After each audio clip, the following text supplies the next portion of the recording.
The Travers winner tucked away in his stall, and Belmont Stakes winner as well. The big gray son of Arrogate, Arcangelo. Looking good less than 24 hours after he took down yesterday's Traver. And the canoe looks a little different. Blue Rose Farm, John Abert, very proud, and a Travers winning owner here at Saratoga. Welcome everyone just outside the paddock. I'm Lafitte Pinkai the day after the Travers Stakes. So much to unpack. We will be joined by Jenna Antonucci on the set after race number 2, making more history. The first female trainer to win a Triple Crown, now the second female trainer to capture a Travers. Plus, an 11-race program. Today's race is brought to you by Claiborne Farm. Get started in just a few moments with the 2-year-olds. 6 stakes races. New York Showcase Day. Late pick 5 starts in the 6th. Races 1 and 11 are off the turf. 5 stakes races today. Make it 6 stakes races from Saratoga. John Deere weather track condition report. Main track is fast. The turf courses are good. Again, races 1 and 11 off the turf. Temperature around 79 degrees. As I welcome in my co-host, I don't think we've ever had this combination. Handicapper Jonathan Kinchin, New York Racing Association analyst, Andy Serling, Hall of Fame jockey Gary Stevens. Andy, you are the New York bred, so we're going to ask you about New York Showcase Day and really what it's all about. It's celebrating the New York Breds. It's such a huge part of our program here and such a huge part of racing in New York State and a huge part of the economic engine that's so important to racing in New York. And we celebrate them. There have been so many great New York Breds. We're going to remember one of the best New York Breds of all time today, in fact, with the Funny Side a race for 2-year-olds. We're also going to honor him. He recently passed away, but there have been so many great New York Breds over the year. First $1 million winning New York Bred was Wynn. We don't have a race for him, but we remember him fondly, and we're going to celebrate these divisions. And there are some very good horses. They'll run against each other, but these are horses that can win and have won against Open Company as well. And so it all starts in race 2 at the Fleet Indian. Early pick 5, race 1 gets started here, JK. Do you love anything in the early sequence? Yeah, I mean, I really like Spirit of St. Louis. Since this horse moved to the turf, he's been very impressive. Undefeated, in fact, on the turf. And I just think he's going to be tough in here in this spot. It's a small field, but there's some other good horses in here as well. Idaho bred, right? Idaho bred, yes, what are you looking forward to most today? I'm actually looking forward to the Albany, the feature of the day. 250,000, get a repeat of Maker's Candy and Allure of Money, who ran in the New York Derby up Finger Lakes. Maker's Candy stumbled badly leaving the gate, so I'm looking forward to that rematch today. Perfect. Segue to the Albany coming up later on this evening. There's the field, $250,000 purse. New York Breds, of course, 7 deep. Mile and an eighth, and this is exactly what Gary was talking about, that New York Derby at Finger Lakes. Andy, what happened right at the start? Maker's Candy, he stumbled to start. He ended up getting shuffled completely back to last. He had to force his way sort of through the field to get any kind of position in the first turn. And there's no doubt he was the best horse in this race. He was also 15 cents to the dollar, so he's supposed to be the best horse in here. But it clearly cost him victory. I think the question you need to ask about it, Gary, is, okay, he doesn't have the trouble. He wins by 4 lengths. Are you still sure you would want to bet him in this race? Because he probably should have won by 4 lengths. Not if he stumbles again. I don't want to bet on him back. Okay. At a mile and an eighth. I'm going to take 1 to 9. He doesn't stumble again. Yeah, I am not going to give that to you. Well, for a handicapper, JK, what's the first thing you look at in terms of evaluating horses coming in from Finger Lakes and racing here at Saratoga? Well, I mean, there's this assumption that they're a cut below, but thanks to speed figures, you can prove or disprove that.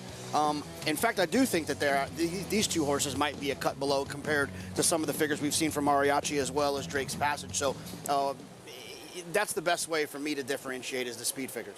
All right, so all about New York Breds this New York Showcase Sunday, day after the Travers. 2-year-olds are on the track. Naturally, more New York Breds. You saw, there's the field. Updated odds off the turf on the main track, hence all the defections. Same distance, 5.5 furlongs. We'll hear from Maggie Wolfendale in a moment. Post-parade, Dusk, a first-time starter at 6 to 1.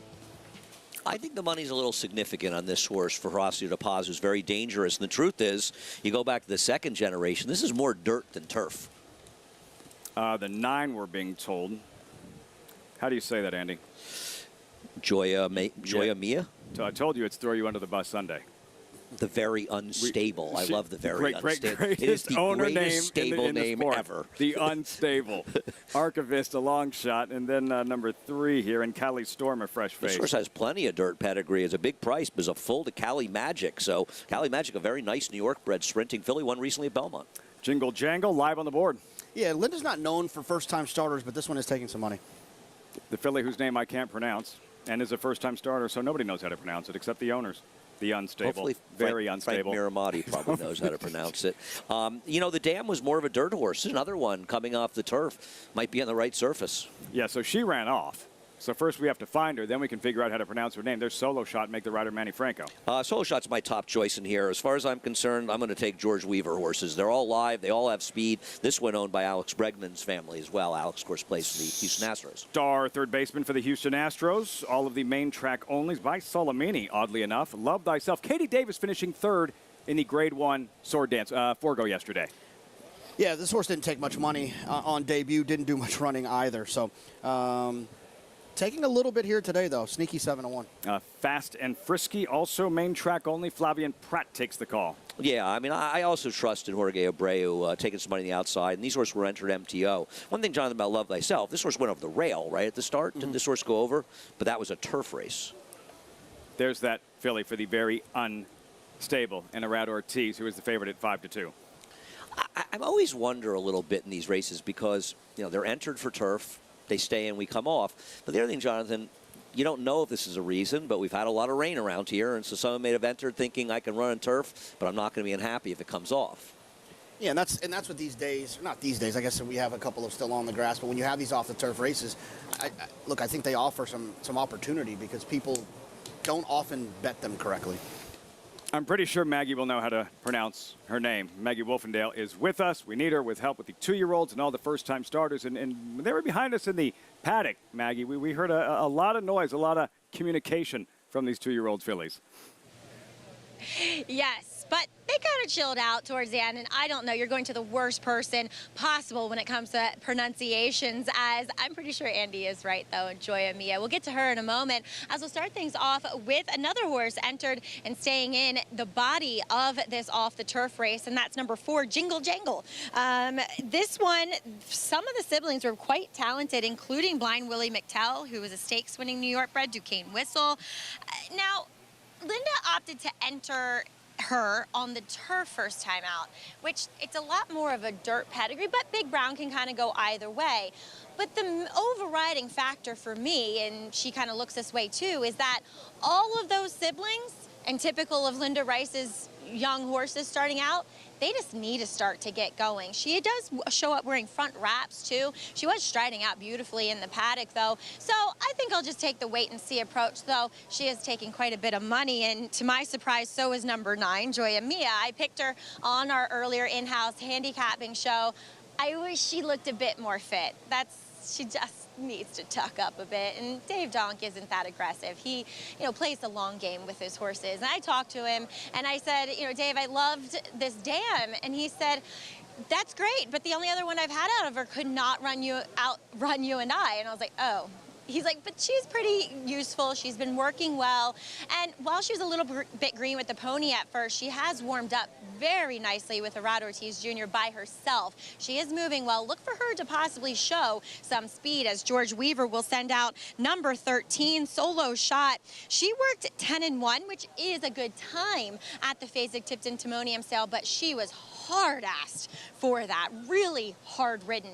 And I don't know, maybe they're just trying to make sure they tick every box with her workout pattern, but it also could mean that they don't know what to do with her. I mean, they tried her on the turf a couple times. Her last turf work was awful, so they entered her MTO, probably because she hasn't shown that much on the dirt. She could be quick. She was acting a bit nervous in the paddock, kind of a little bit out on the track too. So far, holding it together enough, but also shows up wearing blinkers. And I don't know, she can win here. It's George Weaver who's having a sensational meet. She looks incredibly fit, but there are some maybe not red flags, but at least orange ones here from Solo Shot. As number 15, Fast and Frisky. She might be the best looking one in this group. and really well prepared by Jorge Abreu, who that's always his gig. She's beautiful, and I don't mind her here on this surface. She's mentally well prepared. The only problem is I worry that 5.5 might be a little on the short side for her. She's very long and very scopy, but I think there's some ability there. As I do want to give another chance to Love Thyself. I was a big fan of this one's dam, Miss Narcissus, who was a stakes-winning New York bred as a 2-year-old. And look, she draws with horses either side of her. She was accompanied by the pony leaving the paddock, so hopefully none of that bad behavior that we saw from her coming out of the gate first time out on the turf. Now, it is a reason to be hesitant because they put her on the turf first time out, but she does look more like a dirt horse, and hopefully Katie Davis, I would think from my eavesdropping a little bit in the paddock, Lafitte, sounds like she has been on her, so she's at least familiar with this filly who did not have the greatest experience first time out.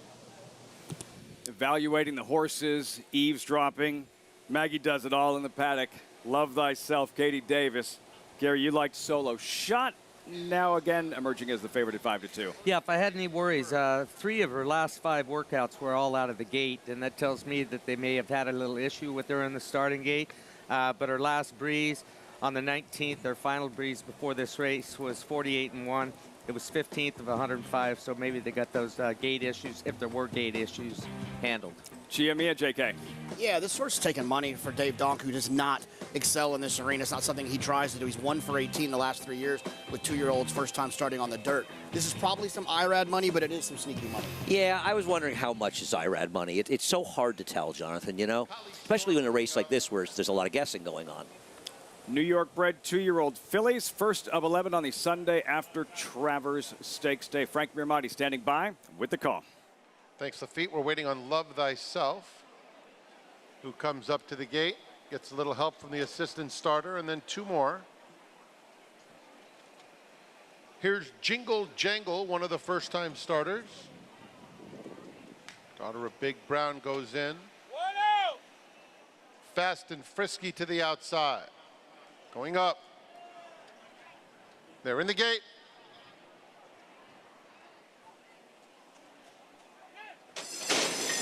And they're off. It's a very quick start for Solo Shot, who clears off to lead it by 2. Joya Mia came in the top flight. Jingle Jangle is down at the rail.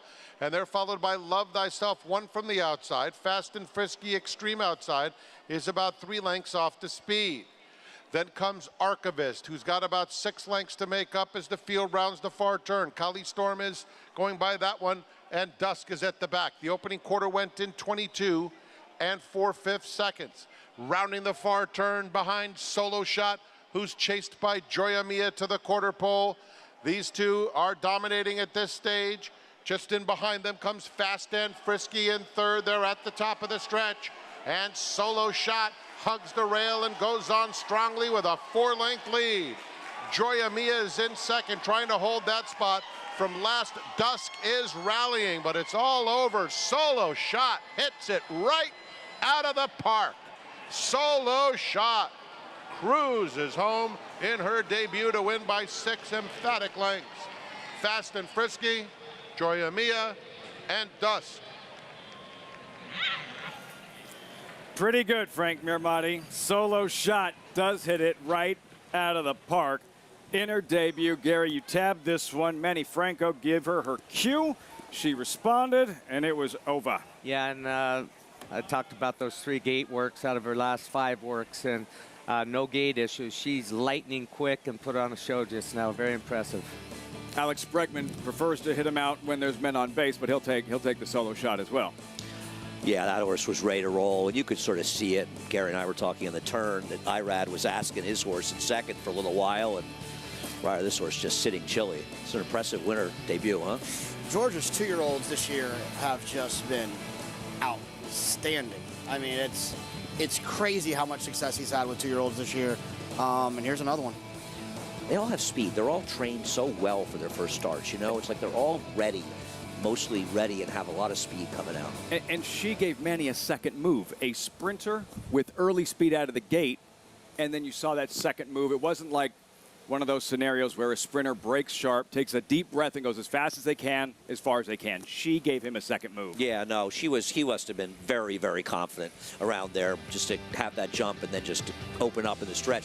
Dusk, the number one, you might want to watch that trip over again, the first her for Eclipse.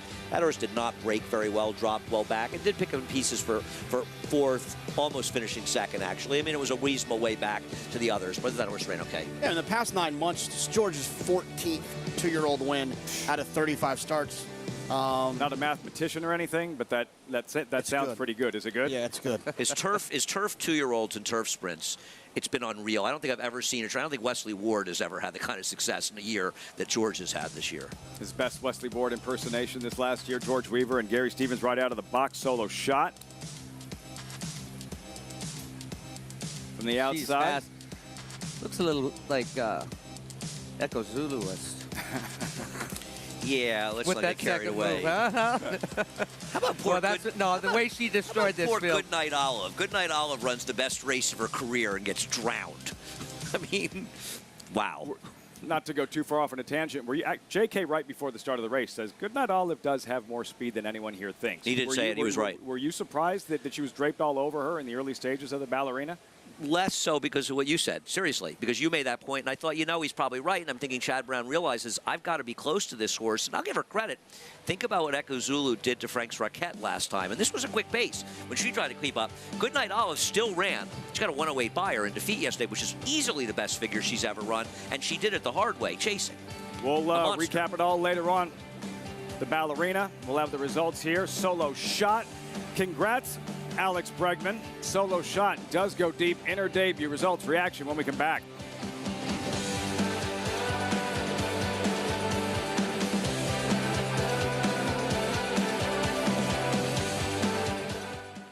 Warfront. This son of Danzig ranks among the world's elite sires. Ranked #1 by percentage of stakes winners, graded stakes winners, and Grade 1 winners. No stallion has a better strike rate.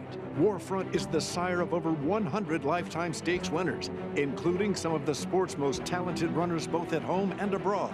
Down to the wire, Verstappen. Tina Ella, Tom's regret surging. Tina Ella. Warfront, standing at Claiborne Farm.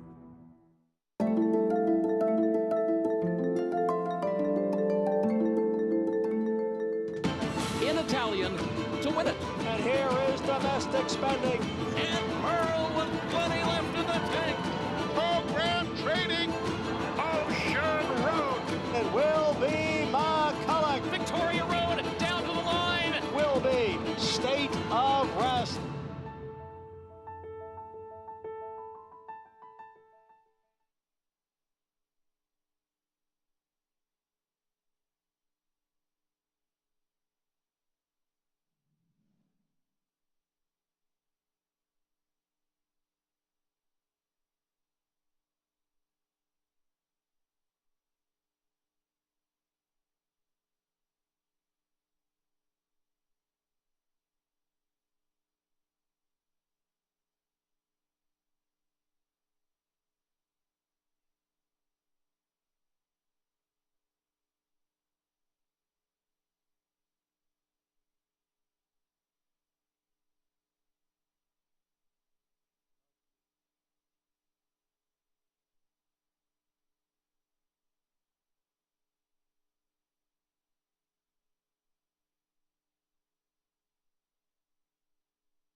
Welcome back. You're watching Saratoga Live here on FS2, and we are proudly brought to you by Claiborne Farm. 100 years of doing the usual unusually well. Solo Shot fires a big shot in her first start, winning emphatically here for George Weaver. Standing with me now, and George, the success with your 2-year-old just keeps rolling on. Just get lucky sometimes. We've been in the right spots at the right time. You know, this filly actually surprised me a little bit. She's been a little unimpressive in the morning. I think she had one good work out of her last 6. And I didn't know what to expect. I told Manny in the paddock, well, you're going 5.5, just send her. And so luckily she showed great speed and carried on from there. But very happy. It's always nice to win when you're not expecting to win. It always is reassuring that the trainer thought the same thing as me. Anyways, she sold well for a freshman sire in Solomini after working well at the Timonium sale. Were you down there to pick her out? I mean, I had seen her when I was at the sale. I didn't bid on her. I liked her. She's a New York bred, and I thought she had a nice shape to her and it moved well over the track. So, you know, when we got her, I was all on board. And then, you know, when we got her in and started training her, I was like, uh-oh. But, you know, some horses are just better in the afternoon than the morning. That's just the way it is. I was gonna say, how often do 2-year-olds do that to you? Usually coming out of a 2-year-old sale, you like to see them. It happens. It does happen. They look so good, and then you get them home, and you're like, man, I can't get them to break 40 for 3/8. You're like, well, how'd they do it? Practice? What practice? I know what I'm doing. And she did. George, congratulations. Thank you very much. All right, George Weaver with another 2-year-old winner, Solo Shot. Impressive winner today. Livy? I'm glad we didn't talk to him before the race. Solo Shot. Right? How did she pay $7? It's like amazing, right? He would have told you, yeah, well, 5 of her last 6 works are no good. Gary, how often would that happen when a horse would fool you that much, show you one thing in the morning and something completely different in the afternoon? It happens, and it happens more often than you can imagine. I mean, I've been on horses that were unimpressive in the morning, and you knew that they were cut out to have talent. Light switch hasn't turned on. They're kind of ho-hum, like that saying, really practice. And you go out in the afternoon, and they grow about 3 sizes, and the light bulb turns on when they see the starting gate, and they're like, this isn't practice. This is for real. Got a bunch of horses around me. And you can tell when you're going to the gate, and that's when you wish you had a walkie-talkie and say, George, the light switch is on. I think we're going to run pretty good in here. So trainers make the best handicappers. We all and know jockeys, that. And jockeys. Well, you know, I remember one of the best sprinters of the last 30 or more years was Kelly Kipp, that Alan Jerkins trained, and broke his maiden in a maiden claiming race at Belmont Park. Fortunately for the connections, not claimed. Set a track record for 5 furlongs that day. I remember seeing the rider, Jean-Luc Semine, coming back, and he said to me, that horse never showed us anything like that in the morning. You just never know. No, one of the owners, Reagan Swinbank, texted me this morning. He said, we're going to run in the first, but we're not going to win, so don't bet. And then he texted me that he was here for the work last time, and he asked Manny, who worked the horse, how'd it go? And Manny said, no good. Some of the best information you get is the information you don't get, because none of that would have helped you in the first race. Solo Shot for Alex Bregman in the first of 11 here at Saratoga. First of the 6 stakes races, New York Showcase Day. Fleet Indian, 5 of them, mile and an eighth, 3-year-old fillies. So who was Fleet Indian? We revisit the 2006 personal incident. Fleet Indian, Andy and Jose Santos. Slow pace, and there is no catching her. No, she was a tremendous racehorse, and she actually started her career with Jimmy Toner, I believe, and ended up being trained by Todd Pletcher and had some terrific efforts leading up the next race. I feel like she may have won the Beldame in her next start. I'm not certain. No? Can't remember. Yeah, because she was the favorite in the Breeders' Cup that year. She didn't win, but she was the favorite in the distaff. She was a really, really, really nice horse. Yeah, it's nice to have a race name for her. Fleet Indian, Jose Santos, guiding her home in the personal incident back in 2006. The race that lives in her honor is next. Compact field of 5. Andy, what'd you come up with in this Fleet Indian? I mean, whoever you pick in this race, you're going to be doing it based on your decision about Timely Conquest. And I imagine Jonathan agrees with this, because Timely Conquest, I don't think there's much argument based on her last race that she's the best horse in this race. She ran a big figure.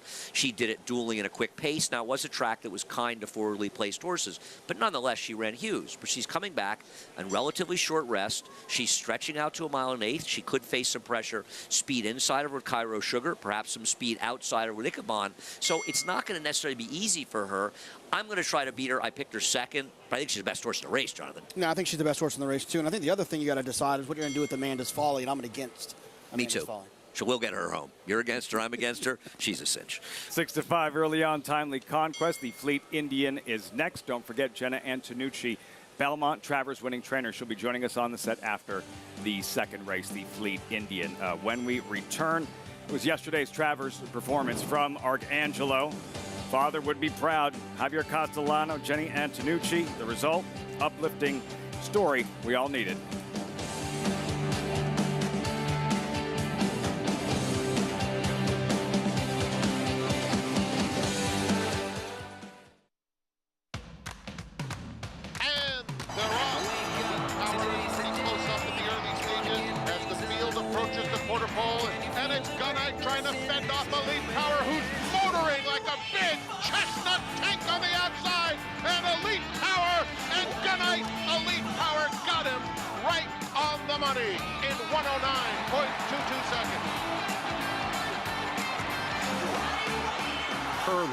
The classic sire. Experience the adrenaline-pumping, suspense-filled action of the Sport of Kings no matter where you are with Naira Bets. It's fast, easy, and secure. Download the app today and start winning with our lucrative weekly promotions, thrilling handicapping contests, and a one-of-a-kind VIP rewards program. Don't just watch horse racing, be a part of the action with Naira Bets.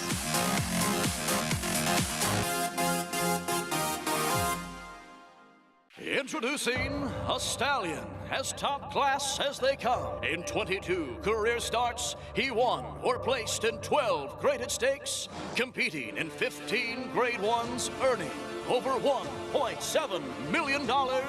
His undisputed speed is evidenced by 7 100-plus Spire speed figures, a 3-time grade 1 winner, Raging Bull.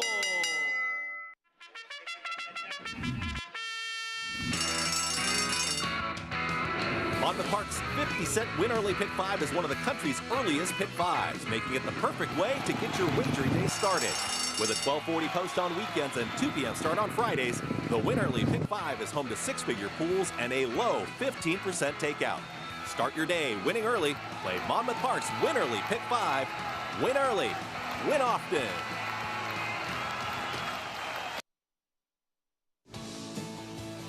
On this New York Showcase Sunday, honoring the New York Breds, strength of New York breeding. For more information, go to nybreds.com. Fleet Indian is next. This was yesterday, Gary Stevens. The Travers in the starting gate and Forte, the favorite, acting up pre-race. Yeah, right next door to him is Arcangelo, and he's not distracted at all. But watch Irad Ortiz on immediately. He comes out. He wants out of there. Arcangelo's in a little bit tight right here. Javier doesn't panic, gets down to the fence. Watch him slide up and get perfect position going into the turn, guys. So Scotland makes the lead. How surprised were you, Andy, that the Preakness winner, National Treasure, is seemingly content to stalk, lose a little ground going into the first turn? Well, I was proverbial ripping up my tickets at this point because I just assumed that Bob Baffert would send a speed horse to lead like he always does, and he wasn't going to win this race anyway, so I'm not going to complain about it. But I don't know, Jonathan, were you surprised by the tactics? I was shocked. Look, that's what Bob Baffert does. He gets horses that are fast, and he sends them out there on the front end, and he tries to make everyone else chase him. And that, it didn't seem like that was the plan at all. Gary Arcangelo, mid-pack, Javier Castellano biding his time, and Irad Ortiz just off his flank with Forte. Yeah, and listen, this is where the race is won, though. I mean, Javier's got so much horse. He's so comfortable. He's in a beautiful rhythm. He moves him to the outside, going into the turn, and then it's just a matter of waiting and pulling the, pushing the button when he wanted to. Once he gets directly to the outside here, this race is over with because he didn't have to ask at all. He was really comfortable where he was at, and he just waited until he hit the head of the stretch, and it was game over right here. I thought we had a race right here, Andy, with Forte is going to loom up to the outside of Arcangelo, and then watch the acceleration from Arcangelo as he darts away. Well, it's funny you said it because I think we all thought exactly the same thing. But then it was over in a heartbeat. Yeah. They got the stretch, right and there. It was clear Forte wasn't accelerating, and Arcangelo ran away. And the thing about Arcangelo, and you saw it early, and you talked about it, is obviously Javier has great confidence in him. He just puts himself in these good spots. He did it in the Belmont. He did it here. I mean, he put himself into a position to get a perfect trip, and then he delivered when he had to. One thing that separates or makes the difference between good horses and great horses is right there. When you can turn them on and off 2 or 3 different times throughout a race, get them in a position that you want, you're able to move out, put them or slide down to the fence, get them to relax again. I mean, he made 3 or 4 different critical moves during that race. They're like driving a sports car, and you can put them where you want to, when you want to. This is a very, very good horse. And I think one of the things, at least for me, when you have a race like the Travers, especially in a year like this where we've had somewhat chaos in some of these races, we now have a definitive 3-year-old leader. I don't think there's any question that the best 3-year-old in the country, on the dirt especially, is Arcangelo. The race came back fast, and J.K. Disarm. Blinkers on. Steve Asmussen wanted him more involved, yet he was still last early. And what a gutsy effort to come through on the inside as he did. Great ride, Joel Rosario, to complete the exacta. Yeah, he had a little trouble in that spot as well on the inside. And the thing about Disarm that's interesting is his 2 best races have been at 1.25 miles. If he continues to improve, he's a sneaky horse in the Breeders' Cup Classic if he shows up there. I'll tell you one thing, whoever paints the canoe was really rooting for him because the silks of Arcangelo had to be tough to get on there. I had trouble with it. I did. I struggled a little bit. I have to admit I was rooting as well. The day for feet helped a little bit. Winchell Thoroughbred, Steve Asmussen, and Gunrunner, sire of 2 Grade 1 winners, sire of Disarm, the runner-up in the Travers. Horses in the paddock, as you can see, for the Fleet Indian. There's Timely Conquest. Maggie, odds on 4 to 5. What can you tell us about these 3-year-old New York bred fillies? Well, Lafitte, I can tell you about the man next to me. That's Naj Thompson, Executive Director of the New York Thoroughbred Breeders. And Naj, it is a day all about the New York breds. 11 New York bred races and several stakes to boot. That's correct, Maggie. We have 6 stakes races, $1.25 million in purses, and that's what the New York Bred program offers. Great purses and incentives for people to breed, own, and race right here in New York. Now, they're highlighted and showcased today, but throughout the meet, we've seen this great incentive of horses that are New York breds running against open company run for an enhanced purse. I mean, you look at Scacciatore yesterday, winning on Travers Day in an open allowance. Yes, for New York breds that ran in open company, we've offered 30% additional and a purse bonus for those New York breds wherever they place. Scacciatore, of course, yesterday won one of the races in the allowance race he was in. So it's been a great promotion for the program to show that New York breds can compete not only in state bred company, but in open company as well. Now, Naj, as you mentioned, we have those 6 stakes. Who is your favorite New York bred running today? That's a lot of pressure. But, you know, all of them want everybody to compete and run well. There are a particular couple favorites in City Man, of course, what he's done for the program. And following race 6 today, we'll be honoring New York bred legends, Day at the Spa, Mind Your Biscuits, and Saratoga Dew for all they've done to elevate the program. So today is about honoring our breeders, owners, trainers, and all connections that can participate, race, and own and breed in New York.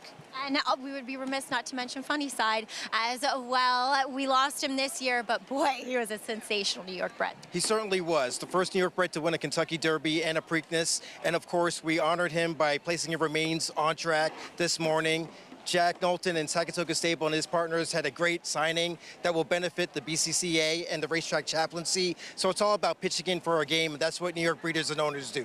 I could not agree with that statement more. Naj, thank you so much, and congratulations on putting on a wonderful day. Appreciate it. Want everybody to participate in the New York Bred program. Visit NewYorkThoroughbredBreeders.com to learn more.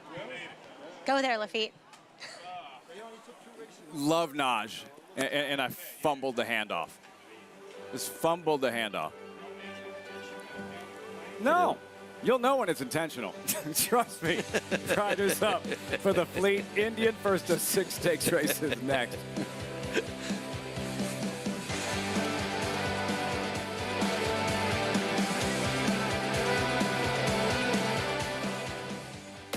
The momentum continues for War Dancer as Epic Queen scores at Monmouth. Epic Queen just won't give up. Epic Queen gets the score. Niagara Skyline goes wire to wire at Woodbine. And Niagara Skyline in terrific form here today by 3 lengths. And Queen's Dancer with a big upset as she wires the field. A photo coming up once again, and it's going to be Queen's Dancer. Shouldn't you have a War Dancer? War Dancer, proud to stand in New York.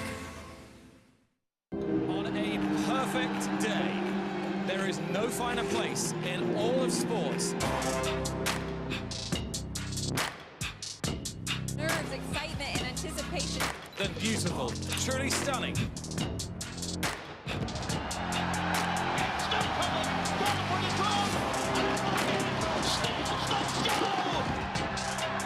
For the Breeders' Cup World Championships.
You're watching Saratoga Live.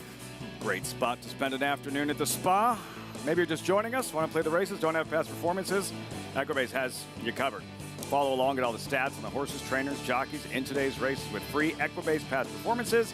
Visit NYRA.com/TV schedule to download your free PPs on all the races on today's show. They've vacated the paddock. These fillies have hit the track post-parade, starting with Amanda's Folly, owned and trained by Linda Rice. She does have the benefit of having Jonathan and I both being against her. The problem for her a little bit, too, is not only a tougher field, but can she really be the speed, even with the rail, as there are other horses that are faster? Chris Dallaire and Sean Bridgemahan in the saddle. Yeah, I mean, this horse doesn't make much sense in here to me. 16-1 seems like a little short on her, doesn't it? It's the Mon That Bird effect. By a Travers winner in Keen Ice. Cairo Sugar here ships in from Ben Salem, just won at Parks. I didn't love the second-place finisher, despite winning the next time, ran 8 buyer points worse, but I can understand the argument for her, and I imagine she'll be forward. Undefeated Timely Conquest.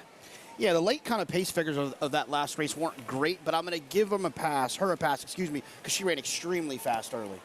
Ichiban seeking a third straight. Yeah, I mean, I picked her on top. I'm hoping she gets the right stalking trip. She's obviously going to have to run a lot faster than she did winning last time, but I sort of took her by process of elimination.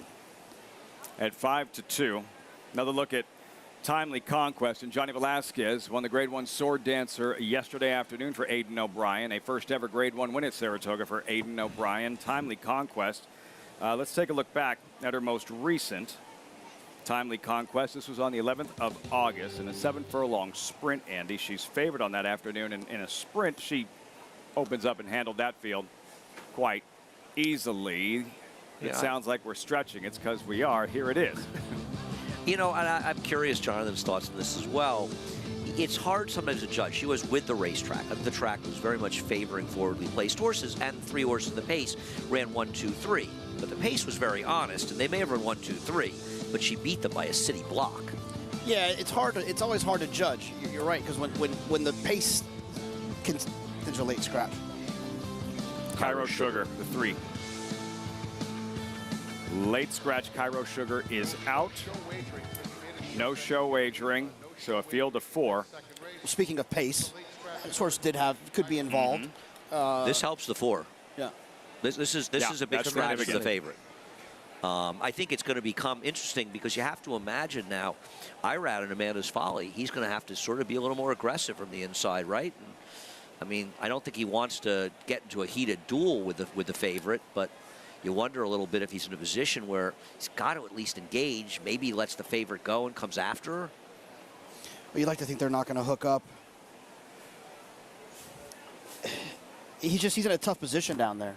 You know, he's kind of got to be forward. I think you probably pop away from their running, Gary, and just hope that someone goes and then you can get outside. But I don't think you can take back. No, well, I think what's going to happen is I think that the other filly, Timely Conquest, is faster. But what I'd look for Irad to do is try and engage her as early as he can, go and turn it into a stamina game instead of letting her open up on him, and hope that experience that Amanda's Folly has and the fitness edge of running a 1 1/8 in her last race and winning, because there probably is a fitness edge there. Is she as good enough? But is she going to engage early? Maggie, the scratch here, addition by subtraction for Timely Conquest.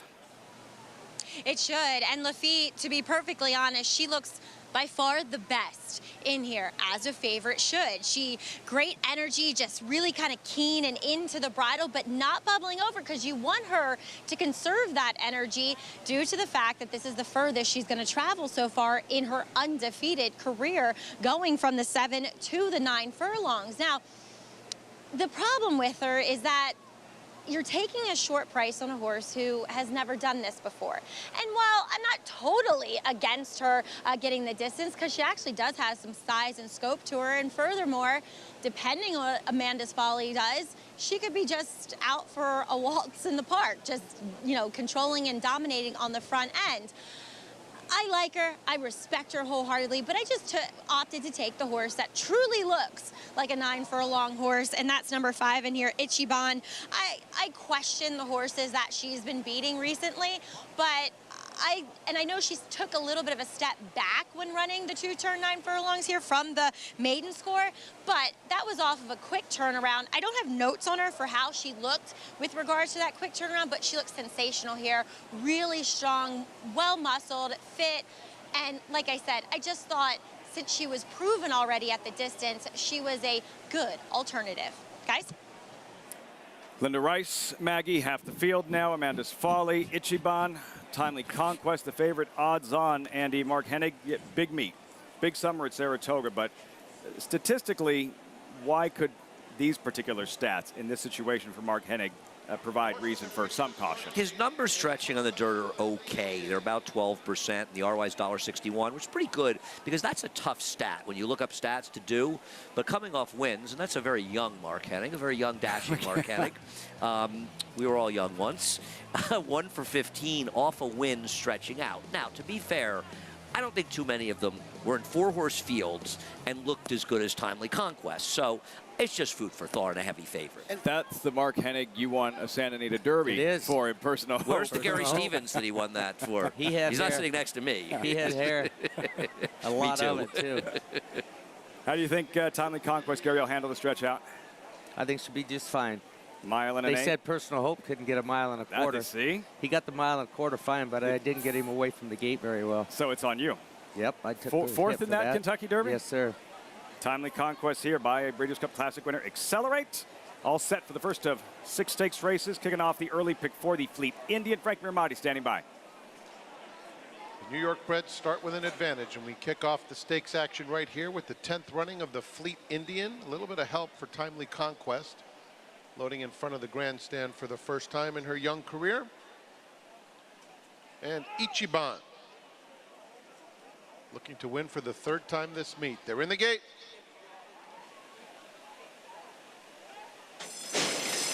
they're off in the Fleet Indian. It was a little awkward start for Timely Conquest, who's right up and on the pace despite that. Ichiban has speed, and Amanda's Folly is down at the rail. The early trailer will be Crystal Air. So Johnny Velasquez takes Timely Conquest to battle it out in the opening furlongs with Ichiban. Those two are head and head, 2 lengths back to Amanda's Folly, who will stalk them from third. Crystal Air at the back of the field. 24 seconds flat for the opening quarter mile. And it's Timely Conquest leading it by a neck. Mild pressure from Ichiban second. A length and a half Crystal Air inches up to be on even terms with Amanda's Folly. They're 2 by 2 down the back stretch. And Timely Conquest has it by a half length to Ichiban. Amanda's Folly tucked in along the rail, and Crystal Air 2.5 lengths covers the field. They're heading to the half-mile pole after a half that went in 48 and 4/5 seconds. Timely Conquest, Ichiban 1-2 throughout. Amanda's Folly now a clear-cut third, and another 2. Crystal Air has lost some ground as they round the far turn. Ichiban on the outside. Timely Conquest is now called on. These two remain head and head. Timely Conquest still right on even terms with Ichiban, and now Ichiban takes a narrow lead. Ichiban, in fact, puts 3/4 of a length on Timely Conquest, takes a peek back for stablemate Amanda's Folly does Jose Ortiz, and they're at the top of the stretch. And it's Ichiban. Ichiban opening up 4. Amanda's Folly is in second, and then Timely Conquest in third, coming to the 16th pole, and Ichiban in complete control. Amanda's Folly trying hard, but Ichiban, a 3-time winner this meet, wins the Fleet Indian. Amanda's Folly second, and Timely Conquest was third. Cypress Creek Equines, Ichiban broke sharp, never looks back, 3 straight victories. Daylight winner in the Fleet Indian, just like kind of like Fleet Indian used to. She looked pretty good in here. She broke like a shot coming out of the gate, and we talk about that a lot. The break is so important. When a horse is sharp, they often break so well, and she really took it to the favorite the whole way. And honestly, if you didn't know that the 4 was a big favorite, you just thought the 5 was kind of a winner the whole way. Yeah, absolutely. And Timely Conquest, when you ride a speed horse that won like she did, going 7/8 of a mile, and you try and be conservative, I mean, you see her at the tail end. Well, I'm looking at the wrong screen here right now. Let's go back to the start, Gary. Yeah, from the word go. Johnny was quiet on her. Probably not a lot of warm-up. She broke clean enough. A little drop stumble from her a little bit, but look, Johnny was not intent on putting her on the lead when she broke like she did. And, he was kind of stuck down inside. She never was traveling like a winner the entire race. But the winner was, and that's the winner's 3rd win of the meet. Third win of the meet. Yeah. Is she the only one to have done? I gotta think so. She was one of the few. She's one of the very few that won twice. Yeah. Like Ozulu did it. Yeah, she's been in great form for Linda Rice. And I think this was her best race because she really took them. I mean, I don't know about you, Jonathan, and I liked her a little bit, but I'm surprised she was in front or on the top of the pace. Oh, yeah. No, I mean, look, with Timely Conquest running as fast as she did last time and running as well as she did, I thought they would be more aggressive. And try to run them off their feet and use that speed as a weapon. But like Gary kind of hinted at before the race, if you turned it into a stamina game, Timely Conquest wasn't going to win that game. Linda Rice running 1-2. Ichiban over Amanda's Folly. 5-1, 4-2. Jose Ortiz, and this combination, the beat goes on, Gary Stevens, Jose Ortiz, Linda Rice. All meet long. Consistent. How far behind Chad is she? 2? It's competitive. I think it was 4 yesterday, so now it's inching closer. 5-1, 4-2. The brothers 1-2. Jose in the winner's circle, though. Ichiban, very sharp. 3rd win at the meet, takes down the 2023 Fleet Indian Stakes.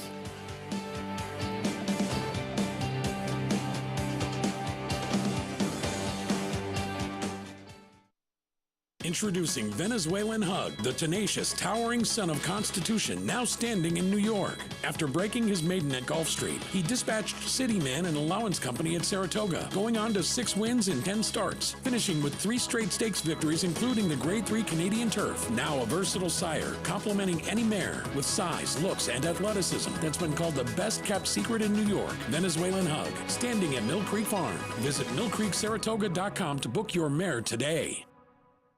RaceLens is the most in-depth product in horse racing, with unique features found nowhere else. True odds, predictive analysis, and pace projection. RaceLens. It will change the way you follow horse racing and take your game to the next level.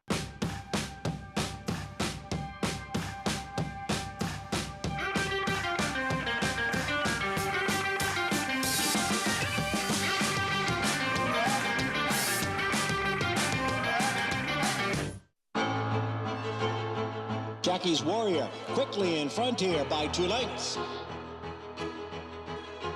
Here comes Jackie's Warrior up the inside to take over the lead from Life is Good. Jackie's Warrior remains undefeated here at Saratoga, and he wins an unprecedented Grade 1 stakes at the Spa for the 3rd straight season.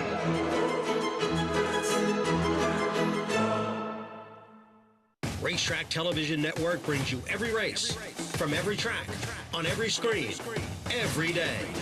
With monthly packages starting as low as $5, RTN gives you great value and access to more live HD streaming and race replays than anyone. Visit RTN.tv today to sign up and watch on almost any device, including Roku and Amazon Fire. RTN has packages that start at $5 per month.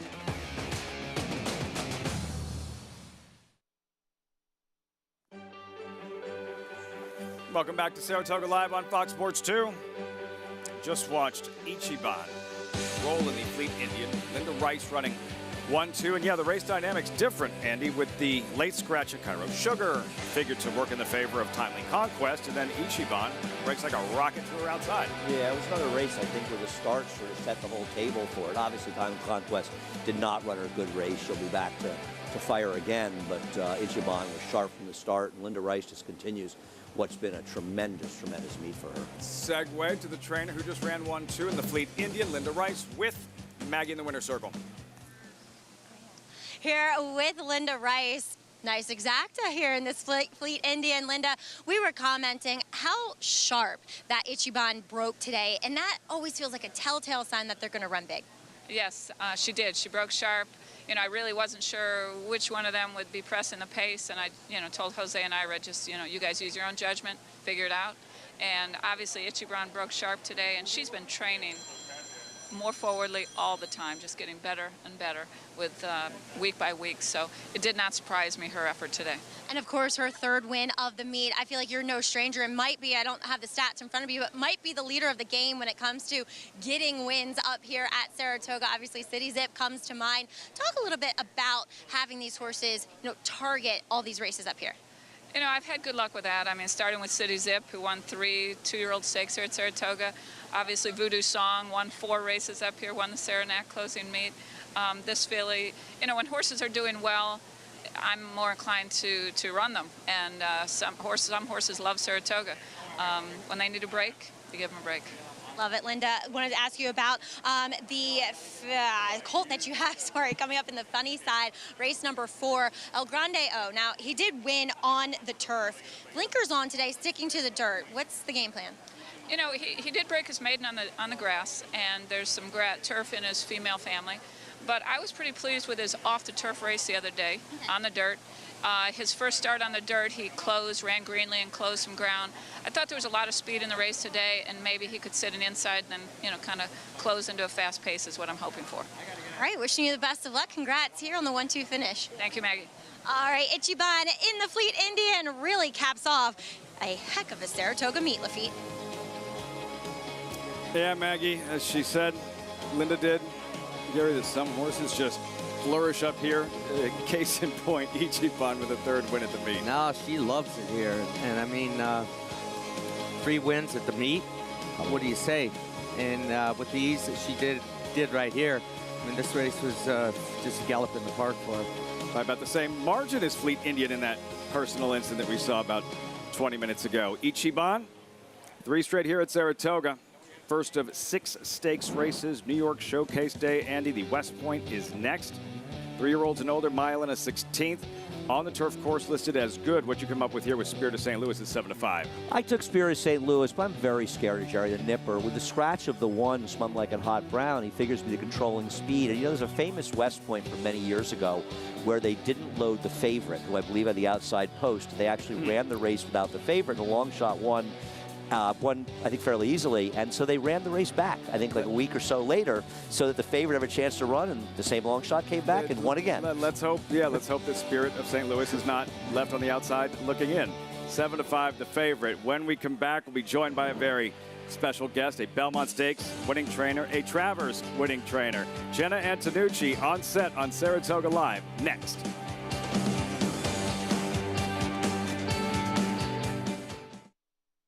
Life is good. Really, really, really good. Life is good. Opens up here. He's a rocket ship.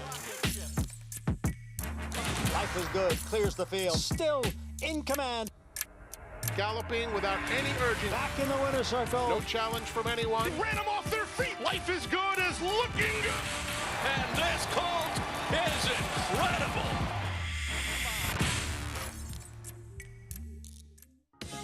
Want to know a secret? The Massachusetts breeding program pays huge bonuses for finishing first, second, or third at any racetrack in the country. You didn't know that, did you?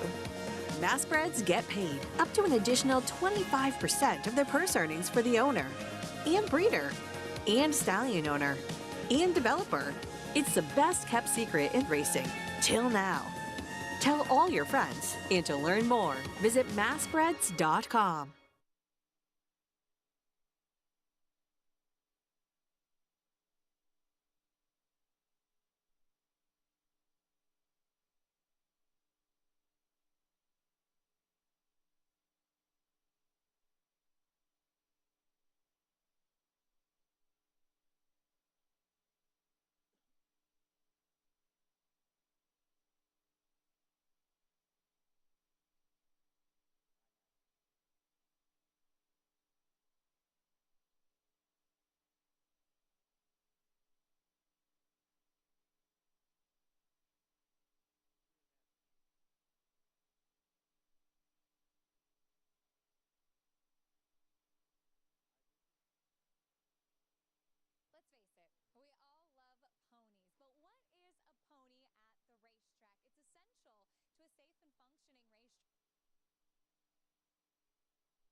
Let's face it, we all love ponies, but what is a pony at the racetrack? It's essential to a safe and functioning racetrack or training operation, and get this, it can really be any kind of horse. They're the coaches, the security blanket for the horses in training. So let's meet the ponies of Saratoga. If you spot Belmont winner Arcangelo training in the morning, there's a good chance that you'll also see Basha. A hard-knocking gelding with 3 wins from 37 career starts, Basha raced for 6 years before becoming the stable pony for Jenna Antonucci. He quickly landed an important role as the sidekick and mentor of Arcangelo. I think he's just that elder statesman that has been able to been there, done that. And the owner of Arcangelo asked that wherever Arcangelo goes, Basha goes, because they just have a really cool bond when they're out there. And it's really allowed Arcangelo to take a breath with everything going on around him and taking in the sights where he's got a sidekick kind of everywhere he goes. Well, he's basically the babysitter. He looks after the kids. He's the old man. He knows his job. He, educates them, take them to the gate. It's good to have a pony with them. Farm life wasn't for him. He didn't want to be the couch potato guy with a part-time job. He really thrives in this environment of a full-time job. He's a city guy. The first day he started, I think something jumped up in the back and he literally stood there and was like, whatever. So we knew right from then that he would be just fine. He's been on the track so long, he loves the track. He's a brilliant pony. And when the horse is being a little naughty, playing, I need Basha to just be stable and just be still. And he's pretty good at that. But he's a good boy. I mean, he's still learning, but he's pretty clever.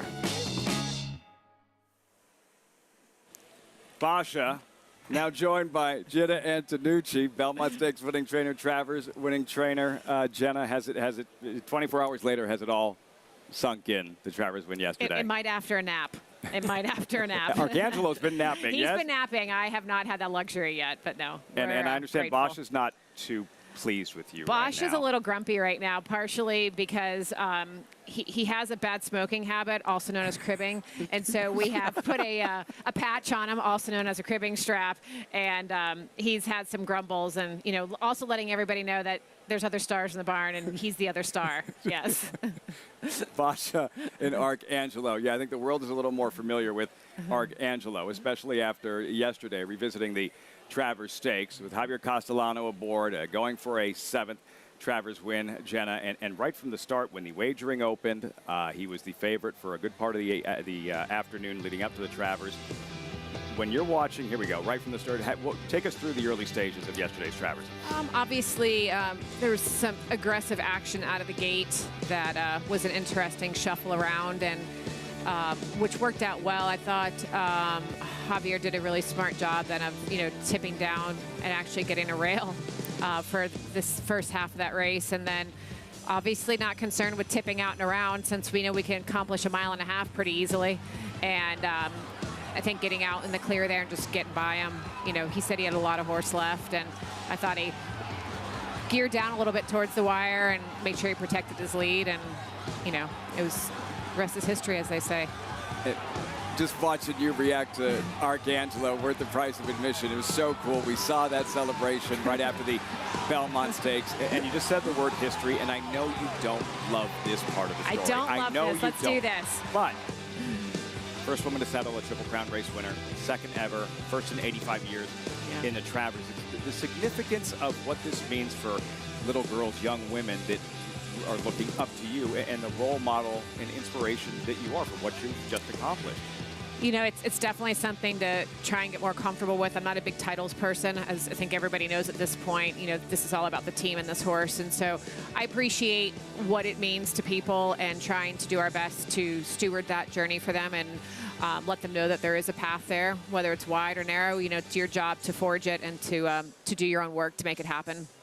But, you say team, and it's obviously true, but there are many teams out there where a man is getting the credit because he happens to be the lead trainer, which is, I get that's just the way it is. Sure. But there's a great deal of women behind the scenes that deserve the credit as well. So you say that, and maybe you're sort of there to get the credit that so many women unfortunately haven't gotten. And I think part of it with us, too, is, being a trainer in this business means running a business. And so some of those men happen to sign paychecks, and I happen to sign paychecks in my barn. And so I think that's an important part to understand for anyone in this business or wanting to grow in this business is it's not just training horses, it's running a business and all that comes with that, from owners to managing all the non-fun stuff. The easy part, the fun part is the horse part. Question for you. So we were speculating up here at the wrap of our show yesterday how you're going to get to the best avenue to get to the Breeders' Cup Classic. I'm sure. Were you thinking about that at all last night? I didn't realize we had committed to that journey already. How far away? I like that. How many days are you going to take until you decide what that path is? He'll tell us. Okay. He'll tell us. I'm going to stay out of his way as I've continued to do and continue to make sure he's in his space. We'll approach this race how we've approached everything else. It's out there, and we'll back into it. The idea of going from the Belmont to the Travers without a traditional prep no Jim Dandy, no Haskell. It worked out in the end beautifully, but how did you know that was the right approach? Just got to listen to your horse. And, you know, we're a young horse still where he's just getting bigger and stronger. And I think you've been able to appreciate how much he's grown and just how he's carried himself. Gary's talked about it, just how he trained up into this. And I think having Javier become so confident and much more confident in being along for these breezes and everything else is just keep listening to the horse. And you've got to shut the white noise out of how and what you should do based on the traditional point of view and believe in your process and believe in the horse. You don't normally associate the word acceleration with Belmont Stakes winners. There's a point in the race when Forte comes to your outside flank, and we're thinking, okay, we have a race. Yeah.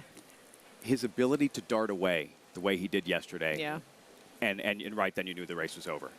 It's crazy, and it was, you know, watching him, you know, like I said, come take the outside trip. That's the trip we thought we were going to have for the Belmont. We didn't expect the pearly gates of heaven to open up on the rail as they did. So to watch him come up the outside, we always expect to have to do that, especially when you've got a target on your back. Ours happens to be a rose. And so, you know, being able to swing wide and just, he's got that gear. And thankfully, you know, we'll thank Arrogate for that. How has, big picture head, how is Belmont Stakes win? Travers was just yesterday. How is Jenna Antonucci's life changed? It's a little bit more busy. I'm very blessed. I have some great people with me in my little table, as we say. And so I appreciate everything that everyone's done. And honestly, in a world and an industry where there can be so much skepticism and not always the kindest of things said, I will say it has been glaringly the opposite for our experience. And I appreciate that everyone's been largely quite supportive and has had mostly good things to say. For example, what took place this morning here at Saratoga, Jenna, we have video of it. This is great. It's all part of the tradition. And the Travers canoe, there it is, in Arcangelo's colors. But what was this experience like? Props to the team. This was, yes. Wait, why are you pushing? That's what I do every day. Part of being a trainer is you push the team, right? But yes, Robert, Arcangelo's rider, had been, you know, really wanting. He's like, can we go see the canoe? Can we do this? He said, I want to get in the canoe. And so it was a lot of fun. We had a lot of good laughs, and so happy to be able to share it with a bunch of the team. And it was a good time. There you go. It was awesome. That is so great. What was it's a Travers win, but what was the energy like? What was the atmosphere like this morning at the barn? You know, it definitely was different, and we have been asked how was this one different from the Belmont, and I think the Belmont win was more of a burden lifted, you know, within your stable and within your barn and with all the titles people want to give you, and this one I felt was more validating for the horse, and, you know, it wasn't a fluke. It wasn't he ran a great this race, and okay, yeah, the Belmont fell apart, and he got this done, he got the trip. So I think yesterday he came out and said it loud and clear that he is legitimate and he is not going away. How, like, scale of 1 to 10. How, now you can tell us the race is over. How confident were you going into the Travers? Very. Very. There wasn't like, I didn't get a sense of the Belmont felt like it was a more stunned shock, kind of like, wow, but this felt like it was almost. The Belmont was just literally the lift. You know, the stunned shock was like it's finally off your shoulder. You know, kind of sometimes when you're digging through this meat and you're trying to get off the duck, it can be, you know, that burden carrying around. So I think carrying a career and a lifetime of burden, that was just gone in that instance. And this one, I just loved where he was coming into this race. We all feel he was better coming into this race than the last. So watching everyone else's forms and races and how everything had been coming together and stuff, I think my biggest focus was on Mott and on Asmussen with those two guys. Not that I wasn't concerned about the others, but we had already kind of faced off on all the others. And so those were kind of our new ones to take a look at. And so confident in the sense of we knew what we had done in preparation. We knew who we had showing up that day. So, no, you're not committed to the Breeders' Cup Classic, but... The Discovery at Aqueduct, I think. Is that when it is? Yeah, I need to look at the timing. Right around there. Yeah. That'd be a perfect spot for him. We'd love to have you. That'd be fantastic. We'll bring in the show New again. York has been good to us. When do you think we will have an answer to what will be next Well, you know, obviously, like I said, Arcangelo? Breeders' Cup would be the first focus for us. There's some interesting races surrounding that, but we'll let him come out of this race and lead the way for us. Jenna, thanks so much for the time. Thanks for having me. Congratulations on the It was fun. Belmont, the Good seeing Travers. everybody. Great having you here on the show. Thank you. It was fun. Jenna Antonucci, everyone, history-making trainer. Yesterday's Travers win, Arcangelo, and we'll wait and see where Arcangelo next resurfaces as his assault on this 3-year-old title continues. And we have stakes racing when we come back. The West Point in 8 minutes. You're watching Saratoga Live.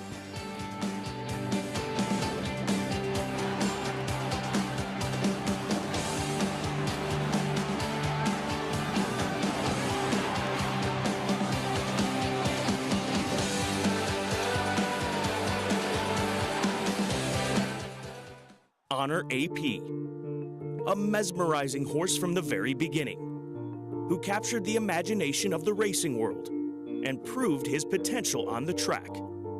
A Grade 1 winner, out of a multiple Grade 1 winner, with incomparable looks and an unbeatable pedigree. The speed, the bloodline, the physical. Honor AP. Only at Lane's End. Experience the adrenaline-pumping, suspense-filled action of the Sport of Kings no matter where you are with Naira Bets. It's fast, easy, and secure. Download the app today and start winning with our lucrative weekly promotions, thrilling handicapping contests, and a one-of-a-kind VIP rewards program. Don't just watch horse racing, be a part of the action with Naira Bets.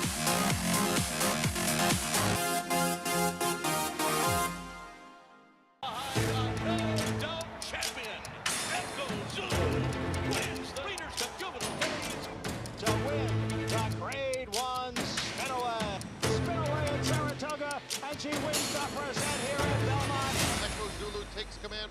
They come to the 16th pole. It's a sizzling performance for Echo Zulu. What an effort. Echo Zulu enters in by 8 widening lengths. Reach for the unreachable. Race to new horizons. The artisan's quest for beauty burns in the heart of Japan, forging strength like no other, with love and honed to perfection. Noble, authentic, and only here. The legacy of strength.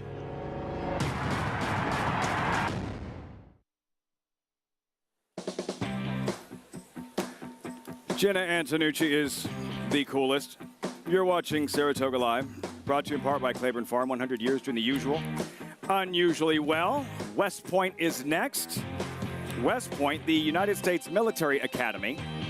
West Point, the Service Academy in West Point, New York. It was originally established as a fort because of its strategic high ground overlooking the Hudson River, 50 miles north of New York City. Oldest of the 5 American service academies, and educates cadets for commissioning into the United States Army. Military Appreciation Day a few days ago. The West Point now in a post-parade. There's Dakota Gold. Dakota Gold is good. He just finished second against Open Company last time out. He's not necessarily going to get the same kind of pace, though, he may need to close into. City man for owner Dean Reeves. Georgia Tech opens up against Louisville Friday night. But, Andy, you already knew that. He's more than good. He's a very, very talented horse, can run against opens. His race last year in the Forbidden Apple is a tremendous effort, but he's missed a little time, and he's also not going to get the pace he might need. Ocala Dream. Then the horse you said, look out.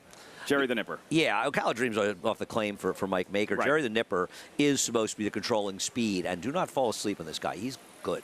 Spirit of St. Louis, 6-5 with a Rad Ortiz. I picked Spirit of St. Louis. I wish I picked Jerry the Nipper. I'd rather bet him at 3-1 than the source 6-5, because I feel like I'm sort of jumping on the bandwagon with everybody. Now, he has been very impressive. He had a tough trip 2 back when he won, but a perfect trip last time. He's running by some nice horses, but he's never run by horses as good as the ones he's facing. He's getting a big class test, and he's a little over bet right now at 6-5, but he might be the real deal. 4 minutes to post. We check it with Maggie. Yeah, see, that's the thing. I'm always going to gravitate to my friends, my horses that have shown up in these New York bred stakes year after year. And for me, that was Jerry the Nipper. But let's talk about City Man, who did miss some time. He was coming in talking with Christophe Clement. He did have a minor issue, apparently, and Christophe mentioned that we would see him towards the end of this meet, if not in the early fall. So good to see him back here today. He looks great. I have no problems with him whatsoever. Just was a little hesitant about the time that he missed. So we'll move on to number 5. That is Jerry the Nipper for Todd Pletcher. I think he's in great form right now. I think he ran very, very well in that open allowance race and winning last time out, in which he was kind of attending the pace, and everybody else that finished around him was closing from well off of it. And he's never a horse that's going to physically wow you, per se, but he looks good for him. And that's all I really appreciate. And, you know, he's going to be forward here, and I think that counts for a lot. As Spirit of St. Louis, he could just be good. I definitely liked him more once he got into his warm-up than what I did back in the paddock. He was a little bit cinchy, a little girthy, as we like to say, when they tighten the girth and then the overgirth. Some horses just get a little bit crampy and just need to kind of stretch out. And once he did, like I said, with that warm-up, he moved beautifully, and he's a gorgeous horse. I mean, I remember seeing him first time out. This is the first time in a long time since I've laid eyes on him, and he's just beautifully put together. So he could be the real deal. He's the new shiny penny in this crew for this West Point. Lafitte? Great stuff as always, Maggie. Thanks so much. 2 minutes out. Spirit of St. Louis, even money. His most recent, let's take a look. This was week 2 of the meet, a second start on grass. Gary and Spirit of St. Louis, watch him take off. Yeah, I guess you could say he took to the grass because his acceleration coming off of the turn was explosive. Look at that. It's hard, though, because he had such an unbelievably good trip. So it's like he ran great, but he also had a great trip. I thought he kind of, even though it wasn't as fast a race, Gary, his prior race, which was the last race on Belmont Stakes Day, where he got completely eliminated at the break. And while they weren't obviously as good as these horses, it just didn't matter. He just exploded in that race. And it wasn't a race that just totally fell apart. I mean, I don't think it was way against him, but he ran well that day and a faster race last time. But he's never faced horses caliber, and he's even money. And I picked him. But I think he's overbet at even money. These are very There's some good horses in here. For example, yeah, City Man. Greatest stake winners in here. 5-2, there he is. Quickly, let's revisit the Kingston, late May, Belmont, same distance, mile and a 16th. Andy, common race for 3 of these. And the thing is that, yes, both Dakota Gold and Dakota Gold was third, and City Man won the race. But Jerry the Nipper was one who was very forwardly placed. This race was coming apart at the end. So there's an argument that City Man is, Jerry the Nipper, despite losing, may have run the best race. City Man has the best races if they all run their very best race. But are we going to see it coming off this layoff? I'm taking Dakota Gold out of this race. I don't know if you watched the trip he had, but it wasn't good. He was trailing the field, coming in the lane, had to shift out with behind tiring horse. And by the way, I rode his dam, Dakota Kid, broke her maiden at Santa Anita for Tom Proctor.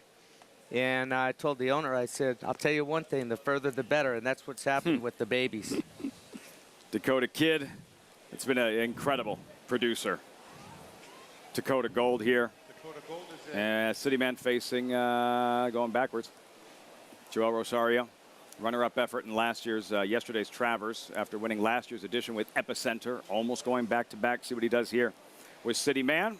4-5, though, on the favorite, Spirit of St. Louis. We're all set for the West Point live on Fox Sports 2. Frank Mirmati standing by. Jerry the Nipper is walking up. And Spirit of St. Louis, the favorite to complete the line. They're in the gate.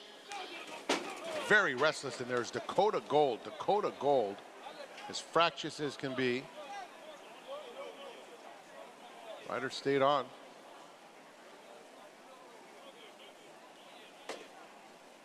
Still standing sideways.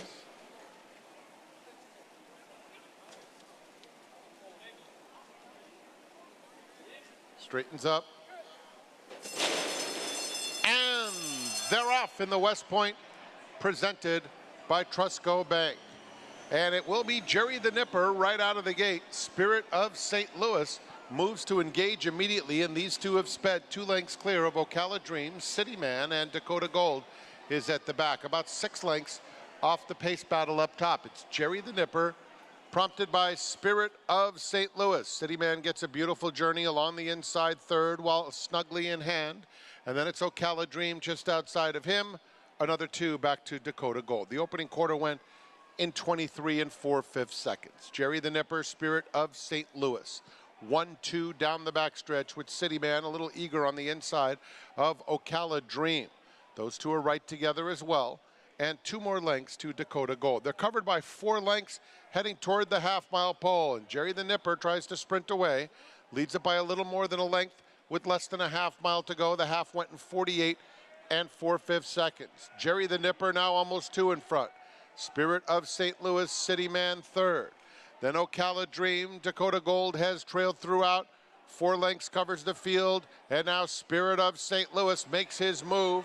He was just cruising up and now takes the lead away from Jerry the Nipper. They went 6 furlongs in 1:13 and 3. It's Spirit of St. Louis and Jerry the Nipper head-to-head. City Man comes out with a clear shot at the top pair in the final 1/8 of a mile, and City Man is lengthening that stride now. Here he comes, City Man on the outside of Spirit of St. Louis. And City Man and Joel Rosario powering past to win the West Point presented by Trustco Bank. Spirit of St. Louis was second best, Jerry the Nipper third. City Man with that late acceleration. Joel Rosario, Gary, he had to love that target he saw right in front of him, the 2 leaders as they turned for home. Absolutely, and he swung off the turn. That was a slow grind, and then the last 100 yards, he finds that big stride and inches away at the finish. Confident ride from Joel Rosario. Yeah, he's just a good horse, you know. And I mean, listen, the pace was moderate. They put Spirit St. Louis on the speed. Jerry the Nipper, Irad was confident. He was loaded, as it looked like. And I think that Spirit of St. Louis ran very well in here. He just was second best to a very good horse. Perfect trip, Gary. Saving ground.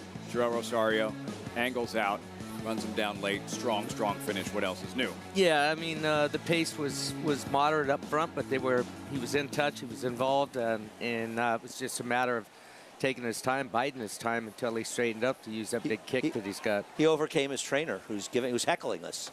City Man's trainer is heckling. Winning stakes races. I think he's heckling you, Jonathan. I don't think he's heckling me. I'm not buying that for a second.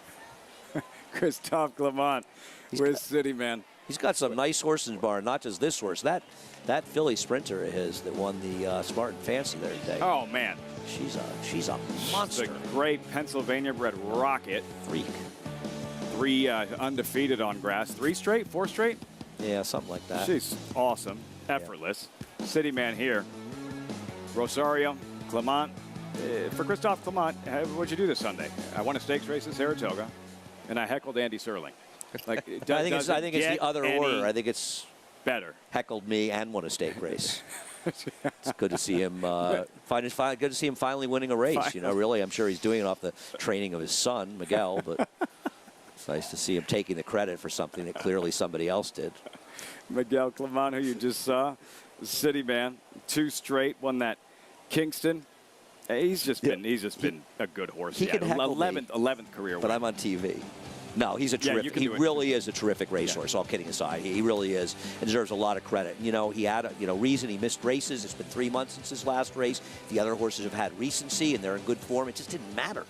The pace was slow. He's a closer of the slow pace. It doesn't matter. He was the best horse today, and there's no question about it. 3-6-5-2. Dean Reeves, Go Jackets, City Man in the West Point. Results, reaction as our coverage continues from Saratoga on Fox Sports 2.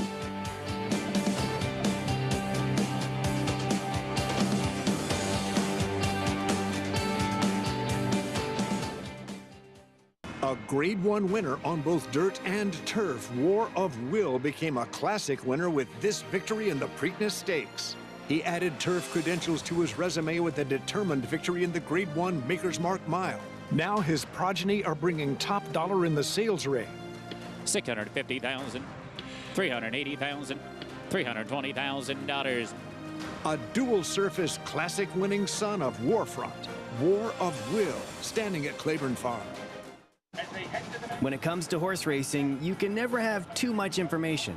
With Twin Spires, you can place your bets with confidence. Whether you use handicapping insights, like our Brisnet speed ratings, prime power and past performances, the guidance of our experts' top picks, or just choose a name that catches your eye. Yes! No matter how you pick your horse, bet with Twin Spires. Start earning your $200 sign-up bonus when you sign up with offer code GET200.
City Man in the West Point. Welcome back to Saratoga Live. As always, brought to you in part by Naira Bets. Bet any track, anywhere, anytime. Visit NairaBets.com or download the Naira Bets app to get started. 11th lifetime win. There's Dean Reeves. City Man. And a third at Saratoga. That Kingston win, Belmont. Impressive in this West Point. 5-2 over the odds-on favorite Spirit of St. Louis. Jerry the Nipper, 3-6-5 in the West Point Stakes on this New York Showcase Day. 2 stakes races down, 4 to go. Gary top of the stretch. Joel Rosario biding his time. This is textbook Joel. Yes, it is. And gets to the outside, floats out, 3 off the fence, lets this horse wind up, get in full gear, and he lengthens that beautiful stride that he's got. It's over with right here. Any excuses, Spirit of St. Louis, Andy, or City Man just better? I just thought he was better than him. I don't think Spirit of St. Louis ran poorly at all. Yeah. I just think he ran to a better horse. No disgrace to lose to a horse like City Man. He laid a hurt on a field last year and probably ran as good a turf race as we had here all year when he won the Forbidden Apple. JK, welcome back. Hi. You missed the Belmont Travers winning trainer. No, I mean, I watched it. I got to be honest, I went and got Shake Shack. I don't see any fries. I don't see any, we could have some fries on the set. We don't ever have a break like that, so I figured I had to make it count. I went over to Shake Shack. I'm going to tell Jenna that instead of sitting, even if you're off to the side watching the interview, you weighed your options and in the end came up with Shake Shack instead. Well, because I could have had Shake Shack, and then tonight when I get home, I could watch it back on YouTube. So then I didn't miss anything. Well, I recall, by the way, you'll be dressed a little differently this evening from what I've heard. Going to a wedding. Black tie. Black tie. Yeah. Oddly, you kind of deserve it. Photos. You kind of deserve to have to wear black tie. Seriously. We can get some photos of that. We need a photo for the show with Jonathan in black tie, right, to believe it. Yes. We had him in a suit and tie once on the show. Do you at least have a funky tie or something to wear? No, just keeping it simple. Do you have black tie shorts? No, I would if I could. I would if I could. That probably wouldn't go well at home. Luckily, I bought a tux for my wedding. I'm jumping this ship. Let's get to Maggie in the winner's circle. Love language.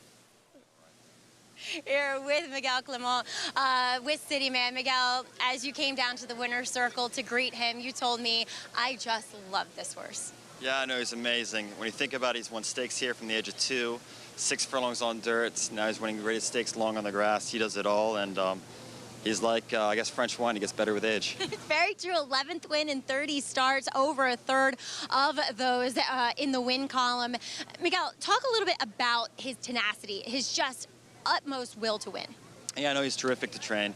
He's full of life. He acts like a 2-year-old. He squeals. He gets up. He does it all. And then on race day, he's all focused. But he's actually one of the few horses I really think that really, truly loves his job. I mean, he just, even now, you can still see at his age, he loves racing. That's just so wonderful. Such a great quality to have.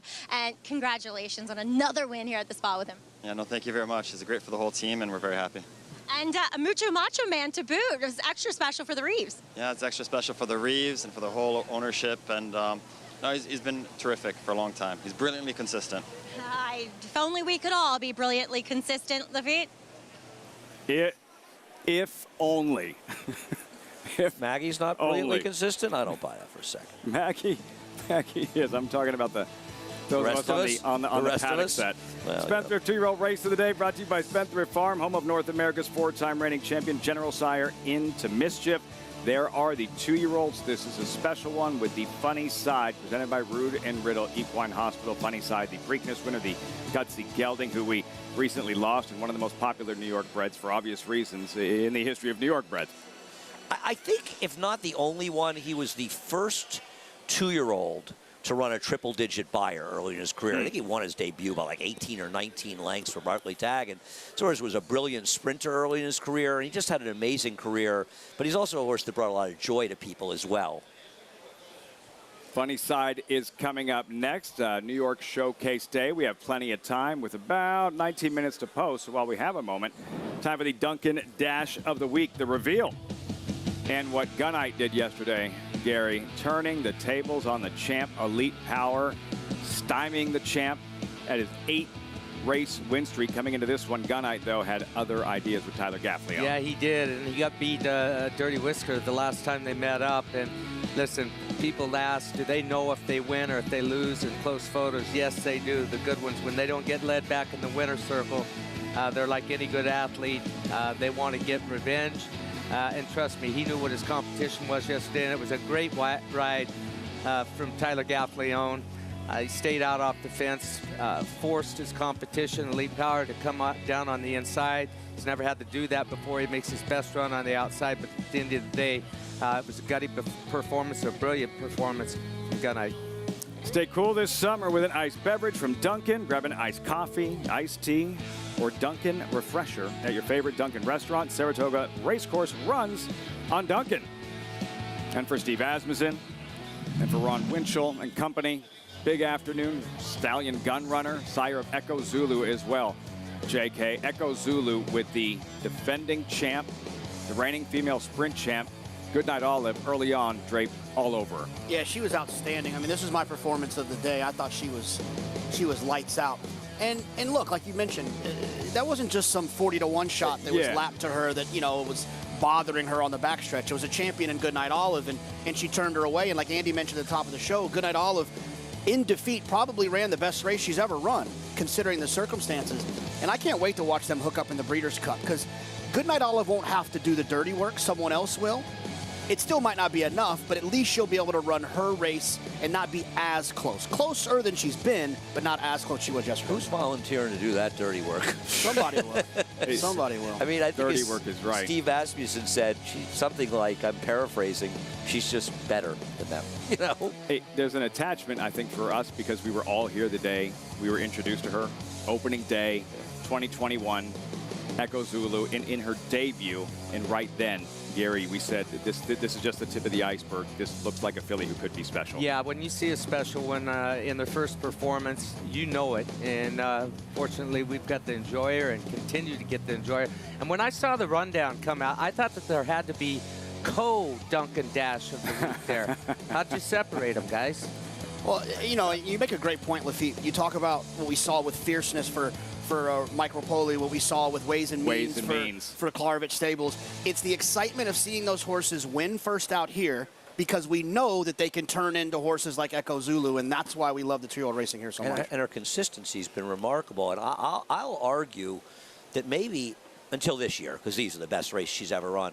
But prior to that, I thought the best race she ran was she finished fourth in the Kentucky Oaks. She doesn't want a mile and an eighth. It was a super fast pace that she was fighting out. And it wasn't just that she finished fourth. She was fighting tooth and nail to the end of that race. And it just shows the kind of talent she has and desire to win as well. Circling back to Gunite, you would think because of their running styles, he's always going to be in front of Elite Power, that the farther that particular race is, 7 furlongs, that would favor Elite Power. And both Steve Asmussen and Tyler Gaffley are saying he is a 7-furlong horse. Well, the thing about speed horses in 7-furlong races is the paces are usually more moderate, especially when you had a pace advantage like Gunite had.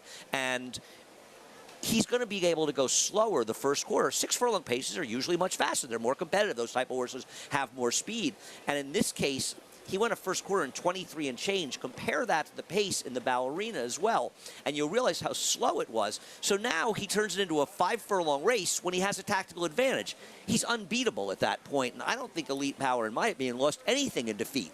I just think it was dynamics were against him too much in this race to beat Gunite, who's an extraordinarily good horse. Elite Power beat him before and ran great to beat him, but he still only beat him by that much. He didn't beat him by 3 lengths. I'm of the belief that Elite Power is better at 6 furlongs. I think that his that run that he has is sharper at 6 furlongs, and in 6-furlong races he'll typically get a faster pace to close into as well. So I think that he still is a leader in the clubhouse to win the Breeders' Cup Sprint with a real pace in front of him. But man, Gunite showed up yesterday. Difficult afternoon for Tyler Gaffley, but what a ride in the Forgo. Yeah, I mean, it was a thing of beauty, and when you see that happen, and look, when I was riding, I was a student from your father. I rode with the best that there was at the time when I was young. You learn from that, and when I would get it laid on me, or if I laid it on somebody, they congratulate. Good move, you got me. Pay credit where credit is due, and he did it yesterday. And I thought people were a little unfairly critical of Irad for going inside. That's not why the horse lost. He didn't have a choice to begin with. Yeah, I mean, it's just sort of ridiculous to point at Irad and say you blew it by going inside. He rode the second best horse yesterday. Funny side, Jack Knowlton, Barkley Tag, and Robin. The funny side next from Saratoga. Stay tuned.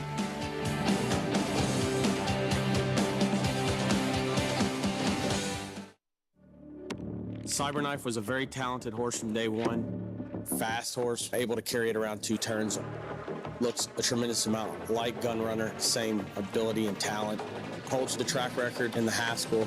He won it in impressive fashion, beating a very good group of horses. His name is Cyberknife! Excited about him passing on his durability, his soundness, and his talent.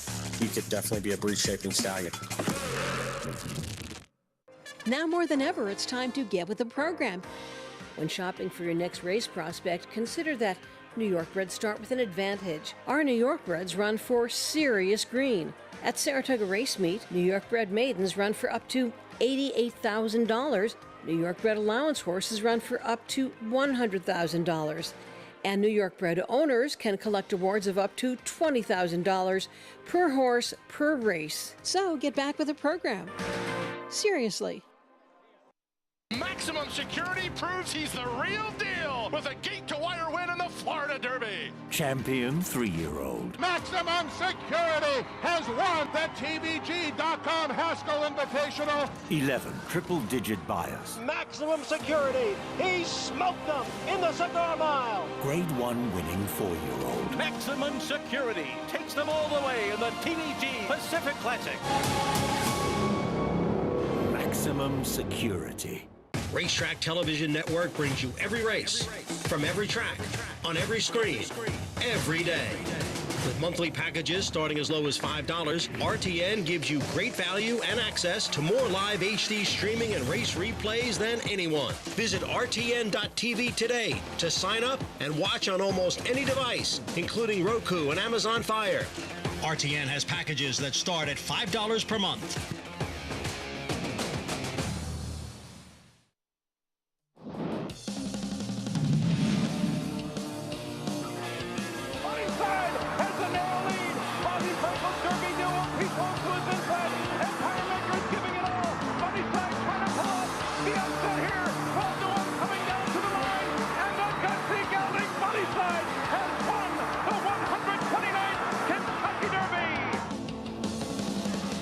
Just a tough throwback.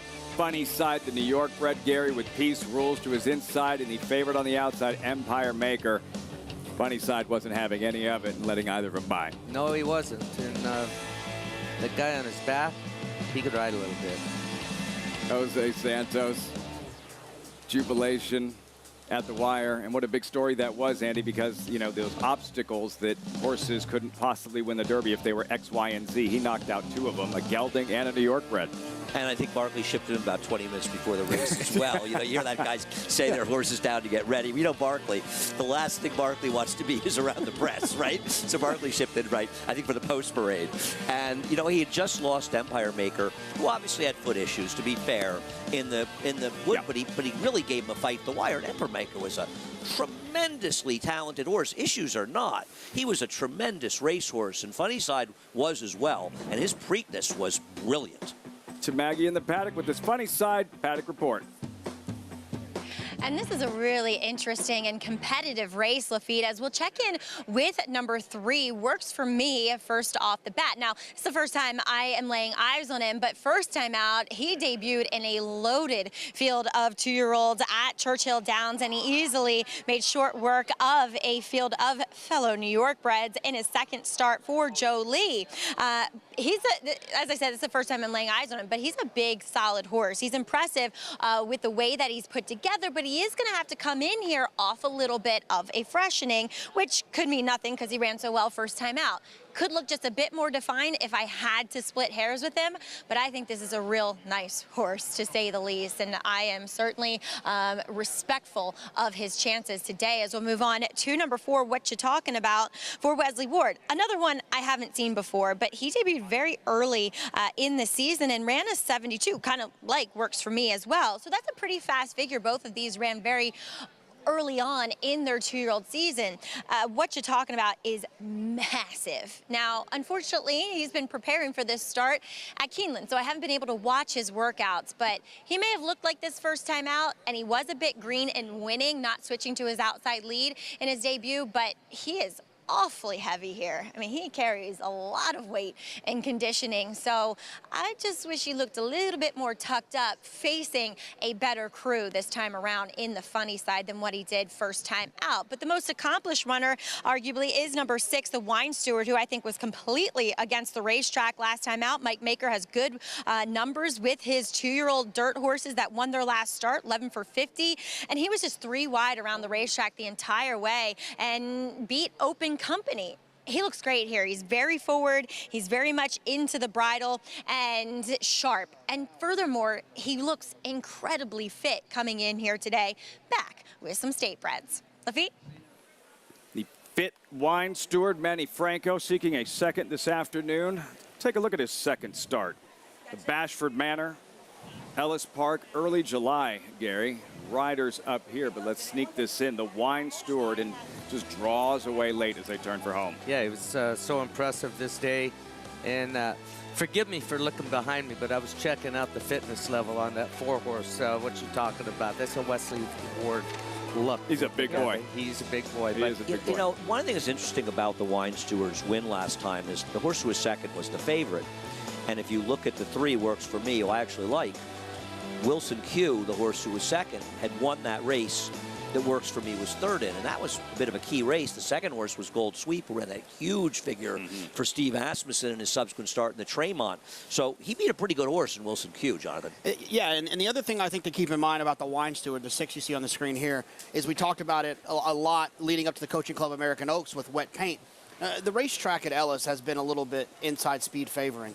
The Wine Steward, although was up close, was not on the rail, was wide. So I think you want to probably upgrade that horse a little bit off of that. I mean, I know that was a pretty good speed track that day, and this horse was closing. Let's get right to Maggie standing by with Jack Knowlton. Yeah, that's right, of Saratoga Stable. And Jack, you were just telling me about this ceremony you had for Funny Side today, his ashes buried here at the spa. Yeah, it was just wonderful. You know, sad in the sense that we lost Funny Side, but Naira and the New York Thoroughbred Breeders came together and we worked and found, I think, just a fabulous place here at Saratoga for him. We didn't want him to be someplace where the fans couldn't see him, and Naira and NYTB worked with us, and we achieved that today.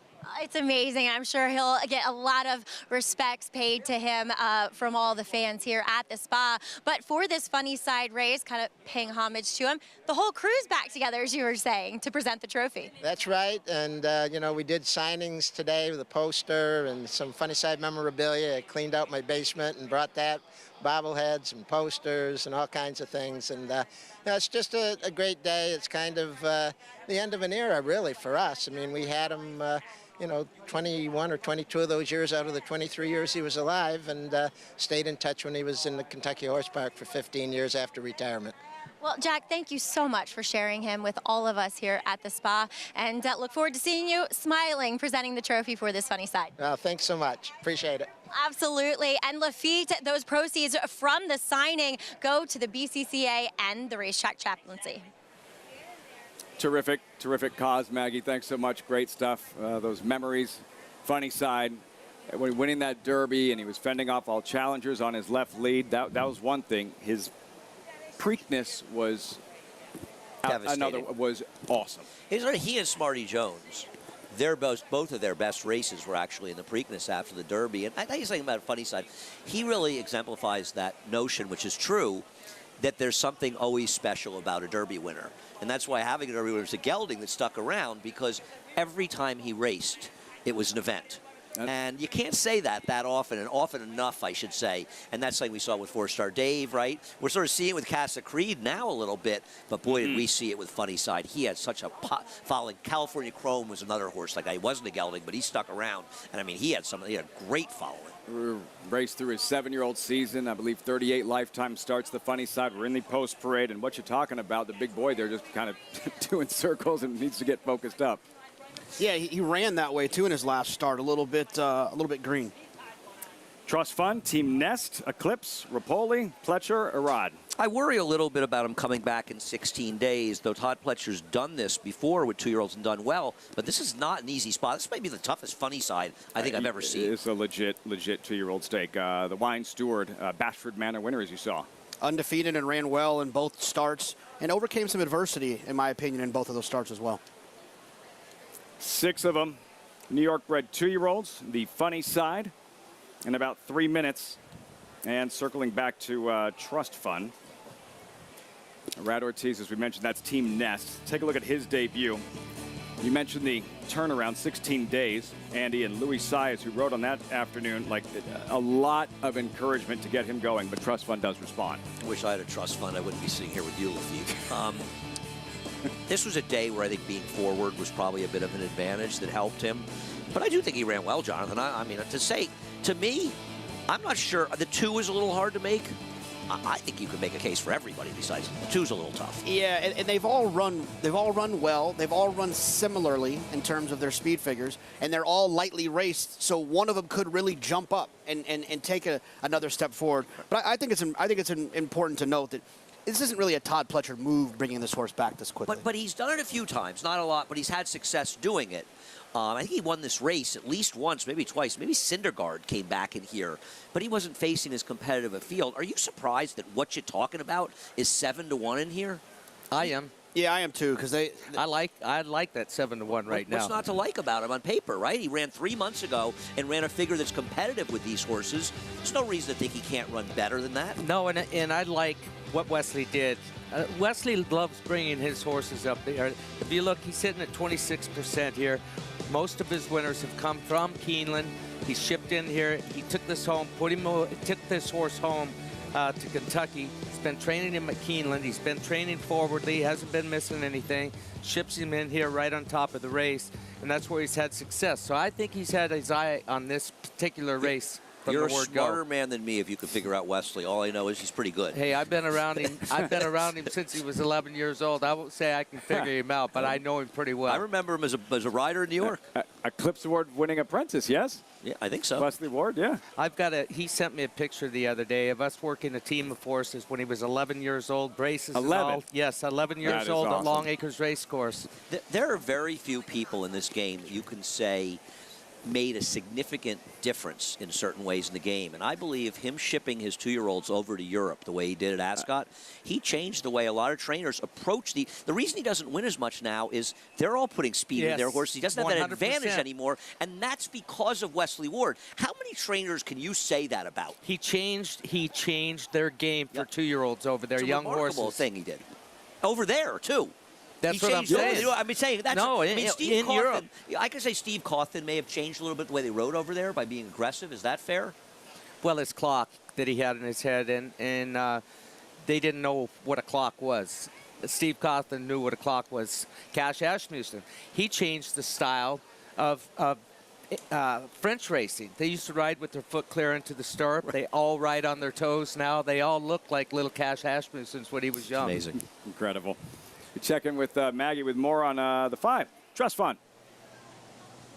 Such a great name, and I think he is maybe one of about 2 horses that have won with blinkers first time out for Todd Pletcher as a 2-year-old, and it worked. Look, he was in a race where I think it was forwardly dominated, and he was just such a good-looking customer that I didn't want to use my initial, well, he's wearing blinkers, complete toss or initial toss, but he eked out the victory, probably wanted to be forward on the track that day, but with regards to the quick turnaround, he looks great, acting pretty much the same as what he did first time out. He's very fit, but carrying his conditioning well. So I have no knocks with the quick turnaround, at least based upon what I can see from him and what he's showing me. I just opted, Lafitte, at the end of the day, to go to the more accomplished horse, who I think was against the racetrack and winning that Bashford Manor in the Wine Steward. Guys? Now, even money, 6 2-year-olds. Our analysts, 4 different selections. Should anybody be even money in this race, Jonathan? No, I don't think so. I don't. I mean, I think there's too many things that could happen. Too many things that could. Too many unpredictable things, I think, that could happen in this race. I just got a text from Kieran McLaughlin with a picture of Wesley Ward riding in his silks. There you go. Tremendous. You should be able to show this on the air. This is tremendous. Nope. 6 of them here, even money. Javier towards the down outside on the the wine ground. store. Oh, it's Javier. What happened? 3-horse reared up. He just bailed out and says, "Now load him without me." I might have. You know, and works for me. I like this maiden win. That was a legit stumble. A legit stumble at the start, and still won. Yeah, that's why I like him. You know, it's a very competitive race, but I'm more than happy to take 6-1 on him. And speaking of Kieran McLaughlin, Joseph Leah's trainer used to be the assistant to Kieran. Javier Castellano trying to shake that off and rotating his arm, his shoulder. Climbs back aboard. 7-time Travers winning jockey Javier Castellano back aboard. Works for me. Hopefully he breaks better this afternoon. All set for the funny side. Frank Mirmati standing by. Trust Fund. One of the babies in here. And the Wine Steward completes the line. They're in the gate.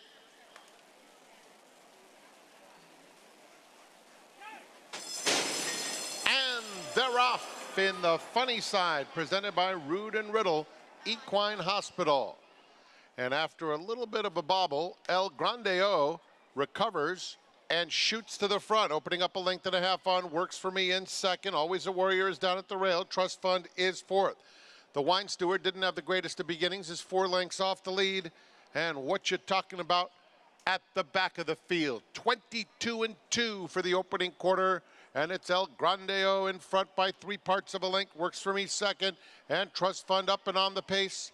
The Wine Steward will have to go 4 wide, but he's moving in nicely on the outside. 4 right across the track. Always a Warrior. And what you talking about there at the top of the stretch? El Grandeo hugs the rail as the Wine Steward comes in the center of the racetrack. Trust Fund is in between them. From the back of the field, what you talking about is trying to get involved late. El Grandeo keeps going, a length and a half lead. The Wine Steward bearing down and getting close to him for the final 16th of a mile. El Grandeo and the Wine Steward. The Wine Steward, El Grandeo, the Wine Steward gets up to remain undefeated. He had to work so hard to beat El Grandeo in the funny side, presented by Rude and Riddle Equine Hospital. Exciting finish in the funny side, and the Wine Steward, Gary. That's right, still undefeated. 3 for 3. Manny Franco, second one in the afternoon. Yeah, and longer's going to be better for this one. He stumbled at the start. He overcame a lot here. He stumbled pretty good at the start and had to work all the way through the stretch. And look, Trust Fund, he couldn't have run any better in defeat. He was trying. El Grandeo. Or El Grandeo, thank you. Huge run from him as well. He ran well. Tough beat if you had him at 10-1. Winner, though, as you mentioned, we'll try to take a look at that start again. But the winner was relentless, and I'll tell you something. This was a race fitting of funny side. Yes. And look, it was a couple of inches in the end. But in my opinion, the Wine Steward ran significantly better. After that start and being 4 wide all the way around there on the turn, he ran extremely well. No argument from me. What happens here, Gary? Keep a look on the outside. He scrambles, loses the ground, breaks out from under his front feet, his back feet. He's an athlete because he recovered from it right away, but it was definitely cost him something. Then he winds up, like J.K. said, 4 wide around that turn. Traveled a lot more distance and still was able to overcome it. Yeah, I mean, it's a tough beat if you bet El Grandeo at 10-1. If El Grandeo was 2-1, you'd say it wasn't a tough beat. The best horse won the race.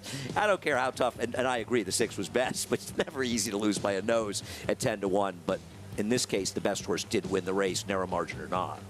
Jose Ortiz inside, doing everything he can. El Grandeo, but too much of the Wine Steward.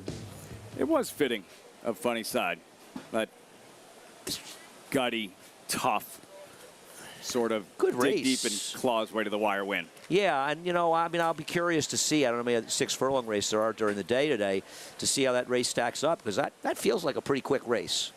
I think there's fillies running in a little later, right? The 7th race, they're going 6. We'll see what they run. Even money. Favorite delivers, overcomes some adversity. The Wine Steward in the Bashford Manor at Ellis Park. By about a head, Gary, in the strong finish here, Manny Franco. Yeah, I can't wait to see this This colt by Vino Rosso. Stretch out, he's going to get further. I can guarantee you that. And Vino Rosso, really, he was one that progressed much later. You remember during his 3-year-old season, he was spinning his wheels at Tampa, Sam Davis, Tampa Bay Derby, came to life in the Wood Memorial. He ran in that Kentucky Derby where his brother Justify beat him. Todd Pletcher, he said, never had a horse with so much mud in his eye after the fact, and how long it took to flush things out.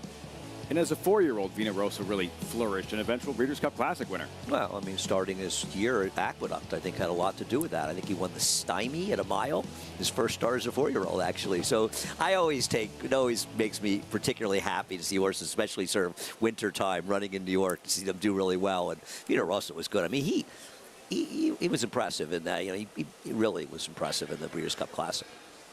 Sire of this guy, undefeated 2-year-old, Wine Stewart, taking down this funny side. Results reaction forthcoming, as we mentioned, this showcase day for New York breds. 3 stakes races down, 3 left. Looking down the road a little bit, race number 10 is the Albany with a $250,000 purse. 3-year-olds going a mile and an eighth. Take a look at the field in morning line. 9-5 favorite. Number 2 is Maker's Candy. Number 4, though, Mariachi, 5-2. Kendrick Carmouche to ride.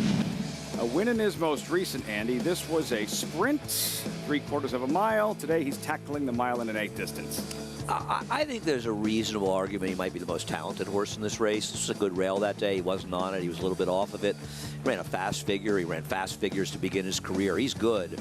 But 6 furlongs to 9 furlongs, Jonathan, that's not what I want to do with a horse at a relatively short price. Yeah, and we saw that a little bit earlier in the card in the second race, where you have a horse stretching out, and I'm hoping that Mariachi is ridden aggressively. Try to go out there, and I think you're better off going 46 and change than you are going 49 and change with this horse, because then you turn it into a stamina game, and I don't think he'll win a stamina game. Who'd you like here, Gary? In this race, I like Maker's Candy. That's who I like. I like the 6, Christophe Clement. I hate to say it, but I like Drake's Passage. What about the? Why do you hate to say it? Yeah, the improvement. Even though, because he was mean to me earlier, and I'm very hurt. Do you question where the improvement came from? Well, I think it's a good question. You question whether or not they'll do it again, and I always think it's an interesting conversation we have up here, and I think there's some disagreement up here. A lot of times a horse, and he ran a 90 buyer after running 68 in his prior race, coming off of a 7-month layoff. Some people say, well, they expect him to improve second time out.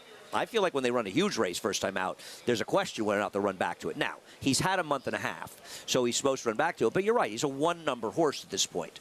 If he regresses from that number anywhere close to his prior races, he'll get absolutely nothing in here. I mean, he could finish last, but he runs his last race, going to be tough. I guess it's a question of price. I just don't think Maker's Candy is necessarily going to be as effective at a mile and an eighth. I know he was much the best last time. I think he's better a little bit shorter. We'll see. And I don't want Mariachi going 9 furlongs, and I don't know who else I'm supposed to take. You missed Christophe Clement heckling him. No, I was here for that. Oh, you were here for that. You got that. He actually bought him Shake Shack to get him to do it. He's playing coy over here, but he's upset. He's got to wear a black tie tonight. The rest of us will be lounging around wearing Jonathan wear, and he'll be wearing a black tie. Take control of this situation, please. One more time. Take control of this situation, please. Ship sailed a long time Lafitte's already having a tough ago. day. I'm not even going to say what's going on off camera here. Maggie, help us out, please. Look at this.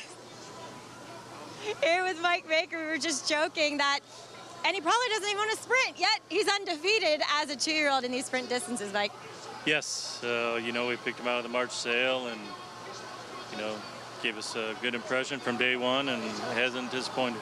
He's gritty. He's determined, and that's something that you don't necessarily know when buying a horse. Did he ever show that to you in the mornings? Not really. He's kind of laid back and lazy type. Today he bobbled out of the gate, had a wide trip, and, you could tell at the 8th pole he wasn't going to be denied. Very pleased. He is awesome to watch. Talk a little bit about your horse coming up later in the card in the Albany Maker's Candy. Is that named for you? I think so. I don't know how, but I guess as funny as it sounds, it's actually because I'm a Twirling Candy fan, and I bought him, so that's how the name came about. He's a good-looking son of Twirling Candy, too. Mike, he isn't always the one who runs straightest at times. I've seen him kind of lug in, lug out. 9 furlongs. Is that in his wheelhouse? I think it's fine. You know, last time he got a horrible start, was wide on both turns, but give the credit to the winner. You know, still gave us the impression we were going to get the job done, and that winner was game and was ridden hard for, I think, the last 5/8 of a mile. But anyway, hopefully we save a bit more ground, and I'm not concerned about the mile and 1/8. I think we ran that last time. Yes, I think you did too. Well, best of luck with him. Congratulations with this lovely 2-year-old. Thank you. All right, the wine steward. I think they'll have some bottles of wine after that victory. 3rd in a row, undefeated, Lafitte. Very soon. Very soon. Wine steward, undefeated. Mike Maker. We'll see what happens in that Albany coming up a little bit later on. Here on Saratoga Live, we'll step aside for just a moment, welcoming in a brand new audience.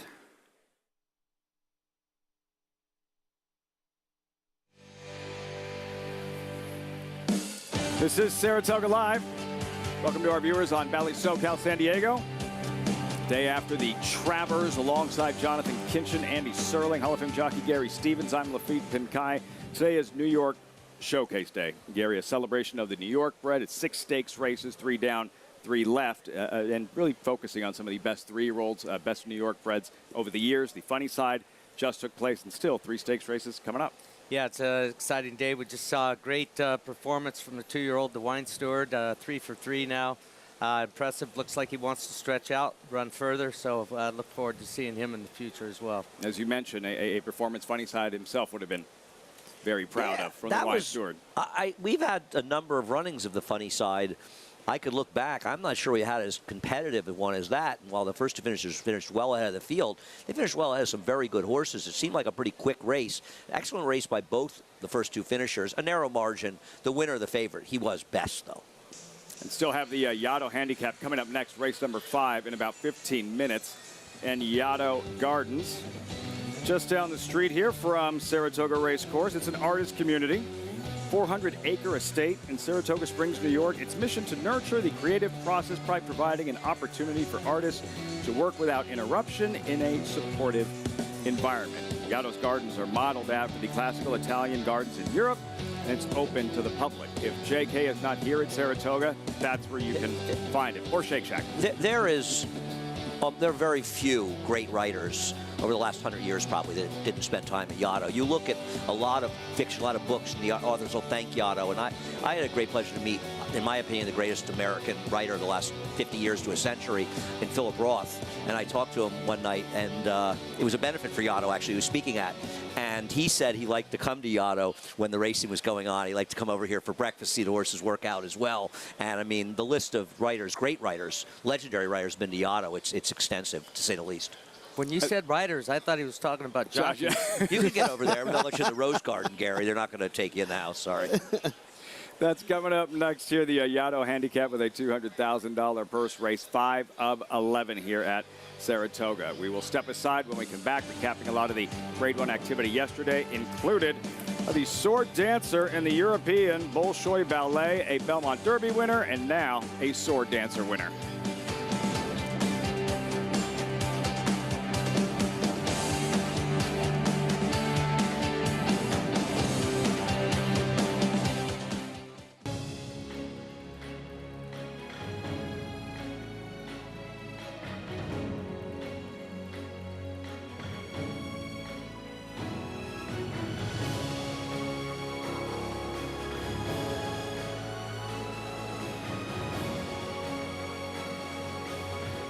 Olympiad leads American Revolution. Olympiad gets the gold in the Jockey Club Gold Cup.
For the Barraclough family of Saratoga Glen Farm, raising horses is all in the family. It doesn't work if you don't have your whole family involved in what you do. New York native Dan Barraclough and Kathy Barraclough, whose accent gives away her Australian roots, fell in love on horseback when they were leading trail rides at a resort in the Catskills. Even back then, they envisioned owning a horse farm and having children that would grow to share their passion for thoroughbreds. We planned on it. Not necessarily with me, but she planned on it for sure. For the oldest, Taylor, middle son Shane, and the youngest Dean, the wake-up call comes early. They'll get up at 5 o'clock in the morning, start stalls, feed, bring in, work the yearlings, work the layups, and then... They get up and work, then we get up and go have fun as well. Taylor is already an accomplished equestrian. For compensation for working here, I got to have a mare here. This is my 1,000 Words colt.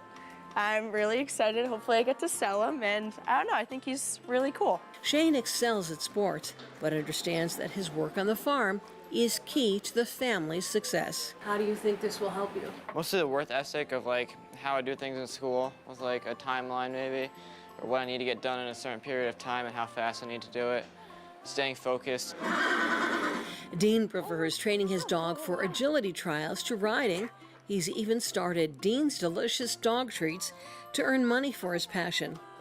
But even he picks up a pitchfork when it's time to clean a stall. I'm watering, I open doors, I mow lawns, I help Dad. The Barraclough clan credits another family for helping them become successful, the family of New York breeders, who were generous with time and advice. And we had a lot of help along the way. Joe McMahon was a mentor for us. He helped us, get our first clients. It's been a very good community for us. Ann Morgan and Tim, when he was alive, they were very helpful and accommodating.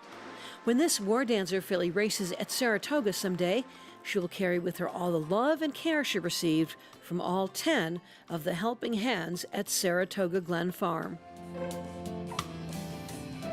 On this New York Showcase Day, the strength of New York breeding, wall-to-wall New York breds. For more information, go to nybreds.com. The Yaddo in about 14 minutes yesterday, about 35 minutes before the Travers. Grade 1 sword dancer, 1.5 miles on grass, Breeders' Cup Challenge event for the Longines turf. And going in, you knew the Europeans were strong. Bolshoi Ballet back in the States. He'd won the Grade 1 Belmont Derby. Close to the pace here, Gary. That's all right. Aiden O'Brien's first Grade 1 win at Saratoga. Yeah, that's it's getting late very early. That's hard to believe that. Got a great ride from John Velasquez. He started on him early. He's a true marathon horse, going 1.5 miles. That's a marathon here in the United States, and he loved the ground. He loved everything about this trip that he got, and it was really cool to see him warm up before the race. He was really laid back, and then after the race, when Maggie was interviewing Johnny, he was just walking along like a old plow pony and wasn't worried about anything. Matter of fact, Johnny had to ask Maggie to gallop back with him because he was refusing to gallop. He was like, "No, I did my job. I'm done. Give me some carrots, give me a bath, and I'm done." He's a funny horse because he was used as a pace setter, a rabbit effectively. His prior start, the King George, which is one of the world's preeminent races, and had an incredible field this year. His prior race, a listed race on Ascot, Royal Ascot, he ran extremely well in finishing second because he was moving up front. It wasn't like a race that was dominated up front. I thought he ran really, really well. They didn't send him in this race, but I think it's a good example of how much better decent Euros are, especially right now, than our turf horses. Well, if we have a good turf horse, they could be competitive. If we have a domestic spending, if we had a up to the mark, those horses can compete. But our average turf horses versus their average are better than ours. And there's some decent filly and mares right now, but the older routers, they're just leaving a lot to be desired. It is what it is, but they're just not that good right now. Checked a box for the Breeders' Cup Turf, and no hesitation whatsoever. Those are the plans this fall for Bolshoi Ballet. If he could thrive at the 1.5 mile distance and proved yesterday he can. Yes. The question's going to be notoriously Santa Anita. You're not going to get a lot of rain that time of the year, but it's been an unusual year in Southern California. More rainfall than they've had, I think, combined in the last 10 years. And if the weather continues like it has been, it's hard telling what kind of turf we'll get. Well, but you're almost guaranteed a firm turf course out there. But the Europeans are not going to miss what he did to the Grade 1 sword dancer, and there are going to be some Euros coming for that Breeders' Cup that are better horses. I was just about to say that. Everyone on the other side of the ocean was like, oh, that horse just won that Grade 1? Oh, we're coming. As we said yesterday, like theatrical, Kodashan, Manila, they're not walking through that door anytime soon. That was yesterday's sword dancer. Check in with Maggie for this Yaddo paddock report.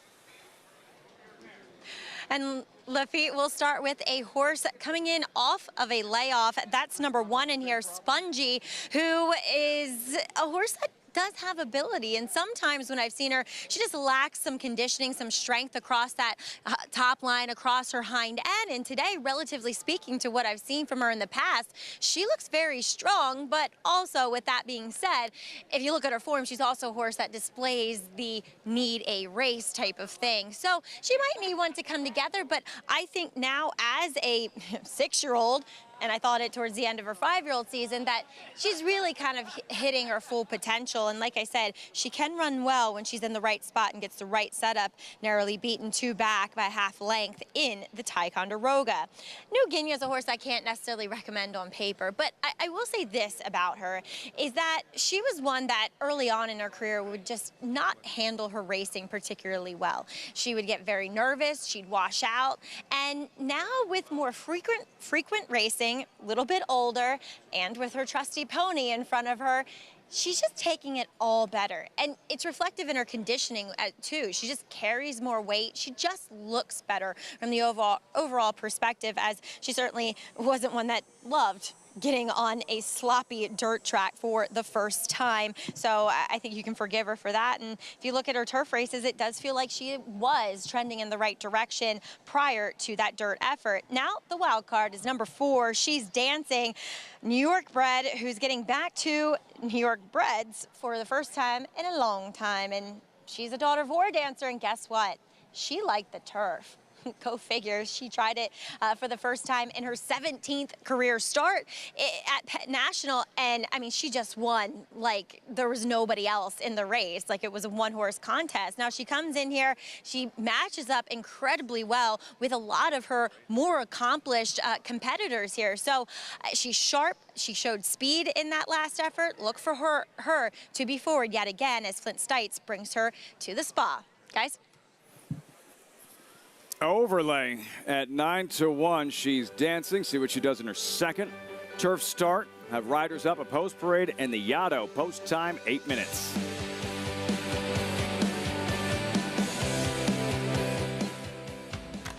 They're in the gate for the Shuby. And they're off. Start for National, right to the lead.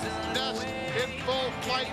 Clairiere still with 2.5 to make up. $5 million in earnings between these 2 daughters of Curlin. But it belongs to Nest, who comes back in style and finishes full of run to score in the Shuby by 2.5 lengths. Clairiere second. Curlin, the classic sire.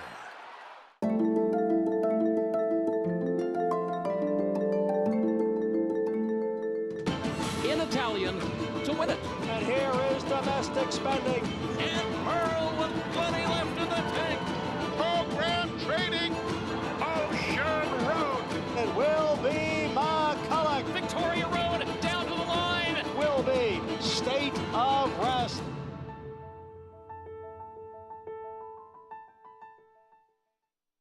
The momentum continues for War Dancer as Epic Queen scores at Monmouth. Epic Queen just won't give up. Epic Queen gets the score. Niagara Skyline goes wire to wire at Woodbine. And Niagara Skyline in terrific form here today by 3 lengths. And Queen's Dancer with a big upset as she wires the field. A photo coming up once again, and it's going to be Queen's Dancer. Shouldn't you have a War Dancer? War Dancer, proud to stand in New York.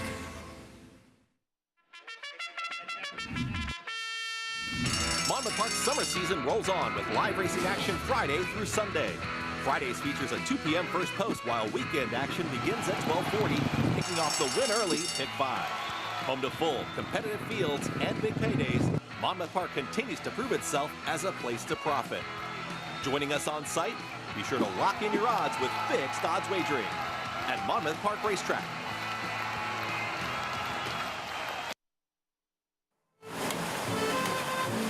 Just because your day at the races has ended, that does not mean your night is over. In the city of Saratoga Springs, there's no shortage of quaint cafes, beautiful restaurants, amazing parks, and nightlife that goes on and on and on. This city captivates visitors year after year with its charming and picturesque aesthetic that comes alive in the summer months. Strolling through the streets, you'll encounter intricately detailed historical homes surrounding a vibrant and bustling downtown area. Here you'll find some of the best restaurants in town, unique boutiques, art galleries, and inviting outdoor cafes. Lastly, you gotta check out a show at the Saratoga Performing Arts Center. Better known as SPAC, it's an incredible outdoor music venue, and there are great shows all summer, including Zac Brown Band, Guns N' Roses, The Chicks, Eric Church, and more.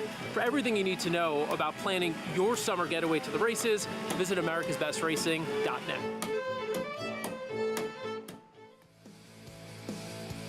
How was Fish? How was it? That was private. How was it? That was supposed to be private. What? What are you talking about? It was good. I enjoyed it. It was fun. See? I see Trey Anastasio occasionally in the fairway in my neighborhood. In Yeah? the city, yeah. See? They don't really notice Trey. It's interesting when he's in fairway. How about this trip, Andy? Listen, How I don't great is need to it? enter, but it's not a bad deal, I'll tell you that. No, you got your QR code. You right might want to there. use it, Levy. I might. I might be eligible after. Yeah, $1,000 from Naira Bets. Spending spree, my racehorse. All the expenses paid. 2 nights in a hotel. Get involved. You got the QR code there. All brought to you. America's Best Racing. Coverage, by the way, brought to you in part by America's Best Racing. For the love of the race, visit americasbestracing.net today. I know that was private. Sure not now. I have video of Jonathan dancing during Fish. I may or may not release it. Spongy. Big price, 8-1. I agree. And she hasn't had a prep, and that concerns me. But she's a very talented horse in her best race, and I think too big a price. New Ginia by Belmont winner Tonalist. This is like my favorite horse that's never won a stake. I don't know. I just love the way this horse finishes. Ran well a couple starts back. I'm hoping that'll happen again here today. 10-1, Classic Colors, 12-1. Manny Franco looking for a third this afternoon. She ran well last time. It was a great claim to get in here, but I just don't think she quite classes up with these. Andy's top selection, She's Dancing in her second grass start. Yeah, and Andy is seriously on to something. This horse ran extremely well last time. 8-1, big number. Runaway Rumor and Ricardo Santana. I don't know what to do with her because her best race, I mean, she was 1-5 against horses like the favorite, 2 back, but I don't trust her form. Golden Rocket by a Travers winner. Had to split it that year. Alpha. Yeah, I thought this horse ran well last time. Had a little bit of trouble, but did save some ground. Lisa's Vision.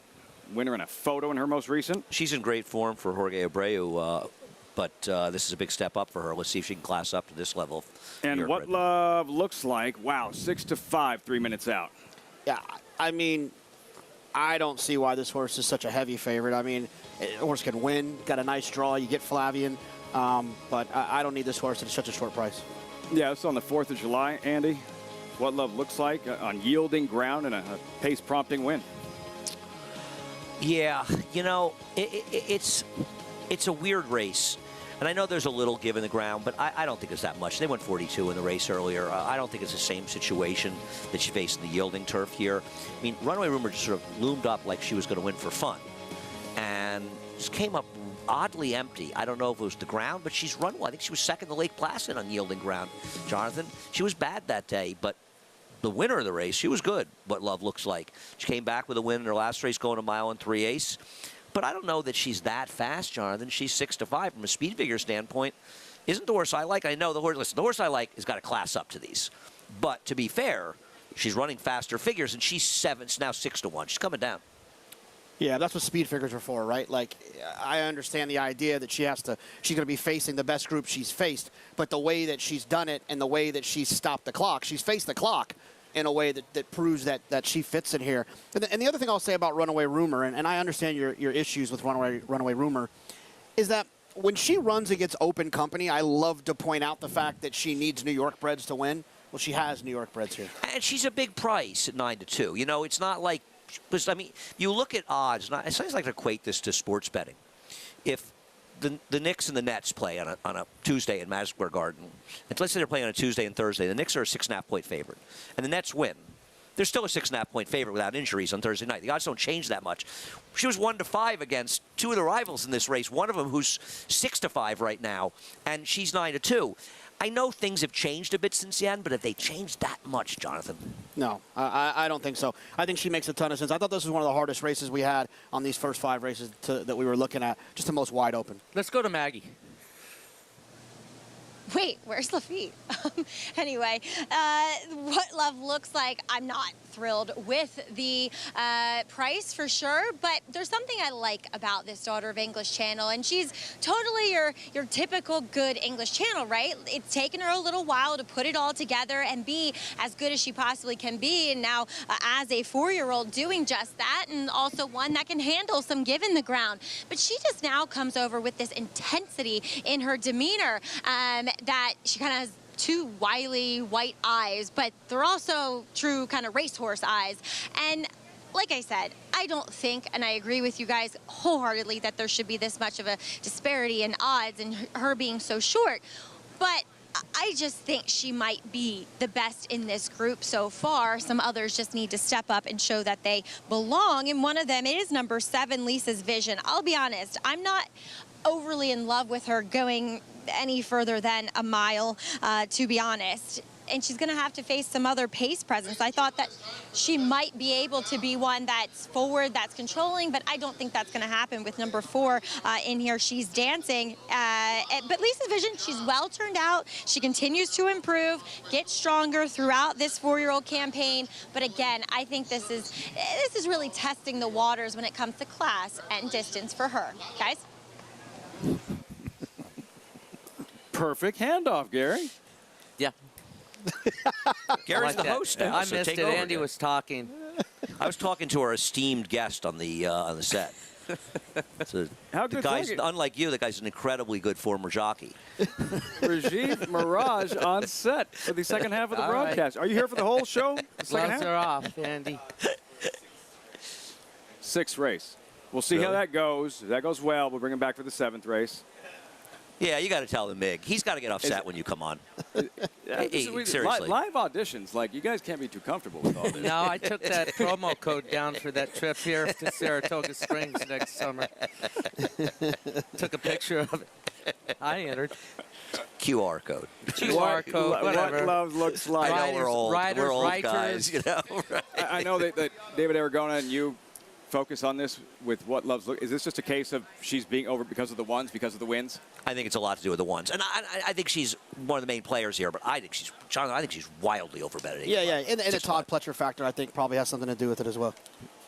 It's not I read though. Post time, the Yado. Frank Riamardi standing by. Continuing the loading process, here's what love looks like. Completing the field for the 44th running of the Yado. They're in the gate.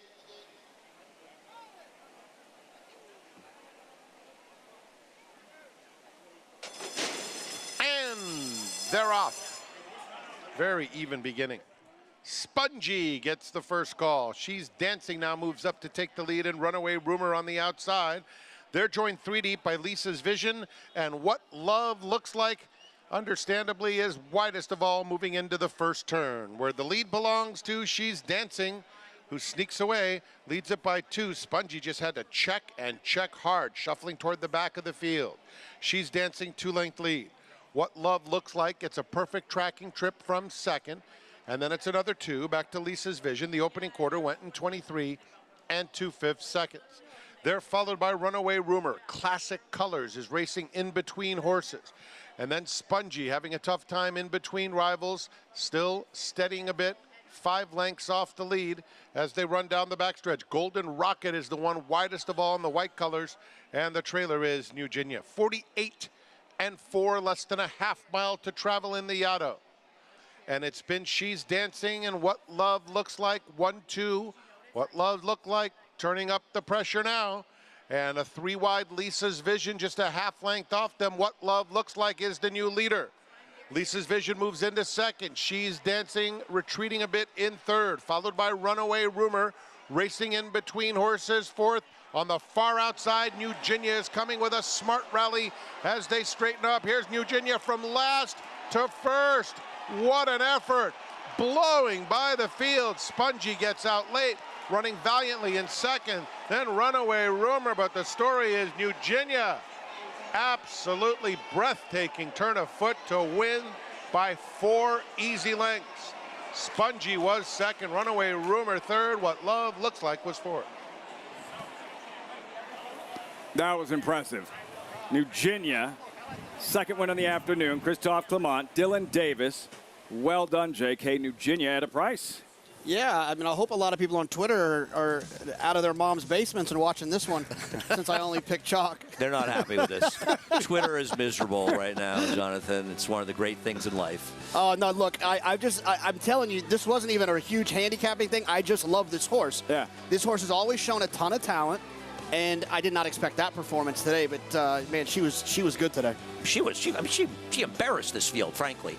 I mean, just absolutely annihilated them. Runaway Rumor looked like she was loaded and had a good trip. She just didn't really finish. I think she was a mediocre third. Spongy, actually, with some trouble, ran okay in there to be second, but it wasn't close. And that's a big day for Christophe Clement. And, you know, getting the 2 wins in the 2 grass stakes we've run. There's Miguel as well, and I mean, this horse has really turned it around.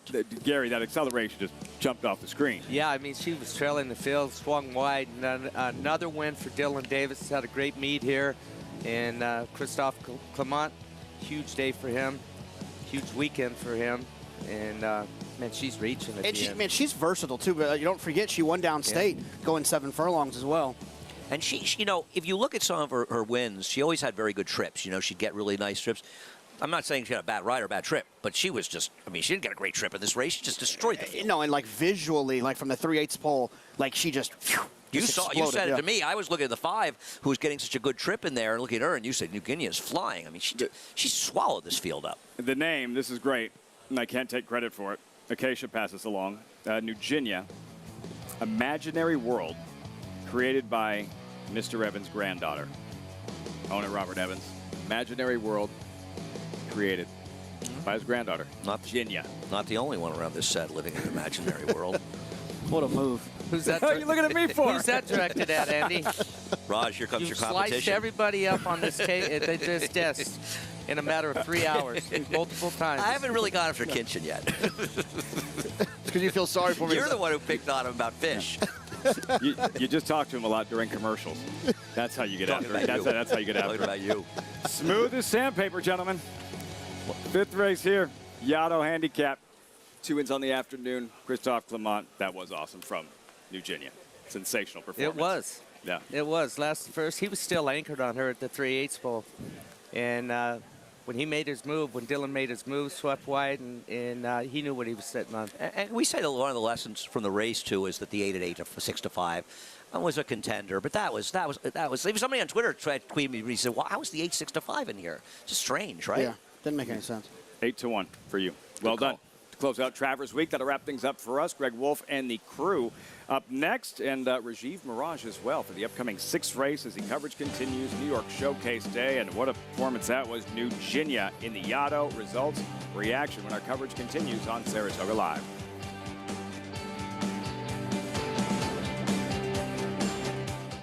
Times have changed, but some things remain timeless. Hard work, perseverance, unwavering dedication. From sun up to sundown, our passion fuels us to drive further and push harder. We do it for the horses, for our families, and for the sport we all love. For well over a century, we've committed to doing the usual, unusually well. Claiborne Farm, the tradition continues.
Welcome back to Saratoga Live here on FS2. The New York Bred Showcase Day rolls on, and it's been a fruitful one for the Christophe Clement team as they take both editions of the New York Bred Turf Stakes, this time around with New Ginia here in this Yaddo, as she was impressive and guided to victory by her regular rider, Dylan Davis. And Dylan, this is a filly that just seems to be doing so much better, taking her racing better, and really thriving.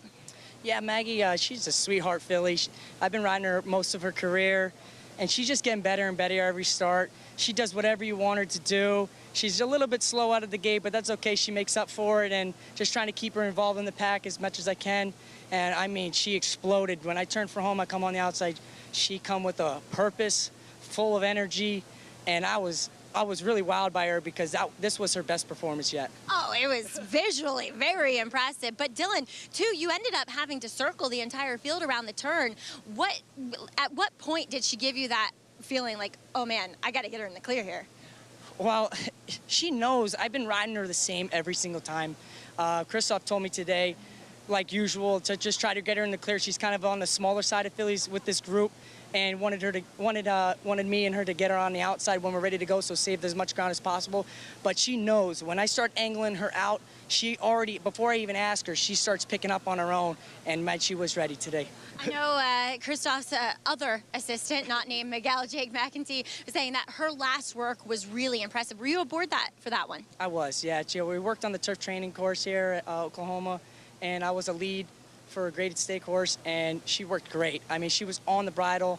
She just did everything great, and she's always a good workhorse, but I mean, she's just stepping up a little by little, and today was a good thing, yeah. Well, Dylan, congratulations, and make sure that Joel Rosario doesn't get on her again. No, I'm kidding. Really well done with a filly that's close to your heart as well. Thank you, Maggie. Great. All right, Dylan Davis guiding New Ginia to a serious victory in this Yaddo, as we'll take a look at the prices and what she pays, going off 8-1, 1980 over Spongy. Runaway Rumor completing that trifecta. We still have so much more to come here on Saratoga Live, including the Albany coming up later. New crew joining the show as well. Stay tuned.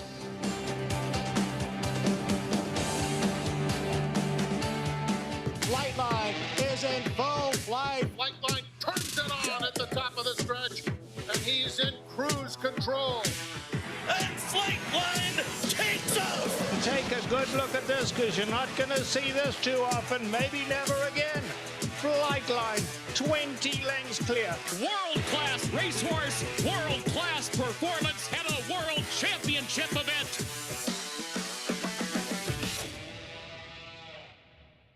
Experience the adrenaline-pumping, suspense-filled action of the Sport of Kings no matter where you are with Naira Bets. It's fast, easy, and secure. Download the app today and start winning with our lucrative weekly promotions, thrilling handicapping contests, and a one-of-a-kind VIP rewards program. Don't just watch horse racing, be a part of the action with Naira Bets.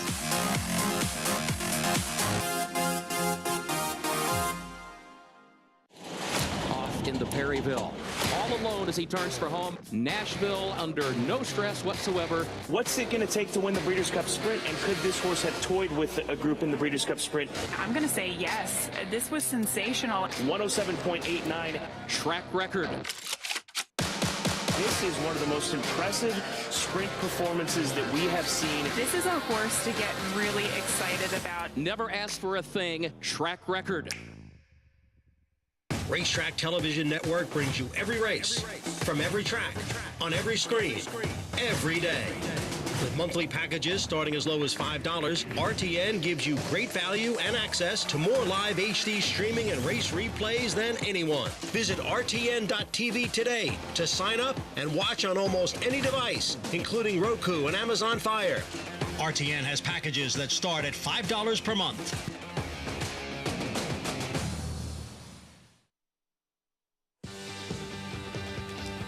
Welcome to our continuing live coverage of Saratoga Live on this Sunday afternoon card. New York Showcase Day continues. It's brought to you in part by America's Best Racing, for the love of the race. Visit americasbestracing.net today. Gorgeous weather for this Sunday afternoon where we pay tribute to some of the great New York breds and all New York breds on this show today. 6 stakes races worth over $1.25 million on the card. And the big one to come later today, that Albany.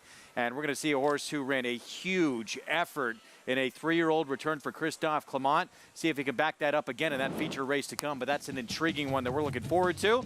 Canoe already painted, looking sharp. We heard from Jenna Antonucci earlier on the program. Belmont Travers double. What a training job she has done with that 3-year-old who now moves to the head of the class. Today's action presented by Claiborne Farm.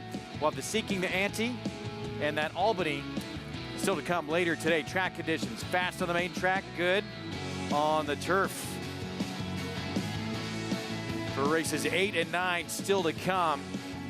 Track conditions presented by John Deere. And we'll see if that turf continues to dry out through the rest of this afternoon. With me on set, champion jockey Richard Migliore, a special guest. Good to have you, Rajiv Mirage. We're going to pick his brain for some winners, talk to what you've been up to of late, and 4-time Major League All-Star Paul LaDuca. Always a great day, Mig, to showcase these New York breds in this entire program. I love the New York Showcase days. The owners, the breeders come out in mass. They're so proud of the product they're able to produce here in the state of New York. And being a New York bred myself, always one of my favorite days. And Rajiv, always great to see you. We talked to you on the set a few years ago, but obviously some big wins in your career, which we'll get back to. But now you're focused with your hands in a lot of different areas, including helping out back home. Yeah, I have the e-commerce marketplace, Road Jockey in Jamaica. So excited about that. I'm dabbling in tech development as well. So we have a tech development company, and just so excited to be joining you guys here. And it's been so long since I've been rubbing shoulders with Richard Migliore, so it feels good to be back. And this guy, too. We look forward to the late pick 5 still to come. We have the pick 6 ahead of us as well. Good card today. Yeah, and I think it's a card when you look at the beginning of this card. Now, the pick 6 starts right here. I think a lot of people will lean on maybe the 2 runners that are getting bet here, the 2 and the 7. Listen, it's Todd Pletcher and it's Brad Cox, so no big news there. When we get to the pick 5, last race has been taken off the turf. The also eligible in there, the 15, is going to be probably tough to beat in 1 there, to 2, 1 to 5, somewhere in that area. Javier Castellano, by the way, off the rest of the mounts for this afternoon, had an issue before the gate, or I guess right leading up to the load in a prior race. It's going to be Dylan Davis in that last race. Joel Rosario as well in race 8 will fill in for him. Well, one thing you don't have a problem with in Saratoga is coming up with good riders. Javier, a record, an incredible 7th Travers win. I mean, I just can't even fathom what it feels like. I mean, I never was lucky enough to win one, hit the board a couple of times, Rajiv, but 7? Yeah, I wish it was 6 because he beat me one time by a nose. So, and we were talking today and saying, look, you never say never, but this is probably one of the things that is never going to be broken, this Travers record. 7, I don't know. I agree. You Just think incredible. Eddie Arcaro and riders like that, Jerry Bailey. Nobody won more Travers than him. And how about Angel Cordero? Only one over all those years. Now you know why the connections of Mage and Arcangelo wanted this guy so bad. He's the man you want in the Travers. Pretty good career list from this guy as well. We're going to take a look at the career accomplishments from Rajiv Mirage. Some big Breeders' Cup wins. What was the favorite win of your career? My favorite win of my career was my first Breeders' Cup with Caleb's Posse, because that race, it was such a relief. I was over in the Breeders' Cup, and it was my biggest desire when I started riding to ever even participate in the Breeders' Cup, and I never thought I'd ever even win one. So when I won that first one, I was just overwhelmed with emotions and just felt so gratified. Big moment here as well. You had a Whitney win back in 2011, one of the most prestigious races for older horses there is in the game. Yeah, I mean, winning the Whitney at Saratoga, race that we look up to all these years, it was just so great. And, you know, the most emotional win I've ever had was with Irish Warcry in the Wood Memorial. I was coming off of this injury that almost took away my career, and to come back and be right on top and win a race like that with the Derby favorite going in, I mean, that's the one race I ever won that brought me to tears on the Gallop Out. It brought me to tears that day. I had interviewed you earlier that week, and hey, there you go. Some good moves there, too. Some dance moves as well. You know, I had interviewed you. I knew what you went through to get back to that position, the hard work it took, and that was, you know, an incredibly satisfying win. But I was emotional for you. I loved the way you rode Main Sequence, a horse that was very difficult to ride, and you had to ride him carefully. Talk about him a little bit. Well, I remember you were saying that before about Main Sequence, how difficult he was to ride because he was a little tricky leaving the gate. He'll always drop back and he'll bait you into trying to move too soon, and if you did, you might lose your race. But what made it easier for me to ride that horse was the connections. Grab Motion and the team, they were so confident in what I did with him, and then they let me just be one with the horse, and that just made my job just so much more easier. And we just made a great team overall, and I think that is why I could ride him the way I did. I forget, you know, about Irish War Cry. I know it's New York Bred's Day, but he was a New Jersey bred Irish War Cry, which is, I would think, one of the better New Jersey breds of all time, no? Yeah, and being a New Jersey bred, and a lot of my career development was in Monmouth Park for many years. So I felt like everything was just coming full circle. Bringing Monmouth Park and the Derby and injury and all that. I mean, the build up to that race was the Derby, and coming off the woodwind was just so incredible. Or you're going to put your analysis skills to use as well while we have you here and take a look back at the big one from yesterday, 154th running of the Travers, this Midsummer Derby. And after this performance, I think it's clear who the best 3-year-old right now is in this division. It's Arcangelo. Let's go back to the start. Forte, little unsettled in the gate there, Mig. Yeah, and then Forte actually breaks out and put Arcangelo in a little bit of a precarious position for a few strides. He was able to extricate himself out of that spot pretty cleanly for such a big horse, Rajiv. Yeah, I mean, and what ended up happening was Arcangelo, even though he got squeezed a little bit, he ends up falling into the perfect spot. And going into the turn, the race was won right here. When Javier was able to secure this inside run and kind of take that away from Forte, the race just fell into his lap. Yeah, you know, when I was going to ask both of you guys, obviously Mig and Raj, when you watch this race over and over, you kind of look, okay, Forte's a little fractious at the gate. Mage all of a sudden got really, really keen. Now the horse off the long, long layoff got right into the bit after getting squeezed at the start, and you made a great point, Rajiv. He's just coasting along. Now you're seeing Tapit Trice. He's kind of running off with his blinkers on. He's the only one, Arcangelo, just settling back there like a professional, like he's been doing this, and he was one of the most lightly raced horses in the field. Yeah, one thing that should not be overlooked, when I assessed this race after, I think Tapit Trice ran a remarkable race, and with the blinkers on, it did what they wanted from him. Jose riding him for the first time probably wasn't confident that it was going to do what it's supposed to do. I believe if they let that horse just settle on his own now without having to rush him, which is what they want the blinkers to do, right? Keep him connected and engaged without having to do too much early.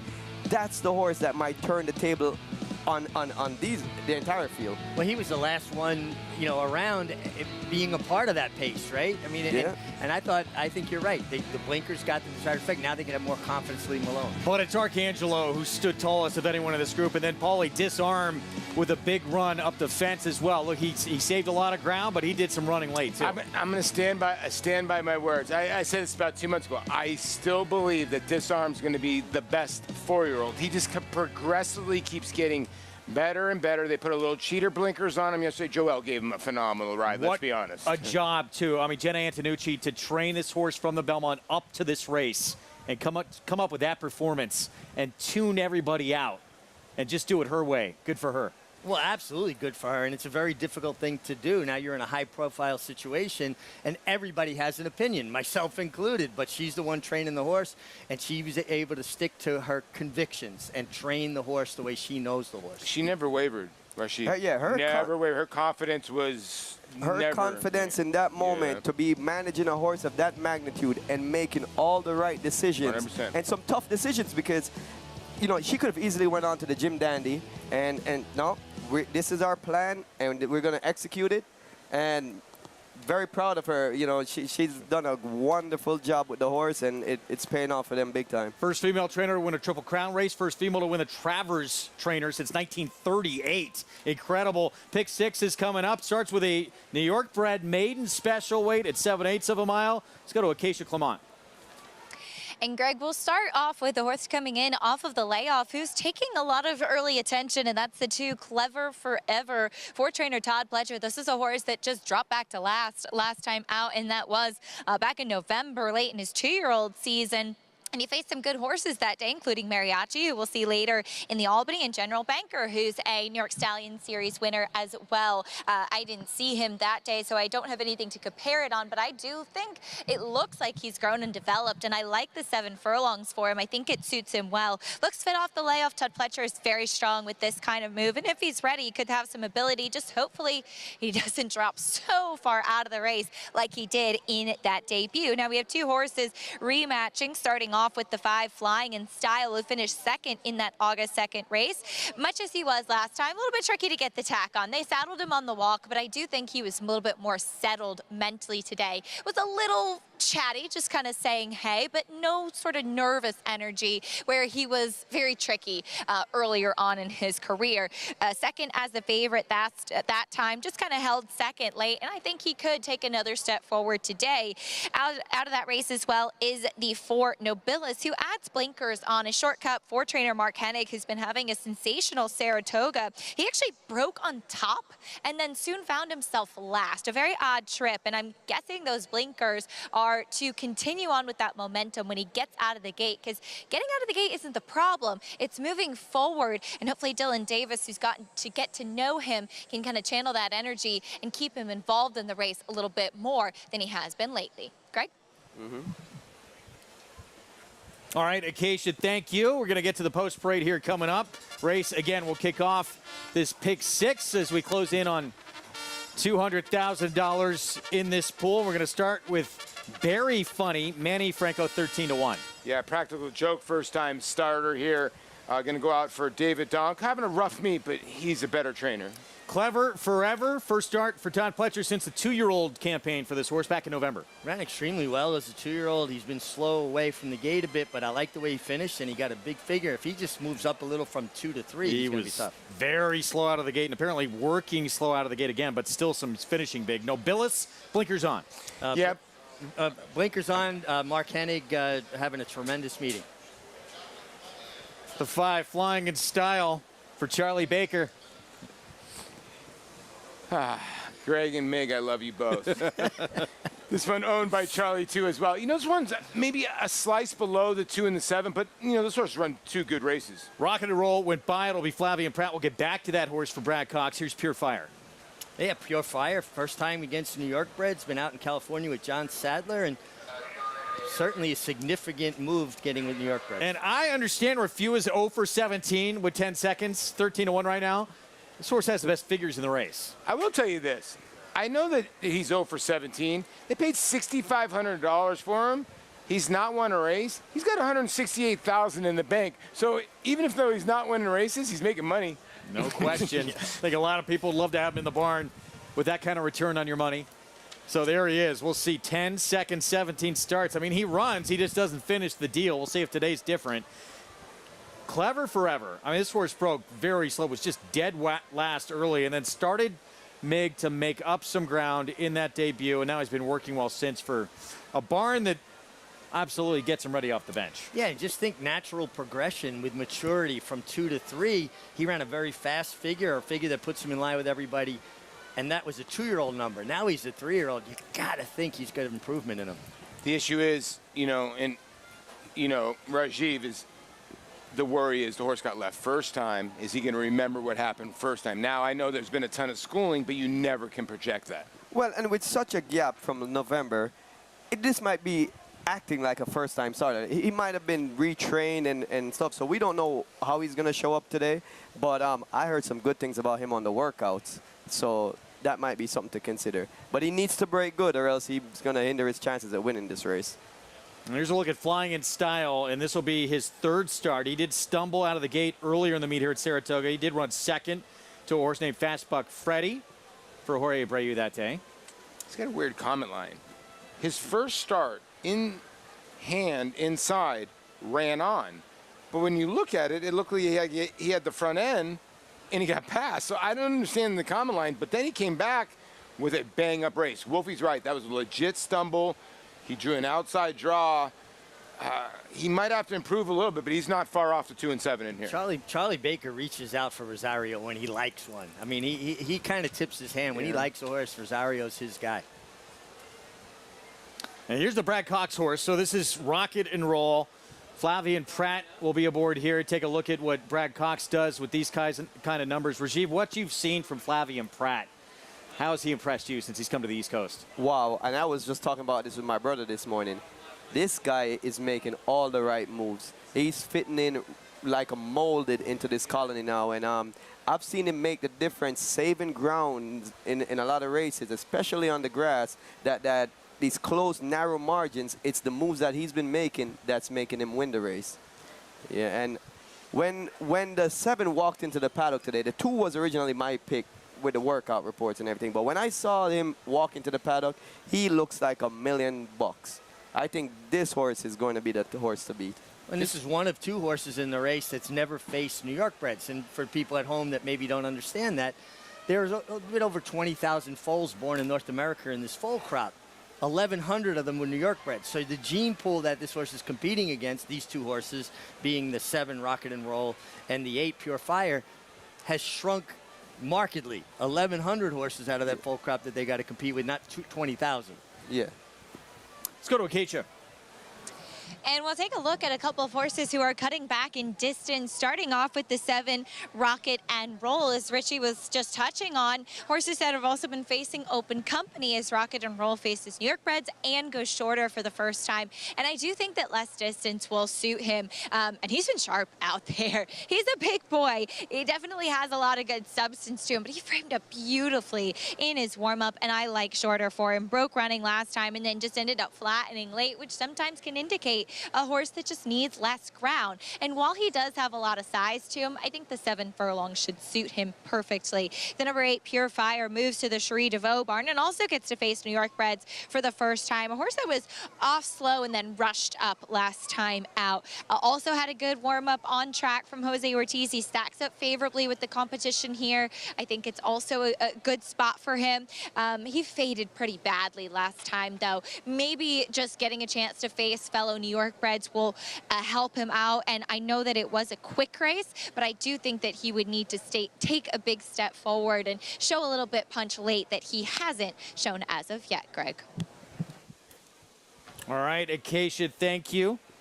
Minute to post coming up. Racing kicks off this pick 6, and it's Clever Forever. Keep your eyes on the break from that, too. Can this horse break cleaner than he did in that debut, Paul? Yeah, it's gonna be key, because the 7 Rock and Roll, I mean, you go back and you look at this horse's form. This horse was second choice to Arabian Night, a loaded race on Breeders' Cup Saturday. It was the first race of that day. Got left in the gate. The Bob Baffert runner won the race. Brad Cox runner ran second. That was a loaded race. Now the horses come back and gone around 2 turns. Now they're cutting back in distance. The 7 could be a handful in here. Yeah, that cutback in distance is key. And what I love about his workout pattern is on August 12th, he made a bullet workout. And they come back 7 days later, and it just went a little maintenance workout. So it makes me feel like they are where they want to be. And they say, I don't need to do much more than just maintain this going into the race, because we're where we at. Rajiv, what was it like for you? I mean, we talk about it all the time, and for so many years it's been that way. This jockey colony here at Saratoga is just loaded with the absolute best of the best. How fired up were you to come here every summer? Well, fired up is one part, but I was actually always a little nervous coming here, because I felt like such a short meet, and if you get off to a subpar start, it's like you're always playing catch-up. So I was anxious when I came here more than anything else. But you know, what are you gonna do? It's a where you want to be. It's the toughest place, and when you do have success here, it just validates, you know, your reason for being a jockey. You know, Rajiv, I'm so proud of you for everything you've done. Listen, I had the privilege of riding with you, and I always admired you as a rider, but more so as a human being. But what you've done since you stepped back from riding and reinventing yourself, what was the biggest thing that you missed, or the hardest adjustment? For me, I missed the routine. I liked knowing what my day was. I was going to be at the track early. I was going to be in the jocks room. I knew what my day was out in front. What was the hardest adjustment for you? I think the camaraderie with the people on the back stretch and seeing the horses every day and just the interaction. I love that. You know, I thrive on that. And going from, you know, the racetrack to the boardroom, it's different. You don't have that much interaction with so many different characters and stuff every day. It's a little more limited. So one thing the racetrack's full of is characters. I'll tell you what, it's so right. He hits the nail on the head because it's the same way for me from baseball. Everybody's like, what do you miss the most? I miss the clubhouse. I miss the clubhouse managers. I miss the guy that would park my car. I miss the security guard out there, Dom. How you doing, Dom? One of the best guys ever. I miss those people that are behind kind of the scenes that watch your car out there in the parking lot and you see every day on the everyday basis, your valet, like, you know, stuff like that. And the camaraderie, playing cards with the guys in the room. That's what I miss about it. I don't miss icing my knees after the game. Makes too much money from me in the card game in the room, so I don't miss that part of it. Yeah. I was riding to pay him. No. Pick 6 coming up. Rajiv Mirage, our guest here. We get him for another segment ahead. Right now, it's 7/8 of a mile in this New York bred maiden special weight. Todd Pletcher's Clever Forever. 3-2 favorite in here. Debuted November of last year as a 2-year-old. Second start, 3-year-old debut coming up. Let's go upstairs to Frank Miramati for the call. Thanks, Greg. Here's Rocket and Roll in the colors of Spendthrift Farm. Partnering with Frank Fletcher Racing Operations. Pure Fire, one from the outside. Refua will complete the line. Goes in. They're in the gate. A little bit of movement.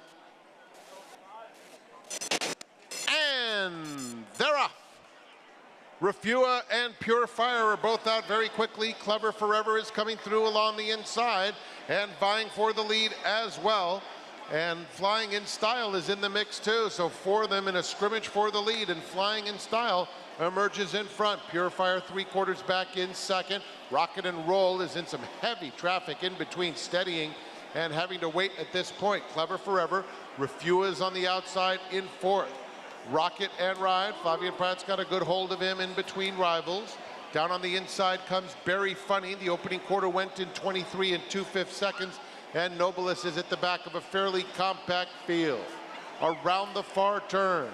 And Pure Fire moves to engage Flying in Style. They're on even terms, 3 furlongs from the money. Down at the rail, Clever Forever and Refua is next. Nobilis is underway. The half went in 47 seconds flat. It's wide open with 1/4 mile to go. Pure Fire is up to take a narrow lead. Clever Forever fights very gamely at the rail. And now there's clear sailing for Rocket and Roll on the outside, who's coming with his bid. They're a furlong from the finish. Rocket and Roll on the outside. Clever Forever at the rail and Pure Fire in between them. A 16th to go. Rocket and Roll or Pure Fire. Rocket and Roll. A well-deserved victory.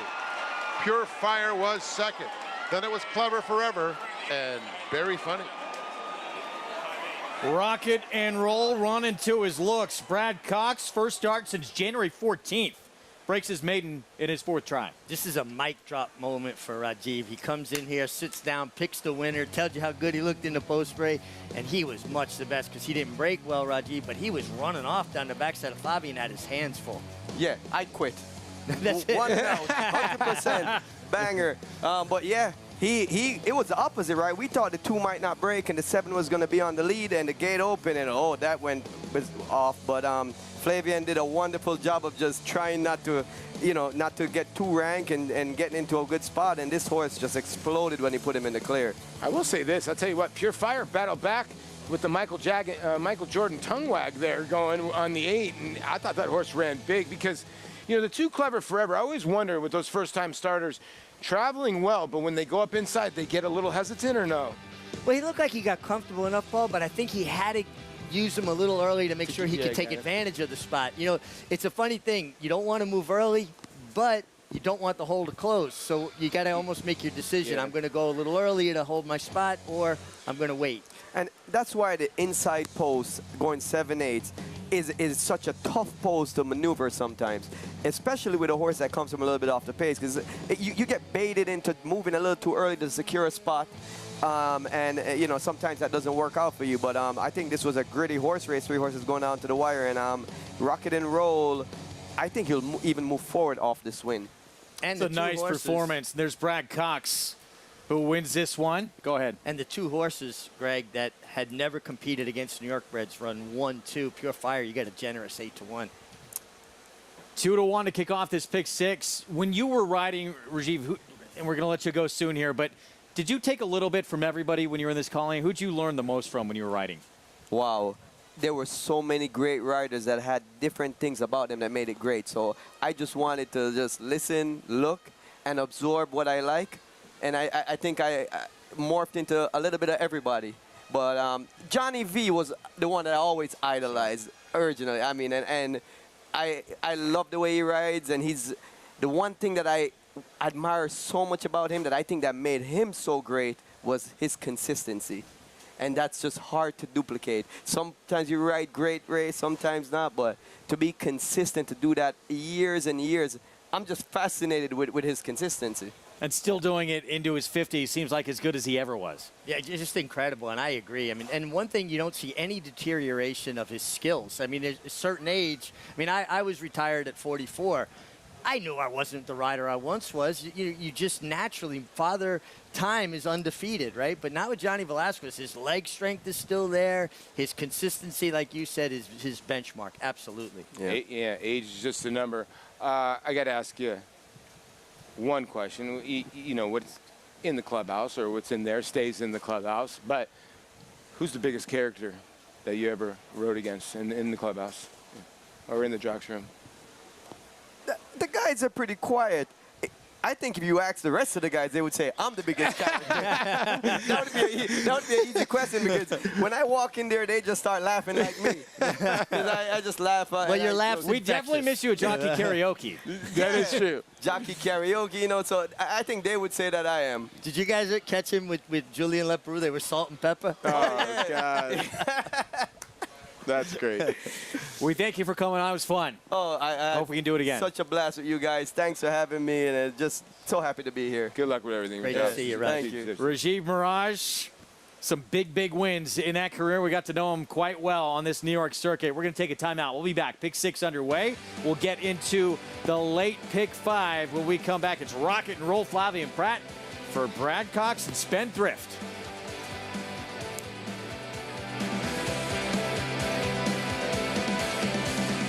Respect the law. He's earned it. A Grade 1 winning juvenile. 'Tis the law, pops the cork in the champagne. A classic winning 3-year-old. 'Tis the law is going to win the first leg of the Triple Crown. 5 triple-digit buyers. Respect the law, 'tis the law. The best son of Red Hot Sire Constitution. He's left the others behind. He's going to win the Run Happy Travers. 'Tis the law. The best bet for your dollar is Massachusetts Thoroughbred Breeding Program. I honestly believe it's the best program in the country, and it's probably the best kept secret. The incentives in this program are awarded to any mass bred running anywhere in the country. Bonuses for owners, breeders, developers, stallion owners. You get those percentages no matter where that horse is running. This is a great program. Everything about it.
Welcome back to Saratoga Live. Glad to have you with us on this New York Showcase day as we see Rocket and Roll get the win in the 6th race. Pleased to be joined by his trainer, Brad Cox. Brad, it seemed it was a combination of a little bit less distance and finding his New York-bred friends today. Yeah, it always helps. I want to start by thanking Spendthrift and Frank Fletcher for being patient with this colt.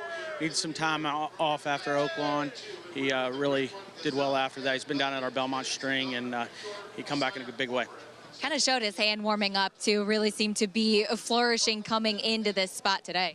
Yeah, for sure. Like you said, the cutback I think helped. Obviously, the New York breds. A little bit of a tight trip up the backside, but when he saw daylight, he finished up well. Very proud of the effort.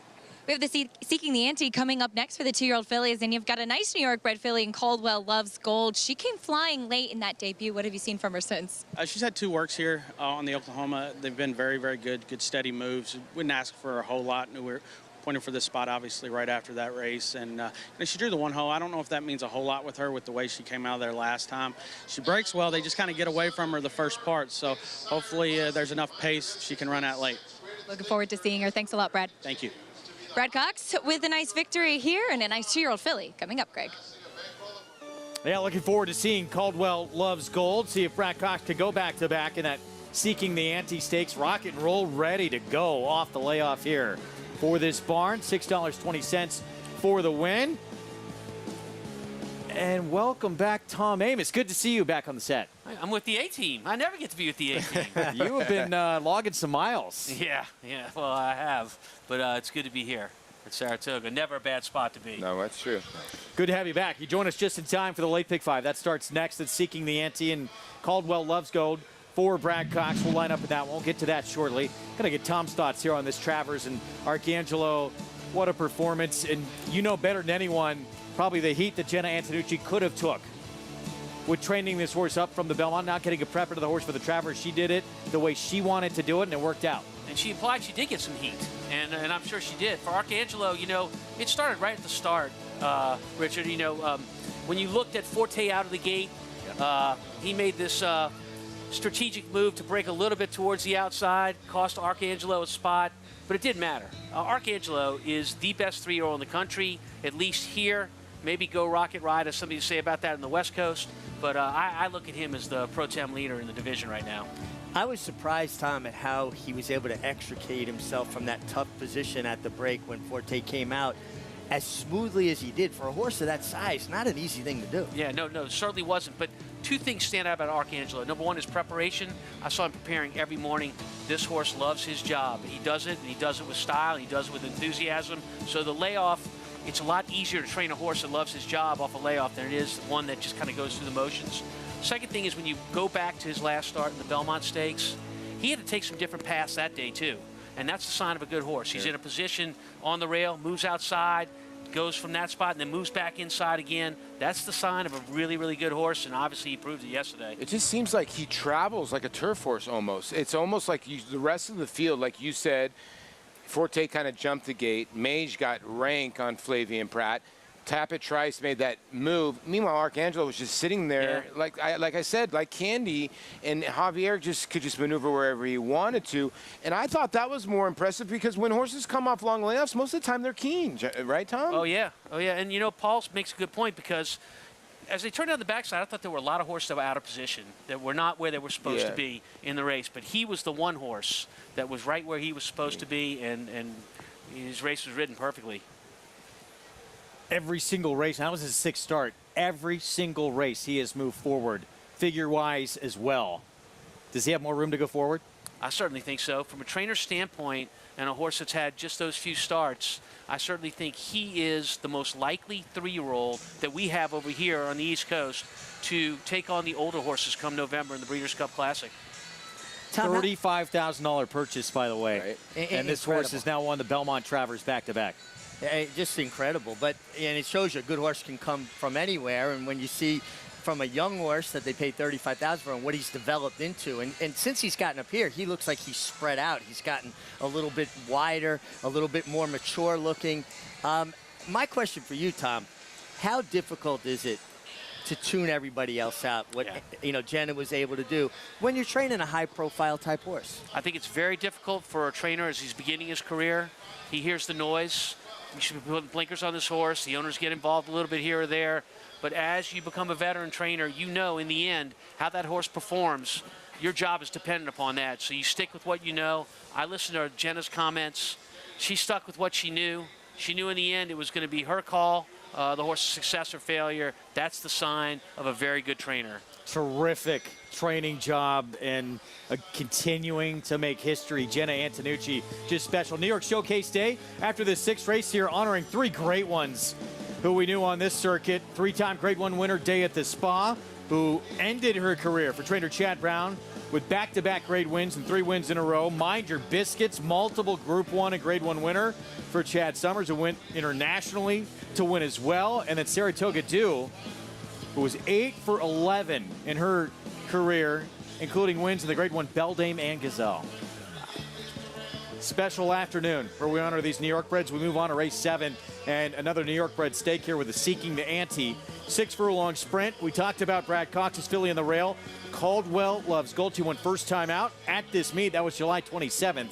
Right now, 5-2 co-favorite. The slight favorite is outside Stella Maris for Horacio de Paz, who is still a maiden right now. There she is, making start number 2. Yet to win, but she's the one to beat on the board for Horacio. Ricardo Santana Jr. will ride. We'll have more on the Seeking the Ante when we come back.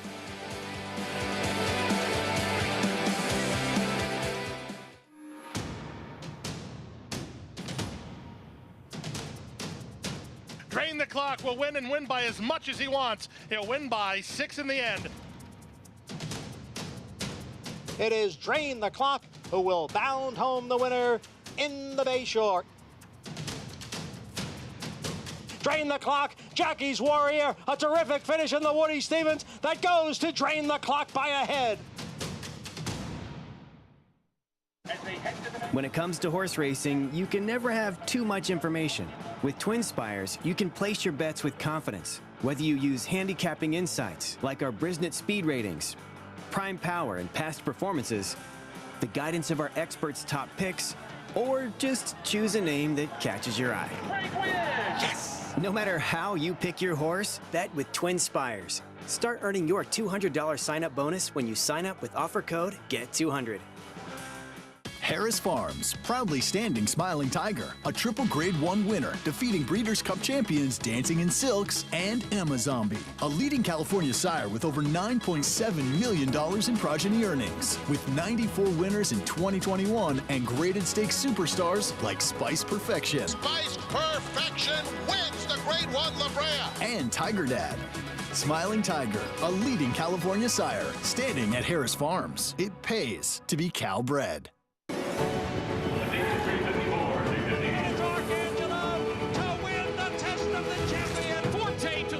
Breeders' Cup Juvenile. And Trice wins Toyota Bluegrass.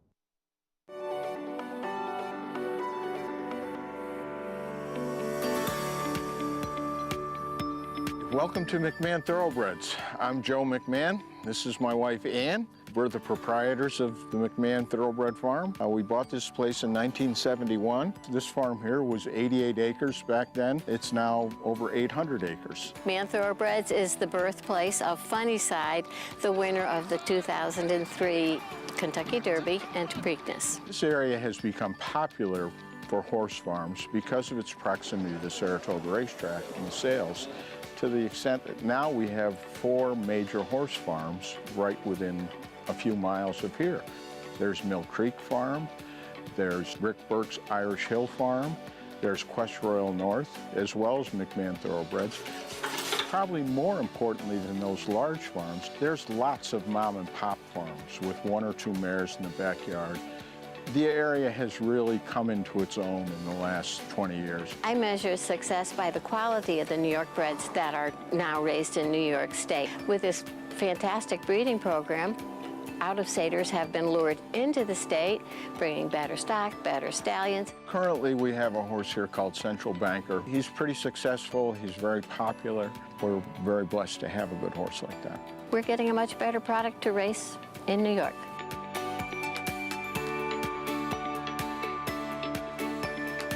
For more information on the New York Thoroughbred Breeding and Development Fund, you can go to nybreds.com. That farm that you just learned about, we have a filly bred by McMahon of Saratoga Thoroughbreds in this field coming up. And there she is, the daughter of Salamini, My Shady Lady, who won first time out at Gulfstream for trainer Carlos David. Junior Alvarado will ride here for start number 2 coming up. Let's go for more to Acacia. And that filly sold for $100,000 at the OBS April 2-year-old sale after working 10-1, and she did have to be asked a little bit, but from being at those 2-year-old sales, Greg, the progeny of Salamini have been very interesting and sold quite well at the 2-year-old sales too. Now this one won first time out down in South Florida, so she will face New York breds for the first time. The 3rd place finisher came back to win, and while My Shady Lady wasn't initially the quickest out of the gate, she took over and just kicked away much the best. That was going 5 furlongs. She gets an extra 1/8 of a mile today, which I think she'll really appreciate. She's a tall, leggy filly, incredibly fit, and has gotten sharper once they've gotten the tack on her. I think she's very interesting, stretching out a bit and facing New York breds. The number 6, Stella Maris, a filly who has yet to break her maiden, and she is the favorite, but she faced Open Company in her debut and got a 71 Beyer speed figure for that effort. That was going 7 furlongs, and I wish it was 7 furlongs again today. There's a lot of leg to her. She's incredibly athletic though too. And while I wasn't in the paddock for that debut, speaking to Maggie Wolfendale, she said she was very classy acting in that first race. And I do think that she got something out of it. While Horacio de Paz has only had 1 win this meet, the horses have been running well and hitting the board, including this filly. She's very well tucked up. She's been very professional. My one concern is that she's turning back in distance today. The number 1, Caldwell Loves Gold, we just heard from trainer Brad Cox about how they just kind of ran away from her early, and that's exactly what happened. She kind of strikes me as a filly who will appreciate when the distances get a little bit longer moving forward too. She was a little bit vocal when she first came here into the paddock, but she hasn't been nervous, which I appreciate, kind of looking for that differentiation, whether they're kind of screaming because they are anxious or really nervous, or if they're just still figuring things out and maybe just trying to say hello to their fellow young horses in the paddock. And I think that was kind of the case with her. She finished with the best momentum, and we did see 3rd place finisher Lady Arwen come back to win impressively the other day after her very troubled trip. For Jeremiah Engelhart, who does have one in here, and that's the 4, Tricky Temper, another one who sold at the OBS April sale, also working 10-1. That was an off-the-turf race, and again, conferring with Maggie, she said that this was a filly who kind of came in with a training saddle, trying to keep her settled. It did maybe look a little bit more turf meant, but kicked away pretty impressively. No training saddle on her today, and while she's been sharp, I like the intensity that I'm seeing from her. I could see that maybe she will appreciate the turf down the line. She has a bit of a flatter hoof on her, but that said, the Dam was a very good dirt sprinter, a multiple stakes winner as well. She's by Into Mischief, and she worked quickly at that sale. She could be quick again today, and I think that she'll get out of the gate better than she did in that first start. Oftentimes you'll see that kind of progression with 2-year-olds when they break slowly on debut. They'll be sharper going forward, as she'll be accompanied by the pony heading out, as she's on the muscle today, Greg. Acacia, thank you. 9 minutes away here from this Seeking the Ante coming up on New York Showcase Day. And for everybody in this field, this is just start number 2 of their career coming up, Mig. Yeah, I mean, horses that have shown good ability. You do have one maiden, Stella Maris, on the outside, but she ran extremely well on debut, turns back an 1/8 of a mile. You think, Tom, they started her 7/8 because maybe she just hadn't shown that kind of zip out of the gate, so they started her at a little bit longer distance? I don't know, a bit of a head scratcher, right? Because this is a New York bred, Stella Maris, and running against New York breds today, but on that particular day ran Open Company, was favored in that particular spot, so obviously was training well going into the race, and the race was very attractive. Didn't win, but an attractive race nonetheless. Well, you know, Mig, you make such a good point, because the state bred races, you're running for more.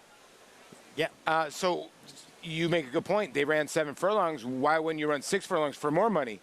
So that actually is a great question. I didn't realize that. So that because you get the bonus if you're a New York bred in the maiden specialty races. Yeah. This starts the lucrative late pick 5, and if you play it every Saturday, Sunday through Naira Bets here at Saratoga, and you're the only winning ticket, you not only take down the entire pool, you get a $1 million bonus as well. So make sure you play through Naira Bets, pick 5 pool over $500,000 here. Tom, how are you going to play it today? Well, I'm going to keep it small, but the horse we just talked about, the 6-horse Stella Maris, I think from that outside post has a real chance to come through here today and is one of my singles. The 8th, 9th, and 11th race I thought were wide open until they took the 11th race off the grass, Paul, and they went to the dirt. I think the 15-horse Foxy Cara is going to be very, very tough in that spot. So I'm singling a couple spots, spread out in the 8th and 9th, and you know, look, I like everyone should do, I make my bets through Naira Bets because $28 can get you $1 million, and whatever the payoff is to add to it. Why not? We were talking about this with Mig the other day. The best success I've had in pick 5s been with the smallest tickets I've played. Those big ones, when you're chasing and going after it for some reason, I say this all the time to novice players or people that want to come to the racetrack and fire big tickets. I'm like, listen, if you take $100, you will concentrate way more, and you will concentrate a lot more on circling your tickets on 36 to 72. When you have 500, you start punching unnecessary horses that you do not like. You'll catch lightning in the bottle every once in a while, but they're 14 and 16 and 18 and 1 for a reason. I agree with that. Yeah, smaller ticket means you have stronger opinions in certain spots, right? Yeah. Quite often it does. Is there any reason the Mission Impossible song is playing right now? Did you think the pick 5 was that tough today? Wow, what are these guys doing? They want listening to us before they start that up with the horns? It has played that way occasionally at this meet. Here's Caldwell Loves Gold. Brad Cox looking to go back-to-back here on the Sunday card.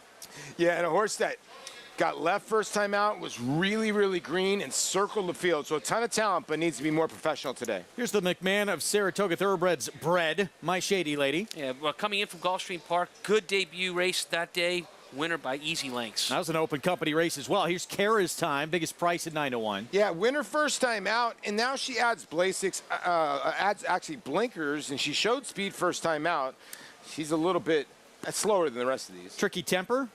A horse that made some beginner mistakes and still won. Tricky Temper's a player in this spot. Look for improvement. Joe Sharp meets leading rider Rad Ortiz Jr. on Concerti. This filly was really sharp and very straightforward, so she was professional for 3 Diamonds, who's having a great meet. And Stella Mara, she may be a maiden, but she got the biggest buyer speed figure of anybody in the field in that debut. And she looked pretty in her trip. Hopefully we get to watch that backtrack because it was impressive. All right, let's go back to it. It was here August 13th, going 7/8 of a mile, so fairly quick return here in 2 weeks. Fairly quick return, Richie. You know, this horse broke well, but they took this horse back behind horses, moves to the outside here. This is a good finish against open company. I think we see improvement off this race, and I like the outside post today. Yeah, and I like the fact that she got that education, right? They basically got a good schooling, and a lot of young horses react negatively to kickback and different scenarios that they are going to encounter in racing. And the fact that she's going against New York breds now, again, just racing against a smaller group gene pool wise, right? Only 1,100 New York breds in this fall crop. Yeah, when you look at this field, the one is getting bet because of the eye-catching move that she possessed last time. She got dead left in the gate and she circled the field. So a lot of people will look at that and go, Brad Cox. But again, if she does that and breaks again that slow, as you see the 6, warmed up very nicely on the racetrack, she can't make that same mistake. You got Tricky Temper in here who's taking money. And the other part about this, you have the 2 is kind of the unknown, Greg, because that's the horse that's coming in from Florida that won an open race against open company, is now running against New York breds. There's the next out winner behind her as well. Such a wide open race. Any of these fillies could take a big move forward here in their second start, including this one. Concerti looks like one of the primary speeds in the race. This one for Joe Sharp, who basically went gate to wire in the debut, and it came here at Saratoga. Broke a shade slow in her debut as well. They sent after not breaking well, and they keep sending, and she gets the wire in front. I thought she was real professional, Mig. Yeah, The outside two horses were, to me, were the two most professional. Obviously, the 2 was very good first time, but she even made a mistake at the break. The 3 made a little bit of a mistake at the break. The 4 and the 1. The 5 and the 6 in this race, Concerte and Stella Marie. Concerte made no mistakes. They were the most professional, the 5 and the 6 in their last 2 races. You don't think so, Mig? Yeah, no, absolutely. And, you know, Concerte has speed. Stella Maris comes from off the pace, and she's well drawn to make that run again. I just thought it was interesting looking at that, you know, Tom, what we talked about, the fact that she started against Open Company when there's plenty of maiden New York bred races here. Maybe they just wanted the 7/8, so I'm just a little worried, you know, the turn back to 6, but with the race under her belt, she'd probably be sharper, too. Yeah, so you're asking it in a different way to me, so I understand what you're saying. And, you know, for a trainer to start a young horse at 7/8. Talking about Stella Maris. Yes, I'm sorry. We're talking about the 6-horse Stella Maris. It's oftentimes because you don't think you have the speed to get that 6 furlong distance. But now that she has a race under her belt and watching that race and having the outside post, I'm comfortable with them running 6 furlongs today. 2-1 favorite, the maiden outside. Let's go back to Acacia. And to talk about the number 5 Concerti, who Paul was mentioning, she does have a lot of early speed, and she's kind of that small, quick, early, precocious look. Now, there are a couple concerns that I have with her today. I think that she was really strong, really ready first time out, and she just looks like she's a little bit more drawn up, a little bit too tucked up today for my taste. She warmed up very well out there, but she did work in company with an unraced 2-year-old. You can watch that last workout on XBTV called Run, Jalen, Run, and we don't know how good that one could potentially be, but this filly had to really be asked on the gallop out. So I wonder if she's just one of those very early kind of small, quick, precocious types. She also had a little bit of skin disease going on today, which could mean nothing, but sometimes it could also mean that just things inside are not 100% as well. Maybe her speed will be strong today. I just really preferred physically some of the others. The number 3, Kara's Time, wanted to give a mention to her. She's one of the rare fillies that neither Maggie nor I had any notes on, so maybe Richie can help us out. But Kara's Time does add blinkers off of a win after she wasn't the quickest out and then moved up to the inside.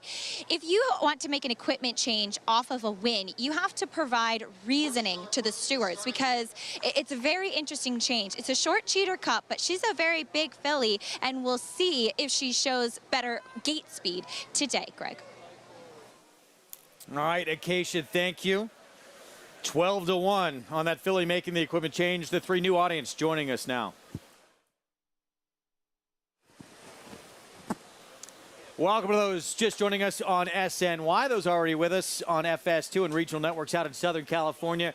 Greg Wolf, Richard Migliori, one of the top trainers in the country, Tom Amos, 4-time Major League All-Star, Paul LaDuca with you as we get set for the late pick 5 coming up on this Sunday card on New York Showcase Day. Yeah, I love this day. The breeders and the owners are out in mass. So proud of the product they're able to develop and create here in the state of New York. And I was in the paddock for the 3 Kara's Times last race. She was a handful in the paddock, a handful going to the gate, and actually dumped Jose Lascano after the race and ran back to the winner's circle by herself. So I think that that's the reason why they went to the blinkers and they got reason from the stewards. Question for you, Tom. I see a horse with skin disease, and immediately I think it's a negative. Is that been your experience in the past? Absolutely. So usually something internal is going on with that horse, and it's not the way you want to present that horse to the public. The last horse I remember running great with terrible skin disease, do you guys remember Sonny's Halo back in the day? Of course. Super Derby, Louisiana Downs. He was probably, that was a tall, lanky horse. He's probably 800 pounds. By the way, there was a horse called Zenyatta that had a skin disease that got bought for $60,000. There you go. There you go. Did she run that day with the skin disease? No, she got bought though. Sonny's Halo did, and he just destroyed him.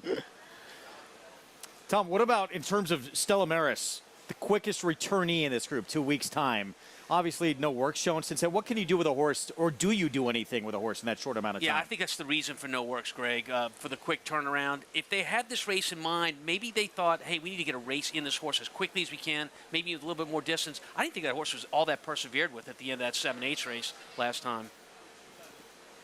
That's Stella Maris, the 6, who is your favorite at 2-1. It's the Seeking the Ante. Second start for all these 2-year-old fillies. Let's go upstairs to Frank Miramonti for the call. Thanks, Greg. Half of them in. Here's number 4, Tricky Temper, coming up. Daughter of Into Mischief. Concerti.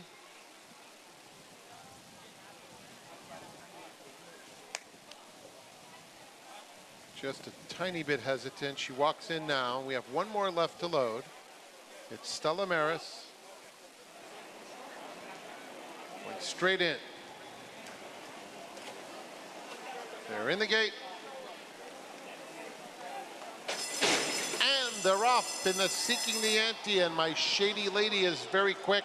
So is Concerti, and Concerti is faster, up to take the lead. Tricky Temper will duel with her. And on the inside, Kara's Time, 3 of them vying for command. Stella Maris now fourth, my Shady Lady back to fifth, and it's another 3 to stretch running Caldwell Loves Gold. They're heading to the half-mile pole, and it's Kara's Time and Tricky Temper heads apart through a quarter in 22 and 2. Concerti 3 deep in third, and they're followed by Stella Maris, inching up very willingly without being asked to do so. There goes Stella Maris on the outside, and Caldwell Loves Gold starts her bid from the back of the field. Suddenly, Stella Maris has breezed up to take the lead. Caldwell Loves Gold becomes the danger on the outside. The half in 46 and 3, and they're coming to the 8th pole. Stella Maris, Caldwell Loves Gold on the outside, finishing nicely. They're head and head coming to the 16th pole. Caldwell Loves Gold on the outside, and Stella Maris. Caldwell Loves Gold takes the lead close to home, and Caldwell Loves Gold repeats that great debut with a win in the Seeking the Ante. Stella Maris ran very well in defeat. Caldwell Loves Gold getting by Stella Maris. Back-to-back wins for Brad Cox. Florent Giroux aboard. Yeah, and you could see Florent was very confident off the break. He didn't hustle his filly at all, allowed her to drop back. Now, this is a filly that climbed from the kickback, the third thrown in her face. She was jumping up and down early before she settled. This time she took it much more professional, and she ran down a dead game Stella Maris, who did everything but win. Yeah, look, this race set up for those horses to close really well. It was a battle on the front end early. Tricky Temper was involved. Kara's Time for the inside didn't break all that great, but hustled up in there to make that battle go. And no excuse for the 6, Stella Maris. She just simply got outrun by the 1 horse, Caldwell Loves Gold. Great performance by the 1.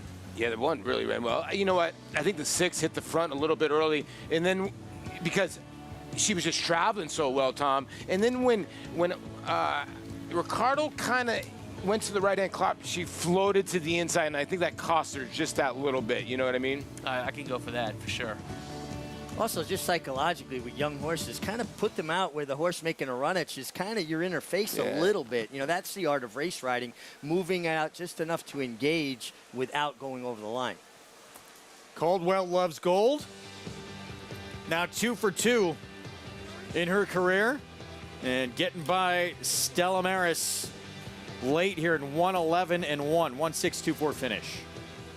And Brad Cox from limited starters having a pretty good Saratoga summer. Yeah, he really is. You know, we talked about the meet that Phil Bauer had last week, talking about the meet the man to my right's having this year, Norm Cassie. He's putting in this type of meet with limited runners. I mean, nothing crazy like Norm's doing, but Brad has come up here on the big days and has delivered on the big days, too.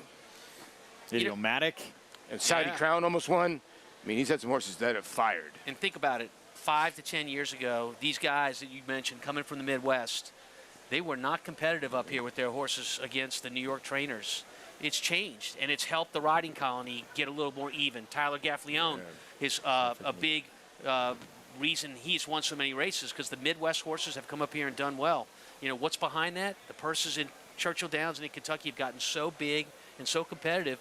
You have to step up your game with athletes in your barn, or you're not going to compete in Kentucky now. Tom, is it also a little bit of a learning curve of what kind of horses are going to fit here? Like, do you handpick who you bring here? Well, it was for me, for sure. Yeah. You know, a race where I think I have the right horse in Kentucky, the same exact race here, Paul, is not the right horse here. No, we've talked about this. You and I sat down at Churchill Downs. You just don't know. You gotta do your diligence. Sometimes the races at Churchill Downs were a little, as you see. That's who this horse is named after, by the way. That little one, Caldwell. Yeah, Caldwell there getting a little hug named after Caldwell. He's going to be in the winner's picture, and he's getting high fives, and he's going to remember this in about 4 or 5 years when he sees that picture. Yeah, when he's playing a little league, hopefully. But yeah, all smiles for Dad. That's awesome. But you make such a great point, Tom. You know, we had a lot of stuff going on at Churchill. Coming here, so the training stopped, and we went to Ellis Park, and a lot of horses came from Churchill last year. They dominated. I tell you what, when Luis Saez made the track to Churchill, I think that changed the landscape too. I agree with that.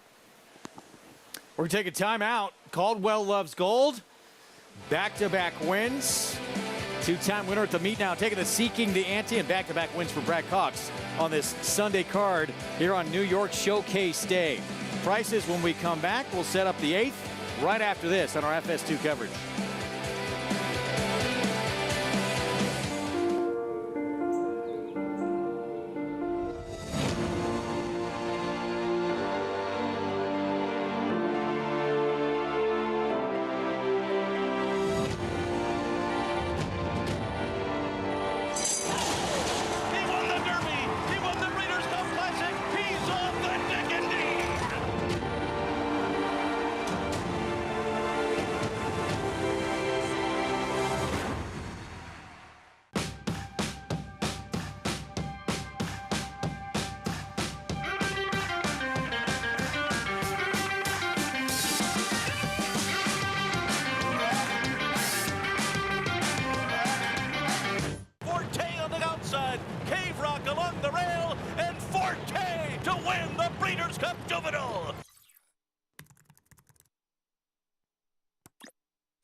Back with you on our Saratoga Live coverage on FS2 and regional networks across the country. It's brought to you in part by Hillendale at Alapa on a gorgeous Sunday afternoon, where the focus on the New York Breds on New York Bred Showcase Day, and it's Caldwell Loves Gold. Brad Cox, Dickey Racing, and Florent Giroux in the Seeking the Ante. $7.60 for the win. Let's go to the winner's circle and Acacia.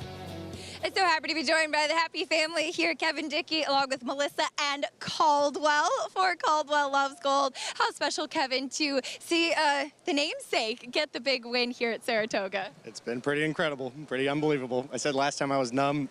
This time it's more like shock. And this filly, she comes with that late closing kick, now 2 for 2. How exciting to see her win first out and now a stakes winner, too. I don't even have words. Like I said, I'm in shock. I can't believe this just happened again. But it was the same race. We started from the back again, but we were a little bit closer than we were last time. And then as soon as we hit that turn, just kicked it in and game on. She's got a world of talent. And Melissa, Caldwell was blowing bubbles in here, but has to be pretty exciting when you name one after him. And now we're getting the big smiles to see it pan out like this. This is just awesome. It's fun. Oop. There you go, buddy. Taking the microphone. In a couple of years, we'll be able to tell him about him, show him pictures. It'll be pretty cool. I love it. And he's not letting me have the microphone back. It looks like we've got a future TV star on our hands as well, Greg. Pretty special stuff here. Acacia, just give him the mic. Let him go. Freestyle. We want more Caldwell on this program. Best dressed, too. Yes, he is. Caldwell loves gold, and I'm sure he loves this win. He just got here, the Seeking the Ante. So Brad Cox back-to-back wins here, and we'll move on. We got the pick 4 coming up. We're going to be on the turf ahead, mile and a 16th over the inner turf. Things still, well, that last race, we didn't know who really was going to step up, but usually a good bet. Brad Cox barn will. This seems like a very wide open race coming up. Yeah, I would think it's a wide open race. When you look at the will pays in this race right now, the 13 is your favorite horse that drew in Gem Mint 10. Everybody wants a Gem Mint 10 of a 1952 Mickey Mantle because one just went for $4.5 million. $4.5 million, wow. And you have, you played obviously 4-time All-Star. You have some pretty good cards in the collection, right? Yeah, I have some in the vault. Do you have all your own cards? He does now. I gave it to him. Did you? I was staying, remember the year we were all staying down by the coffee shop? Everybody had a place down in that apartment complex. Sure. I went to throw out the trash one night, and there was an album of baseball cards, well-kept baseball cards. There were like 3 LaDucas in there from different years and different teams, and I gave Paul the whole collection. I said, here, see what you can do with this. Now, what you didn't realize, I actually was packing up my stuff to go home. Those are actually mine. Paul, give them back. I always wondered where those went. The Hamlet. That's where we stayed. Everybody stayed at the Hamlet that year. We're going to take a time out. We'll be back. We'll talk more through this pick 4 coming up. This 8th on the grass ahead. We'll recap Week 7 stakes action. What a performance. 2 of them really at the meet from Echo Zulu. Wow, is she good right now. And Gunite finally getting the better of Elite Power in the forego. A Grade 1 winner of nearly $2 million, Silver State hails from the sire line of legendary Claiborne stallion Danzig. And his second dam is full sister to Kentucky Derby winner Monarchos. After winning the Oaklawn Handicap, Silver State defeated Knicks Go in the Grade 1 Metropolitan Handicap. Now his first foals have arrived. Grade 1 winner Silver State, standing at Claiborne Farm. Here comes Gem Mint 10 and now Dylan Davis, and they get ready to swarm these leaders. Gem Mint 10 is in front. Gem Mint 10 wins the finale. Welcome to Adelphi Racing Club's unparalleled partnership experience. Exclusive access to the backstretch at Belmont and Saratoga, premier accommodations on race day, and of course, experience excitement like no other. Contact us today to get a taste of the Adelphi difference. RaceLens is the most in-depth product in horse racing with unique features found nowhere else. True odds, predictive analysis, and pace projection. RaceLens. It will change the way you follow horse racing and take your game to the next level. Is it the caramel, the cinnamon, or the pumpkin spice that'll make you live, laugh, launch yourself into a pile of cardigans? Maybe you find out. The Pumpkin Spice Signature Latte. Racetrack Television Network brings you every race, from every track, on every screen, every day. With monthly packages starting as low as $5, RTN gives you great value and access to more live HD streaming and race replays than anyone. Visit RTN.tv today to sign up and watch on almost any device, including Roku and Amazon Fire. RTN has packages that start at $5 per month.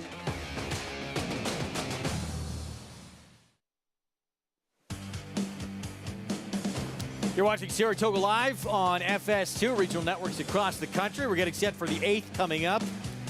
We saw some spectacular performances yesterday. Obviously, Arcangelo in the Travers, but Echo Zulu and what she has done now twice at this meet has just been sensational.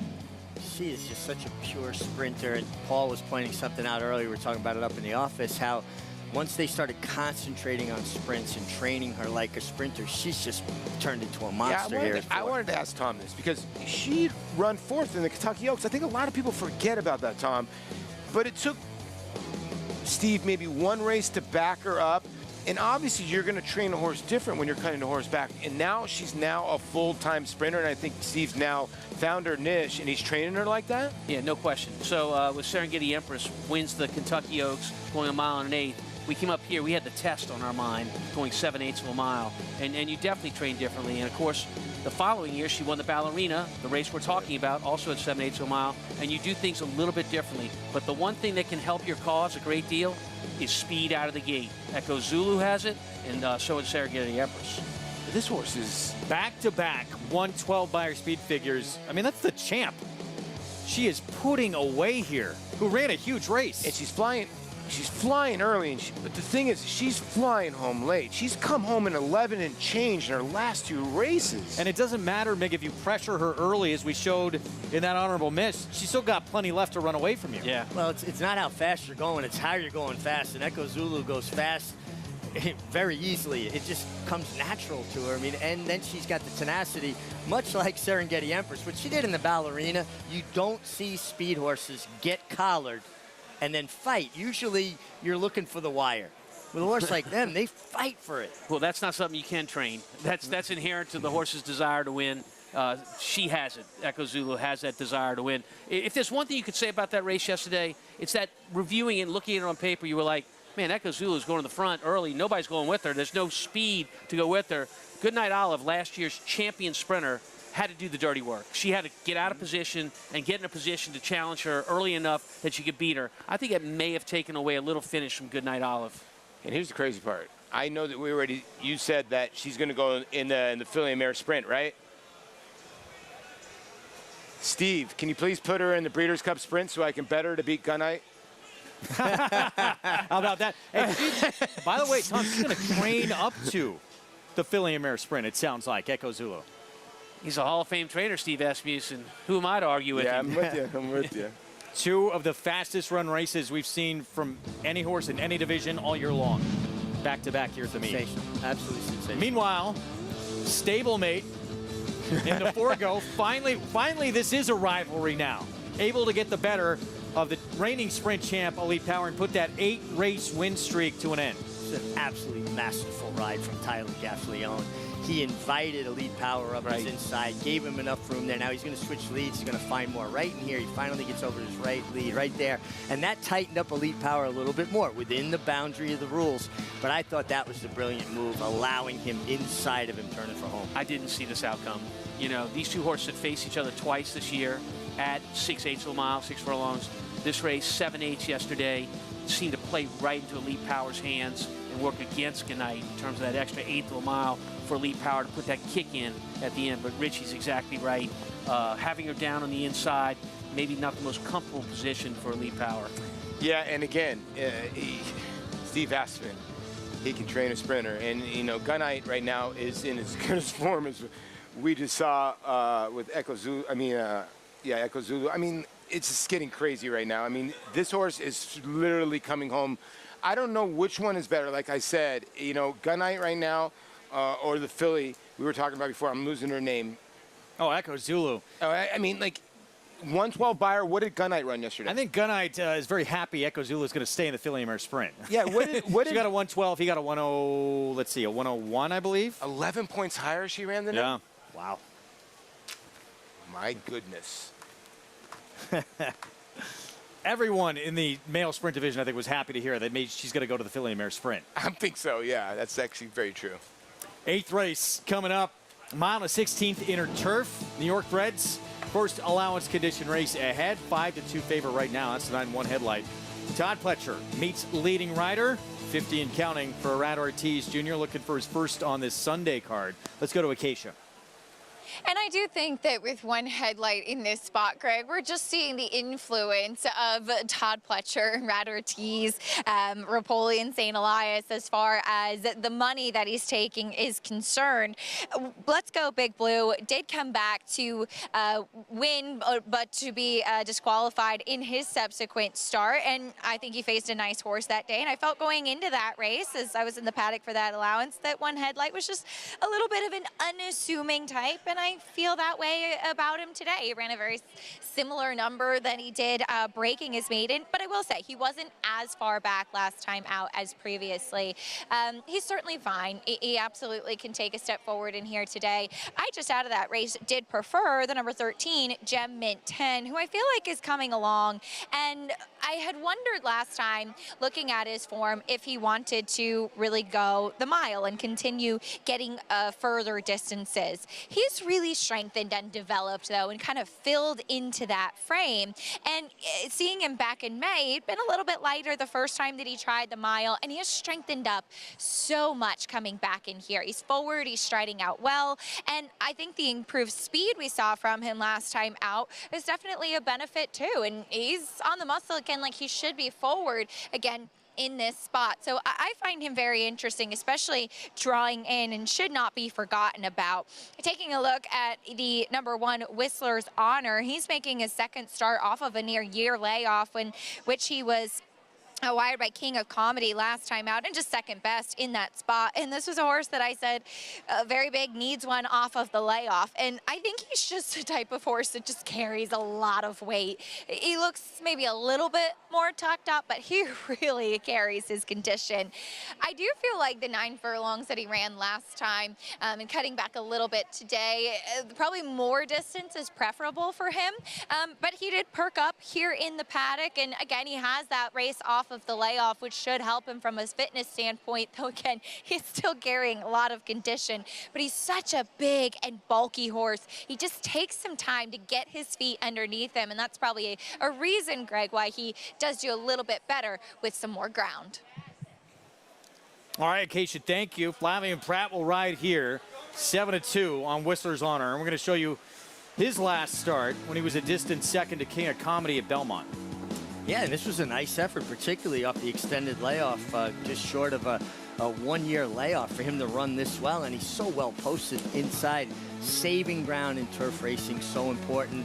And he knows he's going to get to save all that ground into the first turn. Here he is. He's trying to lug in a tiny bit there, Tom, on the far outside, and then he kind of straightens out. I thought he leveled off pretty good, considering he had a really tough trip in this day. He was never getting to the winner. And sometimes these spread out races are actually could be key, even though it was punched behind him for third. Yeah. So 7-2 on Whistler's Honor, and that was his first start in almost a year. So expect we'll see an improved performance. Second off the bench for this Jorge Abreu trainee. There he is. And don't forget in here, guys, you know, the 3-year-olds in here get a little bit of weight. So you look at the 2 carrying 7 pounds less than the 1 in here, 3-year-old to a 4-year-old. Horses with 1 win get less weight, so could be a difference here, especially on the turf sometimes. And back to that replay of Whistler's Honor that we watched. I mean, one thing about that race, the pace was not that quick early in there. You know, that's not his style to be close, so he had a lot to overcome to run that second off the pace. You know, back to Gem Mint 10, this 13 for a moment. He's got to look at Ray Handel. 9-2. Is this horse being forgotten about a little bit because the horse was also eligible? You know, I think so. I would like him better if he was drawn more to the inside, Gem Mint 10. If you flip-flopped his post position with the 1 Whistler's Honor, he'd be my top choice. And also, I've got a rooting interest here because Gem Mint 10 is also a Migliari bloodstock purchase. Joe Migliari picked this horse out 2 summers ago up here. It's interesting, right? Because Gem Mint 10 draws in, and so Dylan Davis stays on that horse. I think he had one in the body of the race, didn't he? Just going to check that real quick. Yeah, he had the 6 American. Yes, he had the 6. He took off the 6 to ride the 13 once he drew in the field. I think this horse got a big shot. I mean, the races have been good. They put blinkers, and since they've gone on the turf, it's resulted in a W.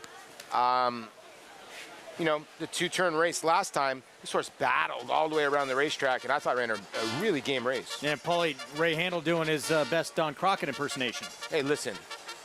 Miami Vice is starting to come back. You're seeing guys with the pink suits. Tom owns one with no socks on. Don't get mad at Crockett because he was wearing a similar outfit. You wore it better, Paulie. Thank you. Here's Whistler's Honor with Flavian Pratt. Right now, 7-2, your second choice, one of the ones. Sonny Crockett, by the way. Sorry, Don Johnson. B of Courage. Joel Rosario picks up the mount here. Yeah, the question here, what about 2 turns for a horse like this? Yet to do it. I think a horse that, through the family, says that's okay here. Here's Trevor McCarthy on Sonic Speed. I think this horse has got a big look. I know no placings here at Saratoga besides a third, but the last couple of races, this horse is in good form. Comes in from Delaware. Factually correct, Rudy Rodriguez trains. Speed and a family that says they can extend to 2 turns. This is a dangerous horse at a price. Noble Huntsman, 20-1.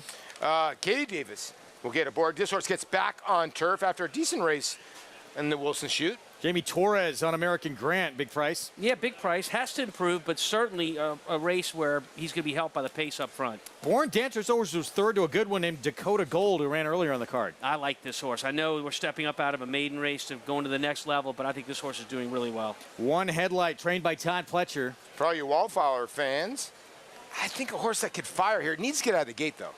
Your Shared Success.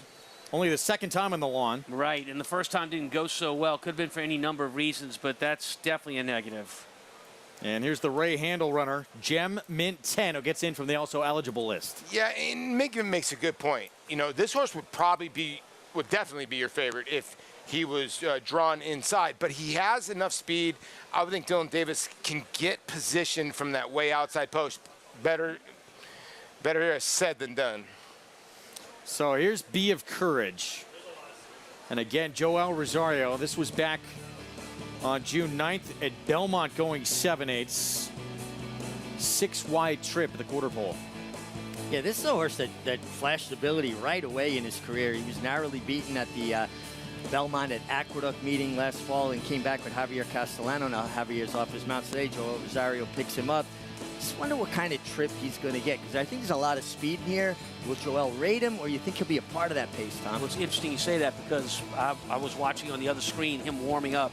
Big warm-up from the 2-horse, almost a sprint warm-up. You look at him right there. He just finished going from the top, from the stretch wire to over there, warming up strongly. I think they have intent leaving the gate. I think they'd like to show some speed. I'll tell you the 2 keys in here. The 1 and 2 are both bad gate horses. Yes. Really bad. And that's why I think the 3, if the 1 and 2, you know, you got enough time in a mile 16th race to kind of make up a little bit. The 4 does have a little speed. That's why I think the 3 can land a really good trip in here. If he can break pretty sharp and just get ahead of the 1 and 2, because the 1 and 2 just, they fall out of the gate. Yep. Meanwhile, the 8, Born Dancer. Tom, 14-1 right now. Has faced some good company. Talked about Dakota Gold, who was third to second start of his career and comes in off a win.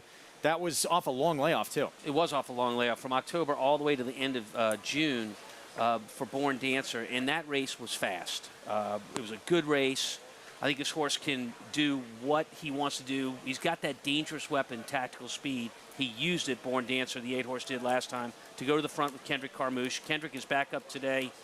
I'll take that price. Man, look at the way he's warming up. Terrific. Looks fantastic on the racetrack. 14-1 with more on Born Dancer. Let's go back to Acacia.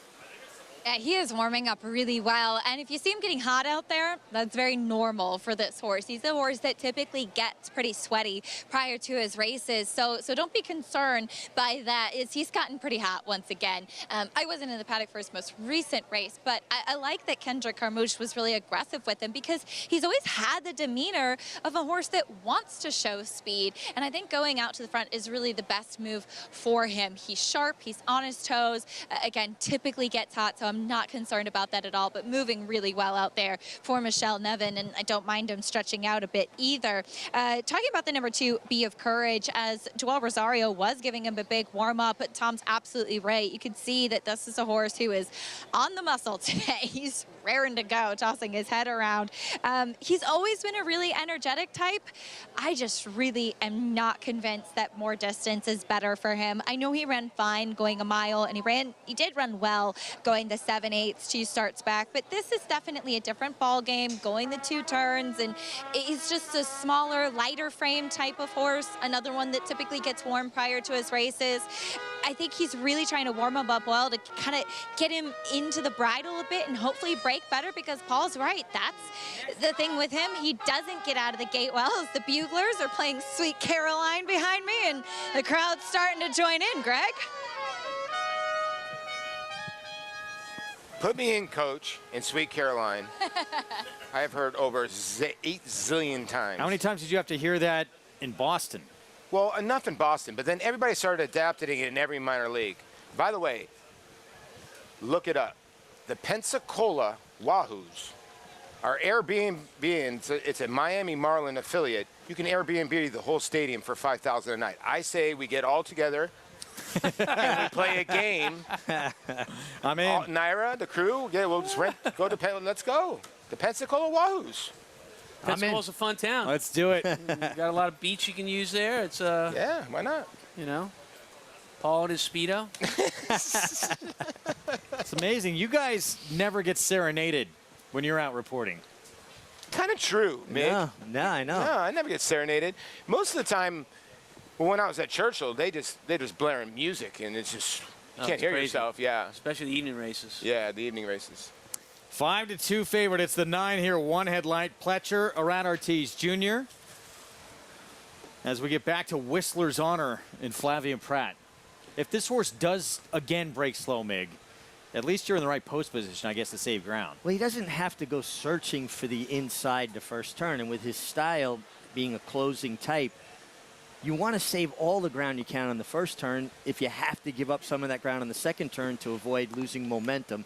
That's the way I approached it. I just think you have to be much the best to be wide in a 2-turn race on both turns. We'll see what kind of trip Pratt can negotiate and if this one can break a little bit better this afternoon as we get back to 1 headlight there. Are you surprised? You know, Gem Mint 10, I know Mr. Kringle scratched out of this race to 10, but the 13's drawn in. Beat 1 headlight pretty handily, and I get it. 1 headlight's had 4 starts now, and it was a comeback race. And is this Irad and Todd Pletcher money? I use this horse. I don't know about 5-2 on 1 headlight. I feel like he's overbet. Major player, but yeah, He's seems a player. like a little He's overbet. a player, yeah. And those silks, of course, Mike Rapoli, who, and I don't know if there's much of an argument, but even he came out and said after yesterday's performance, there's no question Arcangelo is the best 3-year-old in the country right now. Fact. Sometimes you got to tip your hat. Yeah. I thought it was very gracious of him to come out and say that, though. You know, everybody's always a little emotional after a race. 100%. And, you know, just to be able to have the presence of mind and thoughtful to say, hey, you know what? Let's give props to the winner. I think the 2-year-old that debuted earlier softened the blow a little bit for him. You could be very right, correct about that. Yeah. Yeah. Pretty good one. He has waiting in the wings. Yeah. Looks like he's going to be headed to the Champagne potentially as the favorite. Listen, at the end of the day, are we just going to write Forte off? I mean, no. I mean, like, throwing his head around in the gate. Reading everything on this, he jumped the gate. We rode off Claire Air after she jumped the gate, and she almost won the Philly Mare sprint. I mean, Philly Mare last year. She just missed. So I'm not going to write him off. But everybody Forte has something to prove. 100%. I agree. But he's also a 4-time Grade 1 winner. No, he is. But in his 3-year-old season, particularly spring on, he's got something still to prove, even with the Jim Dandy win. And look, Todd Pletcher, blinkers on, doing some different things. Not great in the gate yesterday. I mean, I just think there's some things there that make him not as legitimate as he was as a 2-year-old. Fair? Absolutely fair. And what I didn't like yesterday was first time with the blinkers in the Jim Dandy, he was always carrying Irad into the race. Yesterday, he reverted back a little bit off the bridle in that bicycle kind of horse where he was having to constantly tap him to keep him, you know, trying to hold position. And I didn't like that. When they turned for home, he didn't have to win, but he had a clear shot to put his kick in, and it was pretty darn mild. He went about 6 wide. It looked for a split second, and he was going to run, and he flattened out. You're right. Still, 1 race does not make. I'm with you. This horse has been incredibly consistent to this point, remarkably so. So we'll wait and see. Hopefully, a better day next time around for the 2-year-old champ. But back-to-back huge wins for Arcangelo. As we're set for the 8th, let's go upstairs to Frank Miramati for the call. Gem Mint 10 has loaded. They're in the gate. Backs right out of there. Gem Mint 10. Take another shot.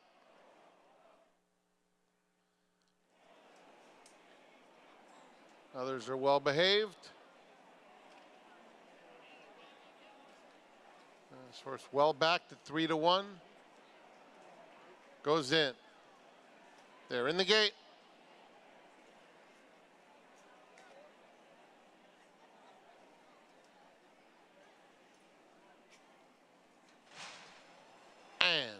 They're off. Factually Correct gets the first call out of the gate.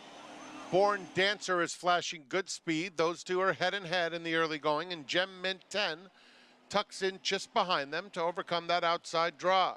Sonic Speed is fourth, about 4 lengths off the speed, followed by One Headlight racing on the inside of Shared Success in the Blue Silks 3 wide. At the rail, Whistler's Honor and just a tad tight with 6 legs to make up at this stage.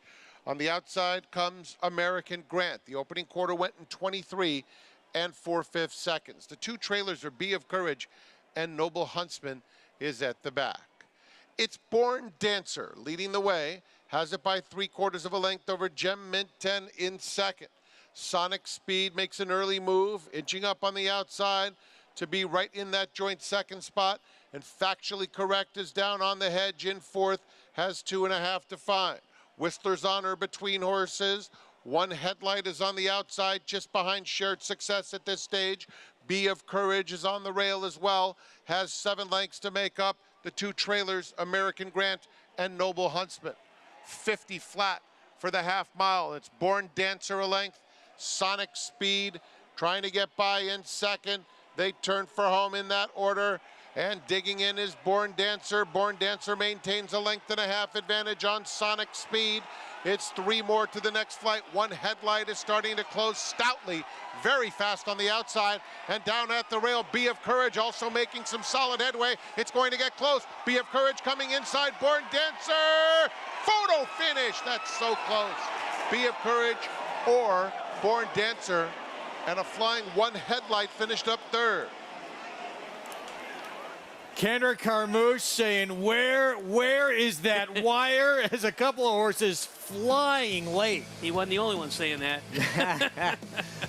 Well, I will tell you this. Kendrick Carmouche is so good at controlling a race. He bounced his horse out the lead, had to use him probably a little more than he wanted to. But once he hit the front, Tom, the second fraction, that won him the race. He got to just slow things down and give him that breather. I mean, he really is a master at those kind of front-end rides. And then how about the 2, Bee of Courage, Joe Rosario, trying to thread the needle on the inside. Here comes One Headlight on the outside, but great call by you, Tom. This horse at a big price gets it done. Ooh, that is tight. Ooh. Put up 8-2-9-3. I could park my car through that photo. Come on, Tom. Why are you so But you're the best. I mean, I've watched you. You can call a photo. Great call by you. Yeah, there was so much going on. Sonic Speed had a really good trip. Trevor McCarthy gave the 3 a great ride. Joel ducked down to the rail. I thought One Headlight actually saved enough ground and launched. And Kendrick, he's got that knack to keep him going. But the key was the first split 23, he was able to get 24 and 24 to 25 in the next 2 quarters, right? And if you watch Kendrick out of the gate on the 8, when they left the gate, the 4, Factually Correct, was inside of him. Kendrick was determined to make the lead before they got to the turn. He did, as you said, Rich, he had to use a lot of horse to do that. But once he made the lead and was clear of horses, he was able to slow down the pace, keep that clear lead against the other horses, which is so important for a thoroughbred to not have a horse lapped on you on the inside or outside in terms of trying to relax him. It made all the difference. So he really won the race in that first 1/8 of a mile, deciding to go to the lead and then slowing it down. And that second fraction, but even more importantly then, Tom, he doesn't then keep continuing to slow the pace down. Now, all right, I've got it the way I want it, gave him that nice second quarter. Let him go on and make everybody else come along with you, right? Pulls them into the race and starches them a little bit. I love when riders use the speed that judiciously. He's giving a salute to the backside? Yeah, everybody on the backside. That's probably about, by this race, is probably had some cocktails, and Kendrick will give him a nice little thing. And then there's Michelle Nevin. First win of the meet for her. Good for Michelle. Too good a trainer to be blanked here at Saratoga. Now, I guess they found what this horse wants to do. I mean, his running style when he's been on the front end, now back-to-back wins. Yeah. And, you know, sometimes you look at a horse like this who won by a neck last time out and hadn't run since June and was 9-1. Again, got ignored again. This horse showed grit in 2 straight races. He did. He fought for it. He's by War Dancer, who stands just less than 2 miles from the track here, right down the road. And this was a $1,000 Fasig tipped-in purchase. Wow. $1,000. I have a feeling, I'm saying this for Kendrick, but he'll repeat it. Louisiana in the house. Absolutely. How much did he slow things down that second quarter, too? Second quarter, but then it's important not to continue to slow it down. Now I've got it. You know, you've created an advantage. Play your advantage. Don't allow closers to be in the race with you. Make them come and get you. Wow. $1,000 purchase. $1,000. That could have been the Saratoga Live partnership right there. You could have got this horse in Archangelo for $36,000. Where were you, Tom, this whole time? Well, you could use this winner share right here. It's between $55,000 and $60,000 to pay for both of them. And then still have some chump change. 12-1, Born Dancer given out by Tom Amis. Well done, Kendrick Carmouche. Back-to-back wins on this horse. He's had him on the lead gate to wire in both of those victories. Prices when we come back. We'll tell you the story about two of the best siblings in any sport. And they're right here at Saratoga. Jose and Arad Ortiz Jr. What they're like behind the scenes with each other. Here's a hint. They're competitive. The momentum continues for War Dancer as Epic Queen scores at Monmouth. Epic Queen just won't give up. Epic Queen gets the score. Niagara Skyline goes wire to wire at Woodbine. And Niagara Skyline in terrific form here today by 3 lengths. And Queen's Dancer with a big upset as she wires the field. A photo coming up once again, and it's going to be Queen's Dancer. Shouldn't you have a War Dancer? War Dancer, proud to stand in New York. On a perfect day, there is no finer place in all of sports. Nerves, excitement, and anticipation. Than beautiful, truly stunning.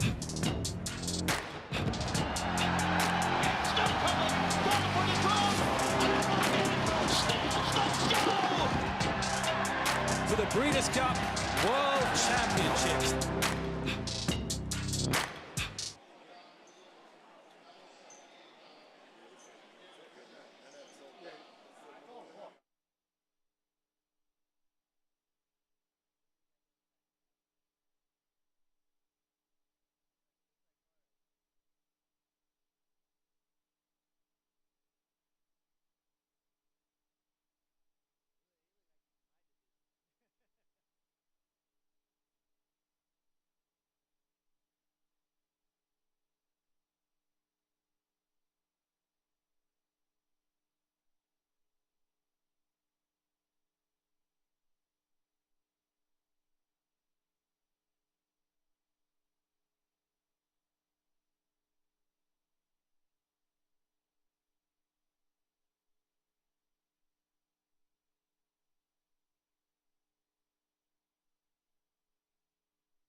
Back with you on Saratoga Live on our FS2 coverage, brought to you in part where you can play with us all summer long and beyond at Naira Bets. Bet any track, anywhere, anytime. Go to nairabets.com. Get signed up and started. And if you follow Tom Amos's advice, you got 12-1 here on Born Dancer. Michelle Nevin, good for her. Kendrick Carmouche, Saratoga 10 General. Part of your winning connections, $27 winner with Born Dancer. Let's go to Acacia. And no lack of enthusiasm in this winner's circle. Greg, I'm so happy to be joined by winning trainer Michelle Nevin and managing partner Robin Malatino, who also stands War Dancer. And Robin, you've done so many great things with promoting him, and he's just been doing so well here on these New York turf courses. So I just want to say, I wore this shirt when War Dancer won the Virginia Derby, and that was in 2016, and I'm wearing it today, and Born Dancer just went wire to wire here in Saratoga. Yippee! And I got the best trainer and the best rider in Kendrick and the best team, and that's his original mommy, Sharon, over there. And we want to thank everybody, and we love War Dancer. Go boy!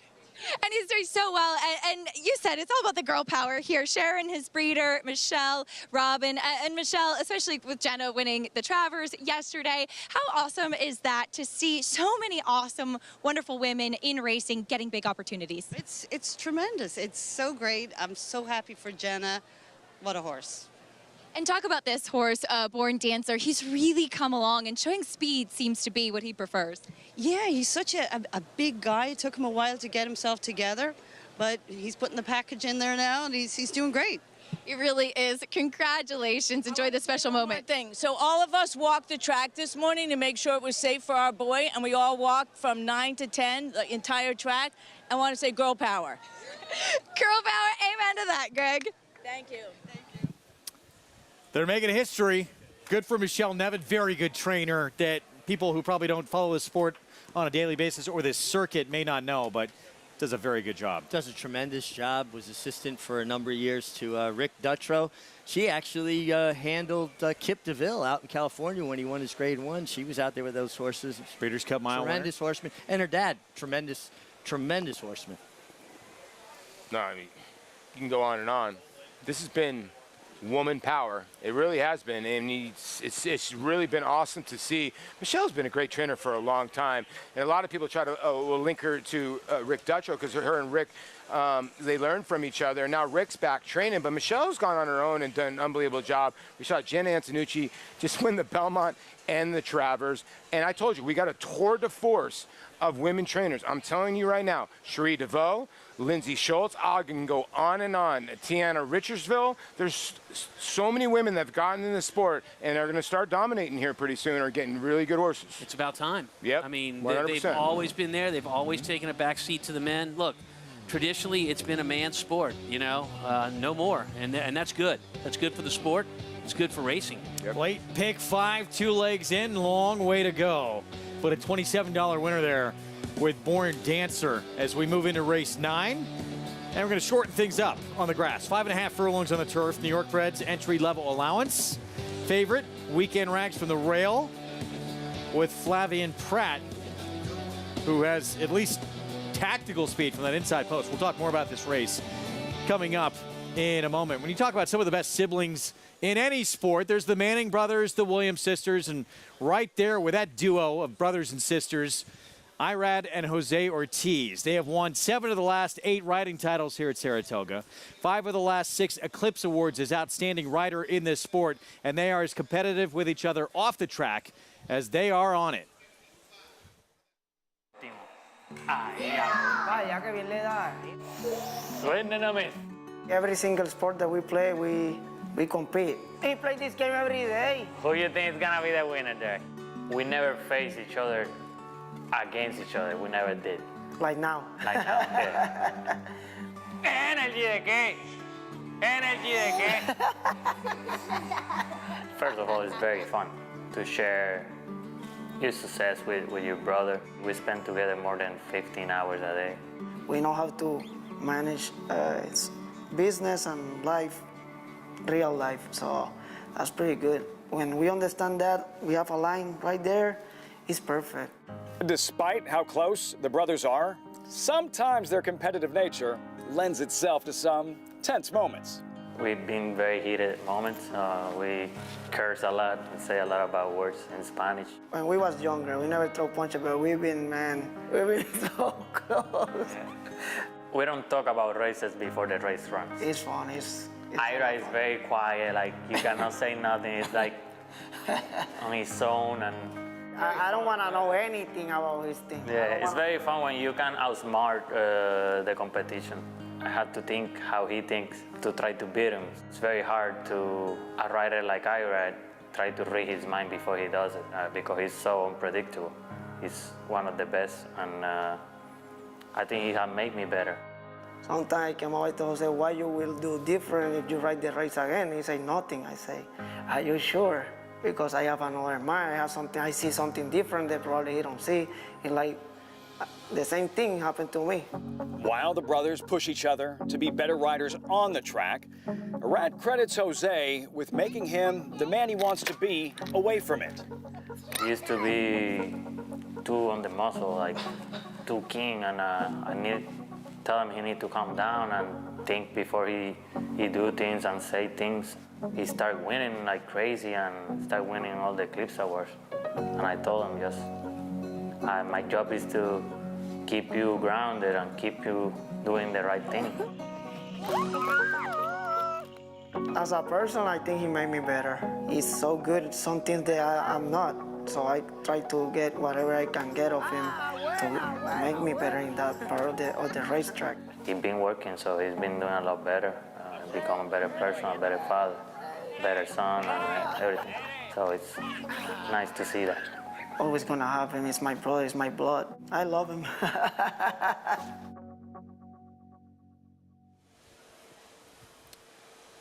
Two incredibly talented siblings right there, and Irad Ortiz Jr. obviously he's run away with his riding title here. Kind of like fire and ice. Very different kind of guys. How are they different as riders? Well, to me, it's like looking at Angel Cordero being Irad in his prime and Eddie Belmonte in Jose in his prime, two of the best riders ever from Puerto Rico. Obviously, Angel needs no introduction. And I just think they complement each other. You know, Jose, just like Stata, a little bit cooler. They're sensationally talented. They're just phenomenal kids that can really, really ride. And I get a kick out of watching. One thing about Irad, too, he never takes a race off. It doesn't matter if it's a 10-claimer or a grade 1. That guy puts it all on the line every time. Some of the things that sometimes I'm critical of him for is also what makes him great. Yeah, and Paul, I mean, I know it's an overused statement saying someone's a student of the game, but those two are truly students of the game. No, they are. They do their homework. They're both family men. They're both great fathers who spend a ton of time with their children. In Jose's case, he's married to an ex-rider who understands going to the barn, and I think it's very, very key.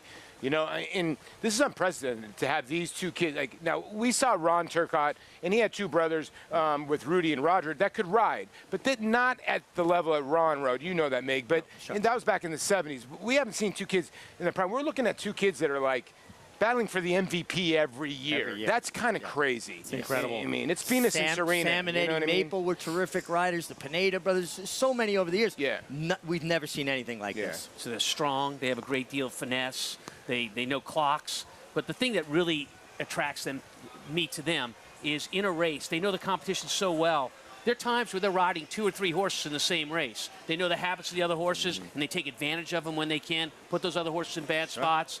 That's what makes you elite, and they are elite riders. Good chess players within a race. And I think the other part, too, Greg, they're just phenomenal athletes overall. Well, that one right there is the one that Irad Ortiz Jr. will be aboard in the race coming up, looking for number 51 for the meet leader here at this Saratoga summer season. We'll see if Liner Wright can get it done for Irad when we come back. 9th still to come on our Sunday coverage on New York Showcase Day here on our FS2 coverage. Life is good. Really, really, really good. Life is good. Opens up here. He's a rocket ship. Life is good. Clears the field. Still in command. Galloping without any urgency. Back in the winner's circle. No challenge from anyone. They ran them off their feet. Life is good is looking good. And this colt is incredible. Experience the adrenaline-pumping, suspense-filled action of the Sport of Kings no matter where you are with Naira Bets. It's fast, easy, and secure. Download the app today and start winning with our lucrative weekly promotions, thrilling handicapping contests, and a one-of-a-kind VIP rewards program. Don't just watch horse racing, be a part of the action with Naira Bets.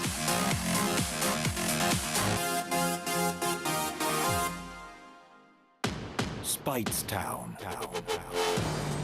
Munning. Echo Town. It's Echo Town for Joe Alamo, and Echo Town raced away. And Echo Town is drawing away in the stretch.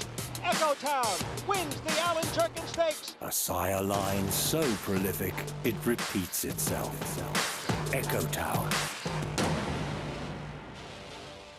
Just minutes from downtown Saratoga Springs, you'll find GMP Farm, a utopia of healing for equines and humans, offering revolutionary, customized equine care using state-of-the-art imaging and therapeutic technologies for horses of all disciplines. Immerse yourself in tranquility in our sacred spa, offering specialized spa treatments and holistic therapies to refresh and rejuvenate among tranquil mountain views. Start your journey to wellness. Visit gmpfarm.net and sacredspaandwellness.com to schedule a treatment today. So first we have War Dancer. Whether showing off on his hind legs during the stallion show conducted by Irish Hill Century Farm and Duchess Views Farm, or even being groomed, War Dancer always seems to know he's a star. Yes, he's a very precocious horse. He likes to play and be in your business, wants to know what's going on. Very smart. War Dancer entered stud on a wave of notoriety based on the bold advertising campaign launched by owners Robin and Tony Malatino. Robin labeled him America's most eligible stud and featured him offering roses to mayors in a deliberate salute to the popular TV show. The videos have been viewed 1.5 million times, so even critics had to admit the ad campaign worked, as War Dancer welcomed 110 mayors to his court in his very first year. Most of the foals look like a chip off the old block, as with this foal out of the mare, Chub off the old block. The attributes that he puts in his foals are, they're very rambunctious. They really like to get out there and play hard. And I think that progresses with them as they turn into racehorses. The nearly $433,000 earned by Dancing Buck are included in the more than $5 million tallied up by War Dancer progeny. So now, America's most eligible bachelor has matured into one of New York's most reliable stallions. I always thought that he had a good shot to be a good sire, and he's proven that.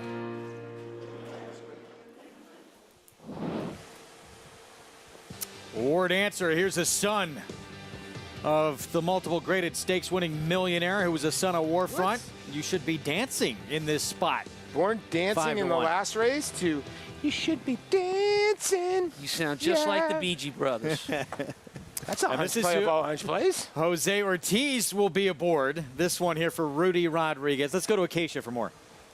And we'll start things off, Greg, with the #1 Weekend Rags down to the inside for Jorge Abreu. I actually haven't seen this filly since she switched to the turf, but she looks like a turf sprinter, so I like that she's been doing just that. She is quick looking, she's compact, she's really strong in her hind end, and she's obviously taken to the grass, has some tactical speed to the inside as well. And I know that she's coming off of a couple of near misses, but I do think that she was beaten by some good competition and could find herself perhaps just in the right spot today. I also think a little bit less ground on the 5.5 will suit her perfectly. The #5 Liner Right is one of 2 for Dave Donk, and she just was totally taken out of the race last time. She stumbled at the start. I mean, her nose hit the ground at the beginning. She's also just much more of a turf horse, and she still ran on to be second that day. So I think physically she's getting back to the surface that she did prefer, and while she is taking a big jump up off of those non-winners of 2 claiming races,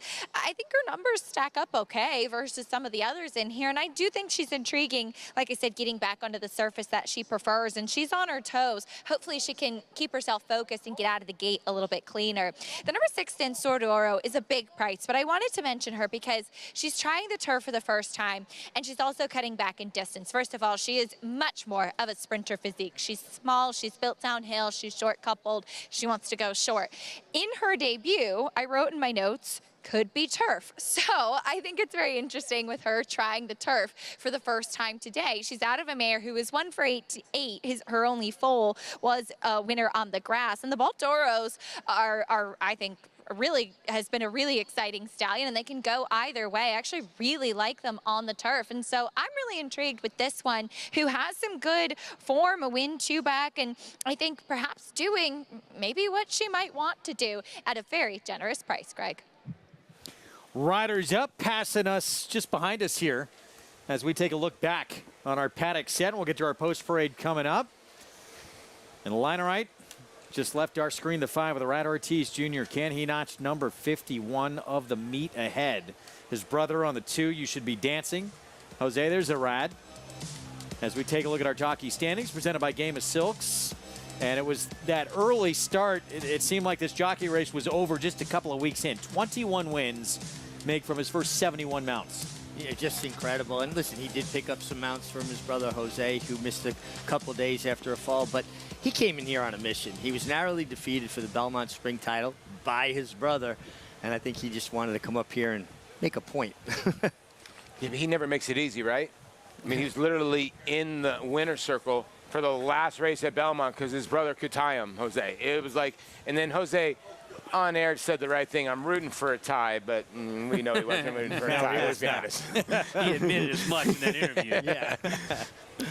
Well, what was your guys' take on this race here coming up? Favorite still Weekend Rags. Pratt, does he be aggressive here? I think he has to from the rail, doesn't he? I know. If Tom was training the one, I know what his instructions would be. You got to get position. Right? You got to go. Yeah. You got to get out of there. And that horse is a major player, Weekend Rags, in this race. Post parade coming up. We just heard the call to post, and we'll see Flavian Pratt here on the one. Who is your favorite for Jorge Abreu? Yeah, in a horse that has kind of broken flat-footed in her last couple starts. If she gets away from the rail, she could be the speed of the speed.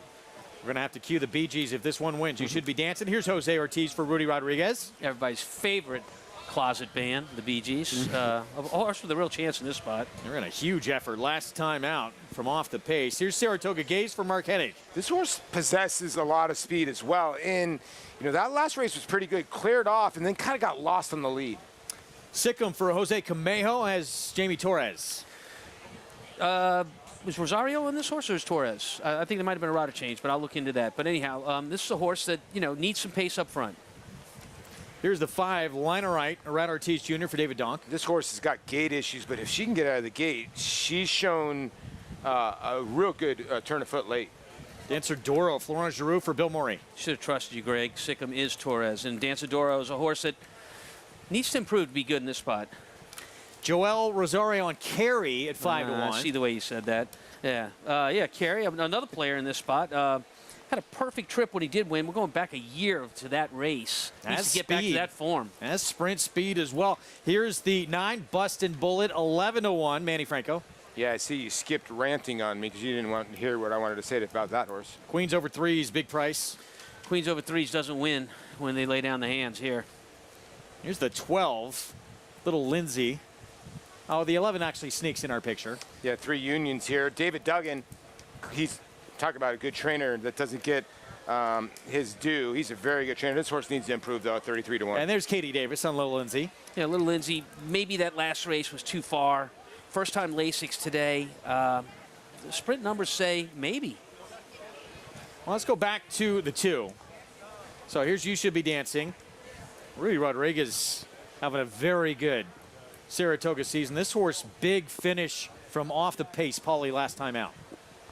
She's a mare. She's checked in second a lot. She really has. And the only reason why I picked her today, I think there's a lot of speed in here, and it could develop. She's a kind of a horse too that doesn't break well, and the 1 doesn't break as well. But I think the 1 pushes from the inside, and if she can get somewhat out of the gate and not have to pass, you understand. This is a 12-horse field. It's a little bit more difficult. So you got to look into field sizes. So I'm a little bit worried that You Should Be Dancing is coming out of a 6-horse field. But if you look at her best race, it was an 11-horse field when she got pace in front of her, and I think she'll get it today. So 9 to 2 on You Should Be Dancing. It's the War Dancer 5-year-old mare. Tom just gave us a 14 to 1 shot. You're going to try and give us a 35 to 1 shot now with 3 unions, the 11. Thinking. I know everybody's thinking, oh, he thinks he's the man now, huh? But I made these picks earlier today. Let me give my case for 3 unions, the 11 horse. So 2 back at Aqueduct in a race on the grass, had a shoe repair in the paddock. That really is the worst thing for a horse when you're trying to focus on running in a race. I as a trainer, I cringe when that happens. So you get the comeback race, supposed to be on the turf, went to the dirt, has a terrible trip. That's not 3 unions best. Now we finally get what we want. We're on the grass, we're sprinting on the grass, and most importantly, we're getting 36 to 1. Yeah. Anybody? Any takers? No. Any takers? I'm buying the logic. I mean, a gate to wire, Winton, going 108 and change. I thought the horse was a use. At that price, I mean, that's value. I'm shocked the horse is as big of a price. Now you guys are making me feel better about myself. I like that. Well, listen, I like Dave Duggan. I think he's a tremendous horseman. I worked closely with Dave when he was assistant trainer to John Kimmel, and just love he and his wife Lara do tremendous work, and they work so well together. Let me ask you a quick question, Richie. I know you like the 5 here, Liner right now. This is a horse that's had problems at the gate, but are you okay with that? Because there's a lot of speed in here. I'm looking at this race same as you, Paul. I'm looking for a closer. I just like this horse as a closer in this race. Yeah, the gate thing is problematic, and I am concerned about it. Here. But I thought at 7-1, and you get an Irad on a closer in a race that I feel there's ample enough speed to help set up her late run. You know, Dave Donk's not having a good meet, but he's a very capable trainer, and maybe this horse gets him on the board. Help me out, Paul. Is the 12 taking money in here? 12's taking some serious money in here. I know this horse is dropping out of some stakes races, but this horse is taking real money from the 12 slot. And quickly, guys, Jen Derschmidt, the owner-breeder of the 12 Little Lindsay, she bought the old Jimmy Cagney estate up near me in Pine Plains, and she's breeding horses there. Jimmy Cagney bred Morgan horses. She's breeding thoroughbreds. Interesting. It's one has faced some horses, obviously in some stakes last time out, going longer. Going to cut back to 5.5 furlongs with more. Let's go to Acacia. And while she is a big, leggy filly, Greg, she has the demeanor more of a sprinter. She's always been one that is just really sharp and energetic prior to her races, and sometimes, as a result, she just doesn't really carry her condition well. Today's one of the days that she looks great, and I do think it might have just been a bit too far for her last time. It was also a good turf course, and so you do wonder, being such a big filly, how she handles a little cut in it, but I think sprinting is just better for her. She warmed up well, staying quiet with the pony. Now, she did cross the wire first in that New York Stallion Series back in April on the dirt, unfortunately disqualified after drifting. And 2 starts back when she finished a good second behind a wire-to-wire winner, I thought she handled herself really well in that effort. The 2, You Should Be Dancing, she looks great as she always does. I've always felt that if anything, the shorter race is better for her. Maybe she'll get the setup in this spot and get the win for Rudy Rodriguez. I thought I was swinging for the fences with a 21-to-1 shot, and I'm not picking the longest price on the board, and I like it, Tom. I think that this is a race that you can find some big prices. 22-to-1 right now on Tom's pick here on this 11. That's 3 Unions, Trevor McCarthy, David Duggan. Help me out, Paul. The speed in this race, everybody's talking about the speed. I mean, other than the 1 and 3, do you see other speed than those 2? The 6, maybe if it transfers over to turf. I think the 8 Carey's got a little bit of speed too. But if the speed of the speed for me is the 3 by far. I agree. I think the 3 clears out the gate. And Mark Hennig, the trainer of the 3, he's having a great Saratoga, 24% at the meet. There's the 3 moving in. With Dylan Davis, favorite though throughout. It's been weekend rags from the inside post with Flavian Pratt. Let's go upstairs. Frank Miramati with the call. Okay, Greg, here's Linerite coming up.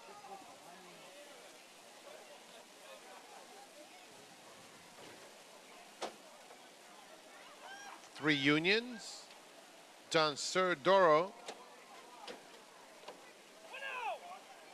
Little Lindsay completes the lineup. They're in the gate.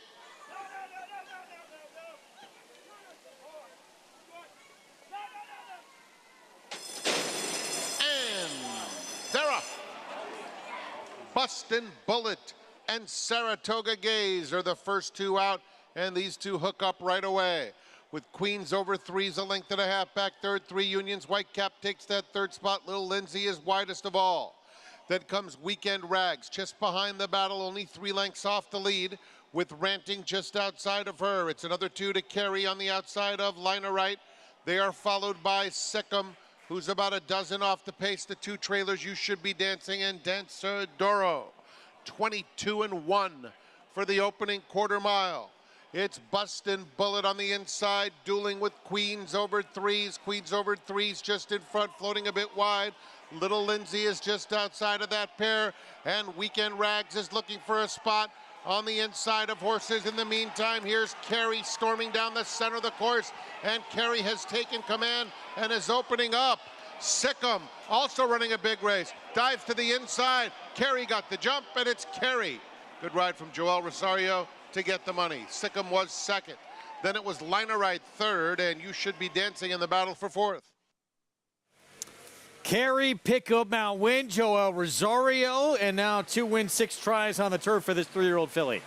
Yeah, and a horse that was able to rate off the pace. You know, the couple starts she had on the turf, she had shown some blazing speed, although she broke her maiden, Tom, from off the pace at 8-1, and that's kind of how she did it today. And Joe Sharp is quietly having a good meet as well. Exactly how she did it with the 8-horse Carey, and they were going quick up front. And here came the cavalry. Carey had the best kick home. So Joel Rosario here on Carey. Tried to get on the lawn here earlier in the meet. It was washed off, but this horse, and you had said earlier, opponent looked like, I mean, in the past, this filly, she had shown some speed. Today comes from off it. Yeah, and it's just totally new tactics. You go back and you look at this race a little bit, and I thought the 1 got dead stopped, but when the 1 got out, there was no run. You can see, watch Flavian Pratt on the 1. He's dead loaded, Mig. But when he gets him out, there was no punch really there when he got him out. No, I mean, I just don't know that she was ever that comfortable, Paul. Yeah. You know, right? It didn't look like she was a little tentative trying to get inside that horse. But I agree with him. I mean, she was traveling, like, it looked like she was going to explode, and she really didn't. I just felt like maybe she wasn't most comfortable and tight there.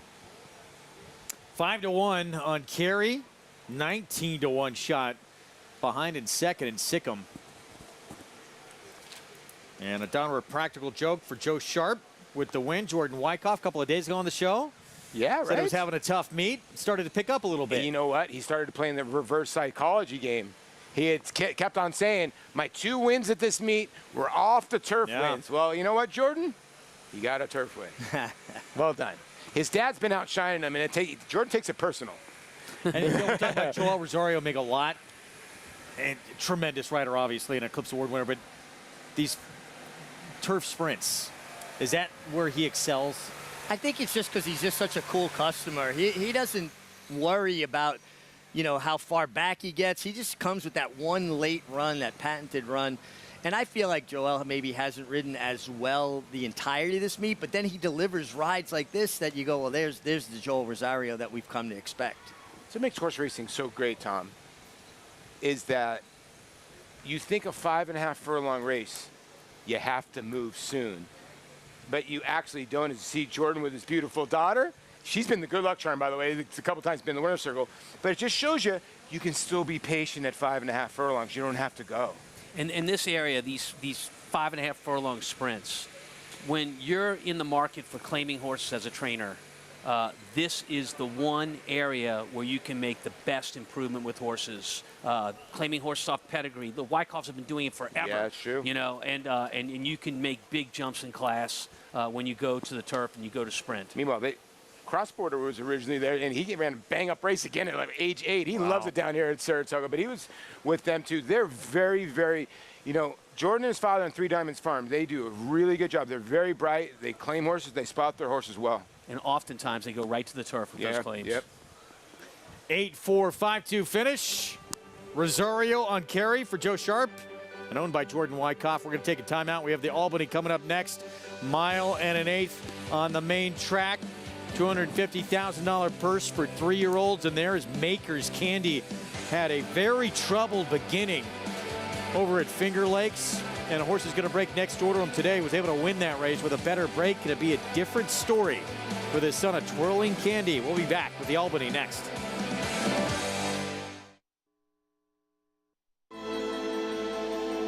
The level of racing that he's achieved is extremely rare. Anybody who's witnessed Matoli running sees a level of ability that doesn't come along that often. Matoli's a monster! Matoli wins the sprint! Oh, what a horse he is! Matoli, he did it again! Wins the mid-mile! The only thing to be better than one Matoli's a few Matolis. The mighty Matoli, who won the Porgo by 3.5 lengths, the new state's record. When it comes to horse racing, you can never have too much information. With Twin Spires, you can place your bets with confidence. Whether you use handicapping insights, like our Brisnet speed ratings, prime power and past performances, the guidance of our experts' top picks, or just choose a name that catches your eye. Yes! No matter how you pick your horse, bet with Twin Spires. Start earning your $200 sign-up bonus when you sign up with offer code GET200.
Back with you on Saratoga Live. Thanks for spending part of your Sunday afternoon with us here on New York Showcase Day. Program brought to you in part by America's Best Racing.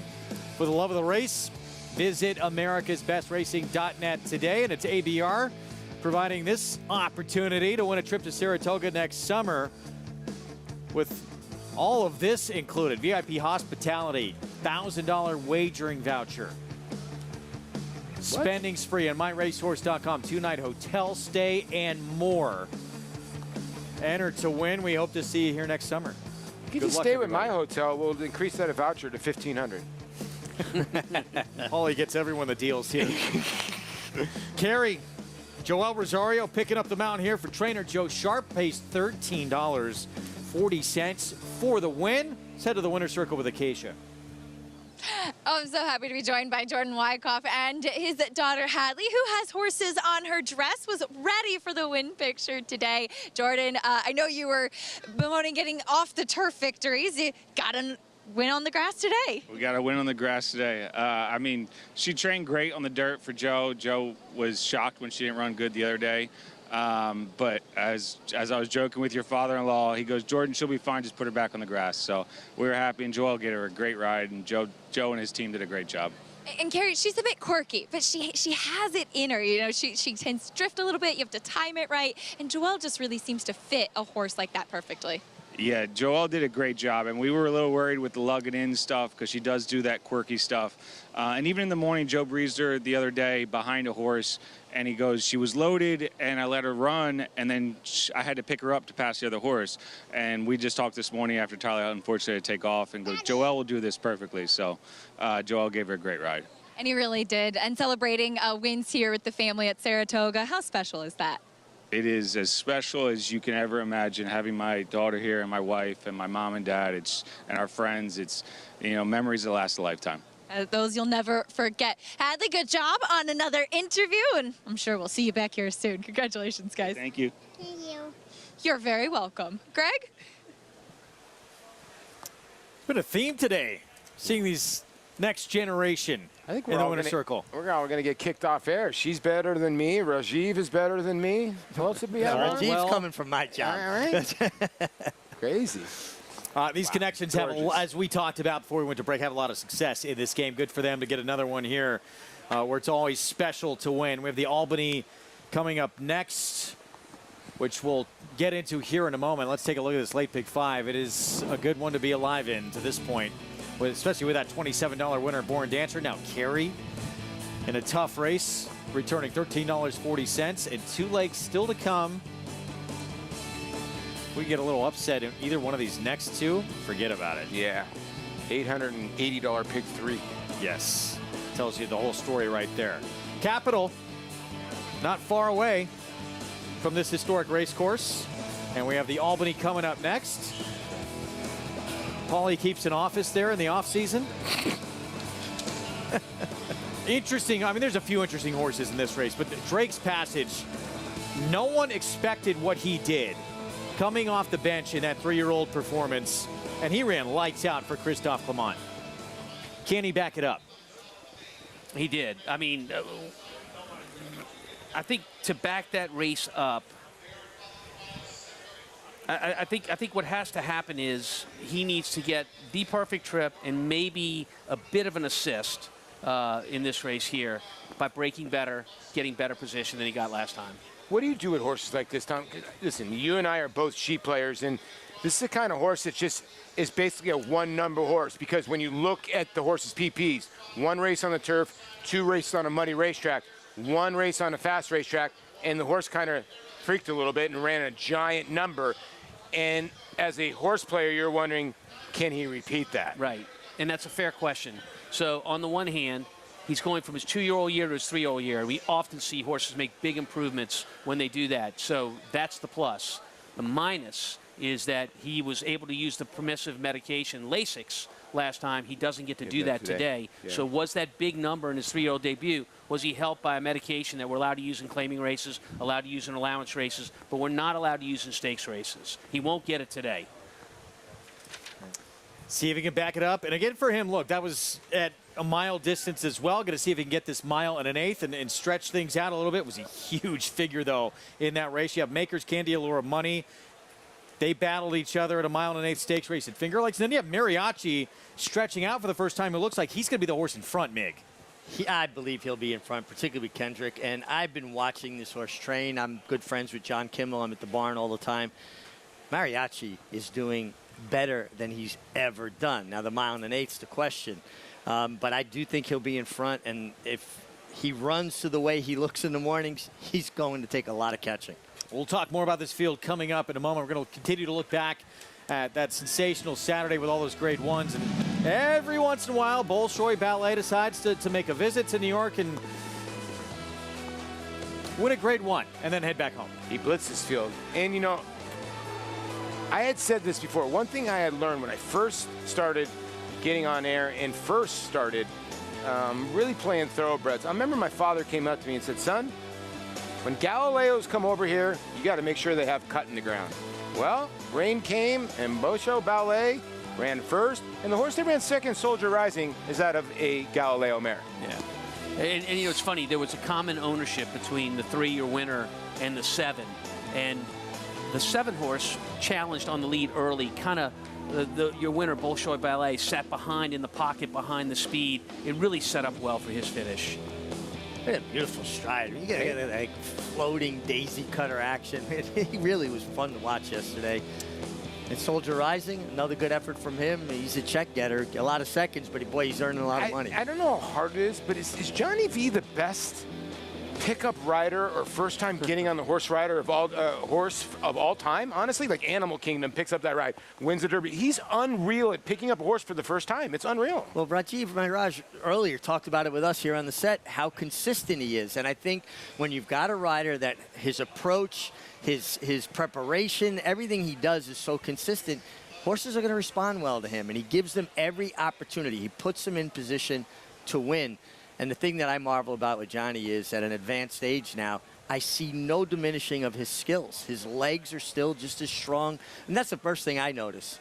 You get some very good riders that are still winning races, but you see their legs aren't what they once were. I know at 44, my legs weren't what they once were. And when your legs aren't what they once were, do you have a different seat in the saddle when I'm observing you as a spectator? Is that what I'm looking at? Or? Absolutely, and you're going to see more leg movement. Yeah. And then you see riders start really messing around with their stirrups. They go a little longer, trying to get back to that foundation. So you look different. You definitely look different. And listen, you make up for what your physical skills diminishing by your experience and your mental skills. But to me, it was a balancing act. I don't see that with Johnny. I think he is just the same as he was 20 years ago. Into his 50s, still incredibly fit, dedicated to the sport, and still riding at the highest level. We're going to take a timeout. We'll be back. The Albany still to come. Mile and an eighth on the main track. And our favorite, off that huge 3-year-old return to the races, Drake's Passage. There he is for the Christophe Clement barn. Going to go an extra 1/8 of a mile today. We'll be back.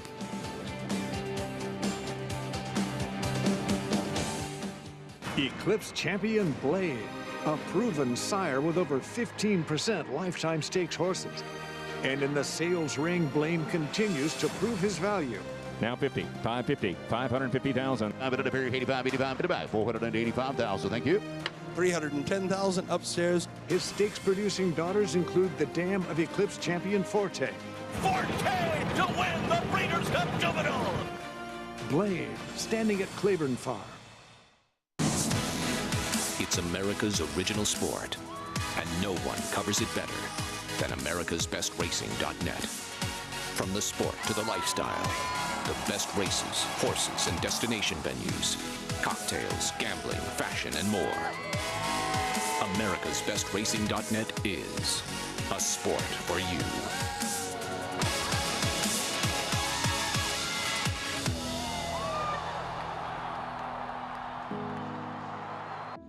A beautiful individual, extremely athletic, displayed a tremendous amount of talent with his win in the Vanderbilt, as well as a couple of his wins at Churchill Downs. Ran unbelievably fast. Very special family to me. Just a gorgeous horse and throwing very athletic horses that I think will run. Perfect sire for the 2-year-old sales. I plan on breeding to him next year. I think he's a great play right now. Racetrack Television Network brings you every race, from every track, on every screen, every day. With monthly packages starting as low as $5, RTN gives you great value and access to more live HD streaming and race replays than anyone. Visit RTN.tv today to sign up and watch on almost any device, including Roku and Amazon Fire. RTN has packages that start at $5 per month.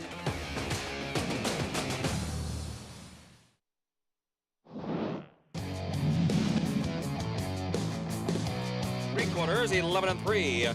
Hoodam has the lead by a length on the outside. 4-star Dave is gaining ground in second. Only a neck-off leader drawing alongside as they approach the 8th pole. Those two have 3 on Ekinar. Gaining ground now on the outside is Bellendagan. They're approaching the 16th pole. Hoodam on the rail on the outside. 4-star Dave. And those two race to the wire. It's Hoodam nearest the rail. 4-star Dave to the wire. Tight finish. It went to 4-star Dave in the 1988 running of the Albany, but keep in mind he was conceding 12 pounds to the runner-up in that race. He was the high weight with 126 pounds. Most people think of 4-star Dave, they think of turf. Well, he won a 2-year-old dirt stake here, and then he won the Albany as a 3-year-old on the dirt. Won the Canterbury Derby, or the Minnesota Derby at Canterbury on the dirt as well, with Angel Cordero aboard this day. There's Mr. Bomsey, Richard Bomsey, his owner, campaigned him. Published Turf and Sport magazine, Richard Bomsey, for years. I remember that magazine. Yep. He used to have a section of horses to watch for every track. I was down at the fairgrounds. I'd always take that little section and follow those 8 or 9 horses he had in there. He's such a legend here. We obviously have a race named after him, and we have a beautiful bar if you want to get a cocktail over here. Legend up in these parts, maybe the most popular horse who has ever been here with us, winning 8 years in a row. We saw a horse in this race, win it a few summers ago, who... well, New York bred, wins the Albany. Could be a nice horse. Went on to end his 3-year-old campaign with a Grade 1 win. American Revolution. Yeah, he did. And American Revolution turned out to be the second choice. No, American Revolution actually came back to win. What did he win after that race? We wound up winning the Cigar Mile. Cigar Mile after that race. That's what it season. was. Yeah, I was thinking of American Freedom. I apologize. American Freedom went off his favorite when Arrogate won the Travers by 38 lengths. That race was But fun he gets to watch the assist. too, He ran second. He gets the assist He ran because second. out the gate he made sure that everybody stayed wide of Arrogate. And if you want to challenge Arrogate in the lead, you got to go around him to get to Arrogate. So he gets a strong assist on that day. Well, this year's edition coming up. Again, there's Drake's Passage, so 3-2 right now. Manny Franco riding for Clement. He was on board that comeback win that was pretty sensational. Let's go to Acacia. And Drake's Passage will try to make it 2 in a row, which is always the question. But as Tom was touching on before, there can often be a huge jump and development from 2 to 3. And having been around Drake's Passage and seeing him train, I think that that's really what's happened with him. He is built like an absolute tank. He is so powerful. Distance should not be a problem for him at all, as he'll try to navigate the 9 furlongs for the first time. And he did try the turf on debut because the dam was a good turf runner as well, but he definitely has the influence of his sire, Tonalist. And I think that that last race was a big mark of a horse that's improving and stepping in the right direction. His last few workouts were solo, which is rare for Christoph Klump, but it's because he's a horse that is quick, but he has been given really strong gallop outs as well as regular exercise rider Lee Vickers, who's on the right side of his head in the Tonalist cap, aboard and just kind of giving him a hand ride to give him that strong gallop out, and he's responded with every step. So distance shouldn't be a problem, but he does have to go out there and do it and prove that he can build up off of that 90 Beyer speed figure he put up last time out. The 4 Mariachi is also stretching out, but going from 6 furlongs to the 9. He's by McLean's Music, who's I love as a sire, largely a little bit more of a sprint influence. The dam was unraced. She's by Friend or Foe, who gives you a little bit of distance. The second dam was actually Seeking the Ante, who we had a stake named after earlier on the card. And while she did run long, her big wins all came at 7 furlongs. There is some length to the frame of Mariachi, and watching his workouts on XBTV, I've noticed he's been a little bit awkward with his leads. In one workout hanging on his left lead, in another a little bit awkward switching, and that's something that he'll really need to be able to do seamlessly in trying to conserve energy and just be more professional and when stretching out. But he has that early speed, and I'm sure Kendrick Carmouche will be aggressive with him. The number 5, Jackson Heights, hopes that there is a quick pace up front because he comes from very far off of it. And he showed last time that he had taken a step forward in the right direction and getting out to the 9 furlongs, and that's absolutely what he wants. He is tall, he's leggy. This is probably one of the best times that I've seen him look as well, and he's just so laid back here in the paddock, and that's typically how he runs. If there's a hot pace, he's going to be the one that's closing late, as he does not show any speed early on in the race. Greg? All right, Acacia, thank you. 10-1. On Jackson Heights here, 7-5 favorite though, Drake's Passage, who had 3 prior starts, actually debuted on grass. Finally got a fast track. There he is for the first time in his career in his 3-year-old return. And we saw what he could do. Well, he's got a lot of ability, but I thought Tom brought up a really good point, and that's about the only time he competed on Lasix was that huge number. And I definitely think it's a huge question.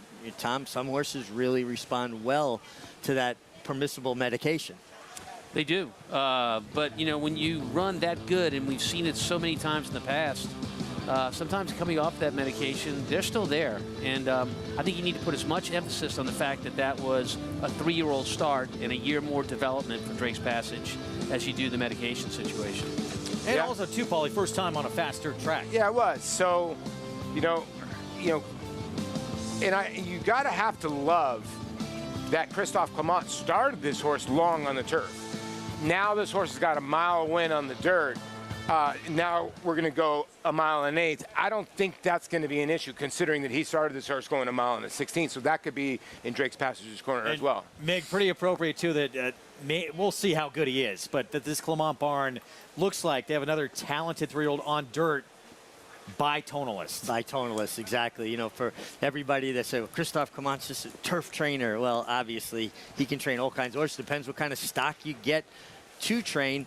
I have one question for you guys. Peter, though, real quick, Peter Pan Belmont double for that Yes. horse who won a couple of Jockey Club Gold Cups as well. Yeah, as well as the Cigar Mile, right? You know, he was good up to a mile in the dirt and up to a mile and a half, I should say. But Drake's Passage defeated Ciccio Bello, a horse that I happen to like a lot. I'm a fan of the horse. What price would Ciccio Bello be here in this race? I think he would be a huge long shot. Yeah, he wouldn't be 7-5, that's for sure. True. Call to post, and here we go with our post parade. Flavia Pratt will be aboard Leo and Royal, who is the biggest price on the board from the inside. Horse coming up from Finger Lakes that really needs to improve. But you know what? This Ridgeling has done nothing wrong. Just facing a tougher group here.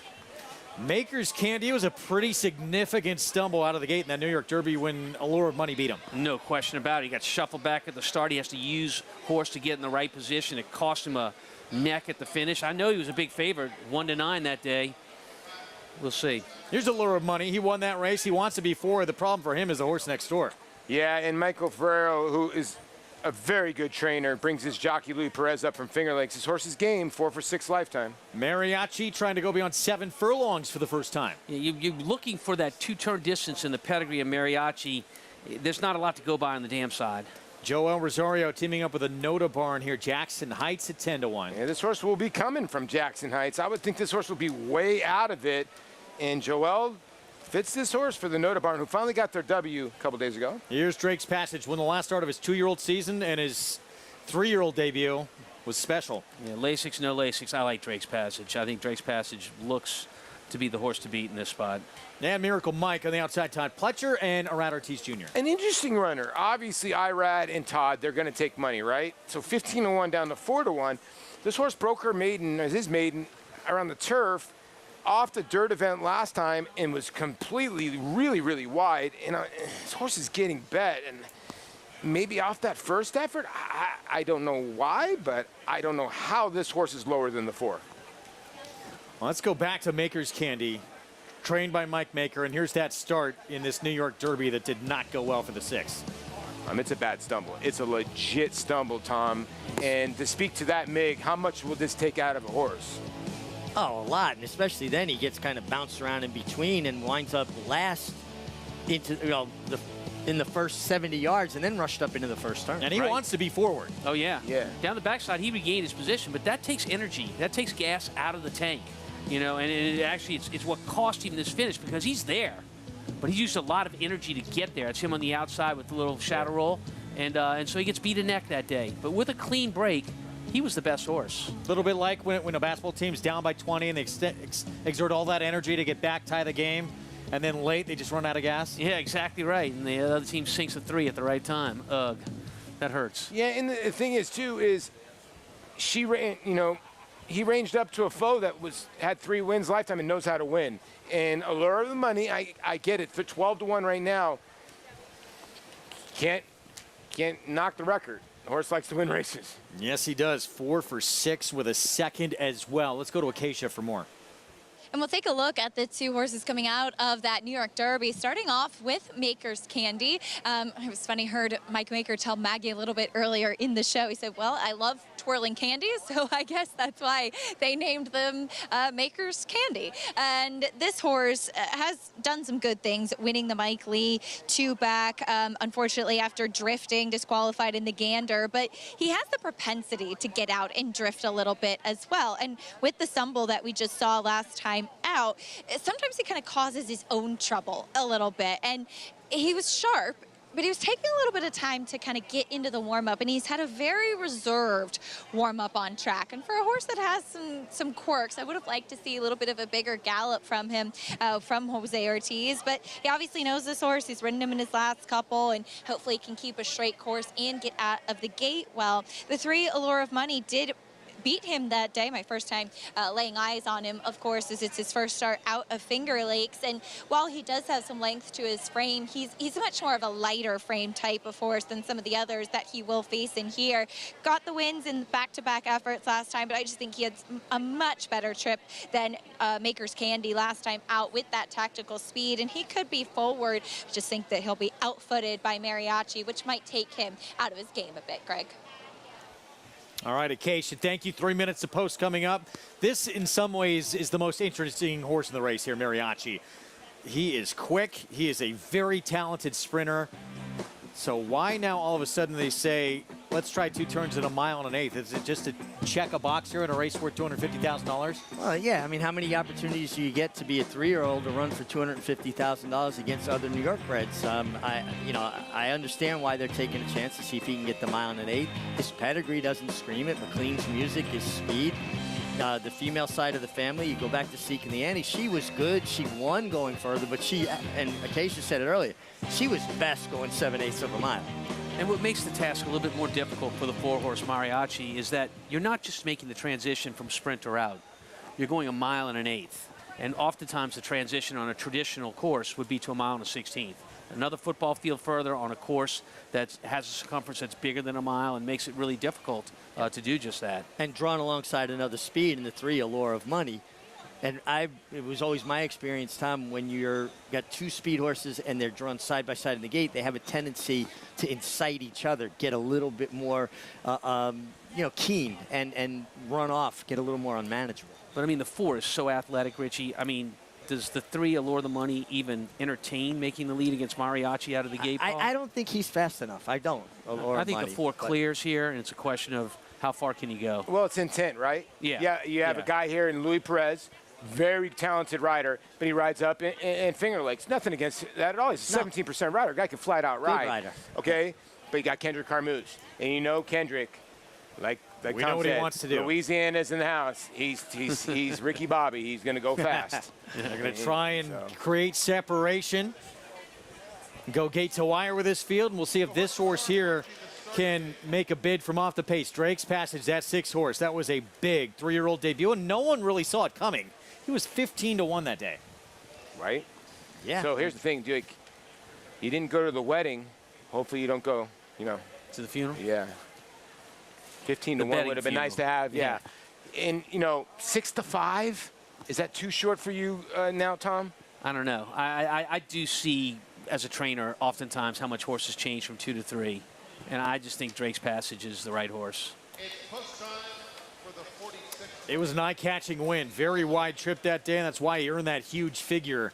Can he do it again, going an extra 1/8 of a mile? Drake's Passage is 6, with Manny Franco back aboard for the Clement Barn.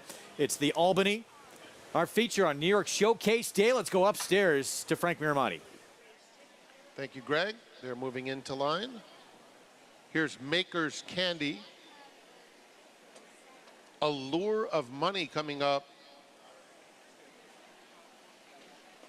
Mariachi in the Broman colors. Jackson Heights will follow him.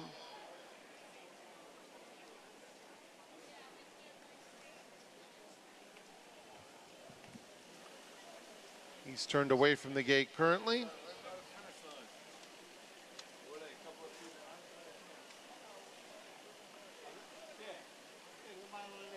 Rider jumps off. Waiting behind him will be Drake's Passage.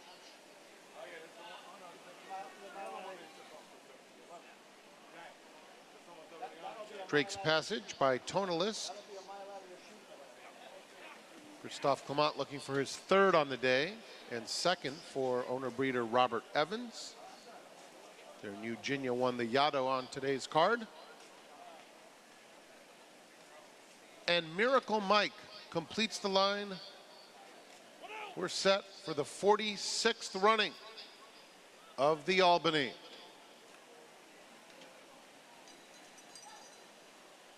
They're in the gate. And they're off. Allure of Money is very fast. Mariachi, though, is naturally quicker and sprints up on the outside. Leo and Royal comes away in 3rd. Maker's Candy in between horses as they move into the first turn. Drake's Passage gets a good spot now. A joint 2nd behind front-running Mariachi, who holds his head down and is in command early. Opens up 3 lengths. Drake's Passage is 2nd. Another 2, Allure of Money, asked for a bit more already, through a quarter that went in 24 seconds flat. Maker's Candy moves up and claims the 3rd spot. It's another 2 back to Leo and Royal, then a big gap to the 2 trailers, Miracle Mike and Jackson Heights at the back. They head toward the half-mile pole, and it's Mariachi and Kendrick Carmouche uncontested on the front end. Drake's Passage, a clear-cut 2nd.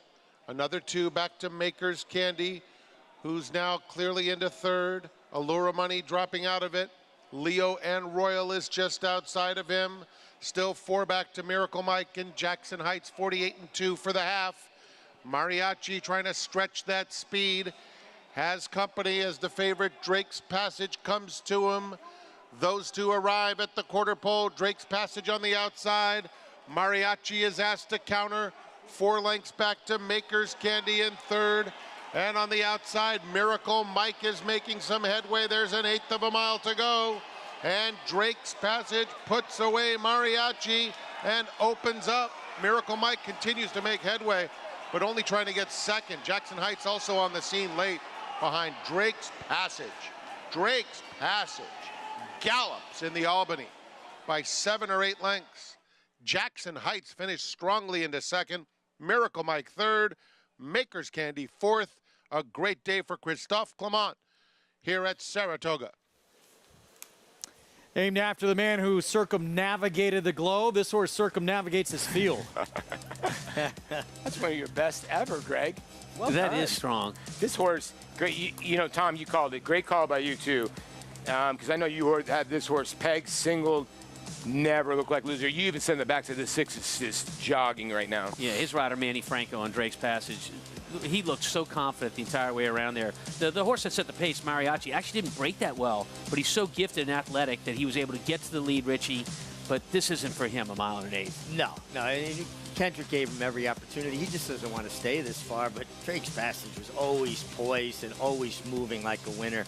You called it 5/8 out. We knew he was going to win, and then it was just who was going to get up for second. Mariachi bottomed out a little bit very late. And here comes Joel Rosario on Jackson Heights to pick up the pieces. But I think the important part of this, Greg, you hit the nail on the head. We walked into today, you said, Drake's Passage can't lose today. This horse ran unbelievable. And I said to you, okay, let's look at the race. Can the horse get 1 1/8 miles? Because that's always your worry, right?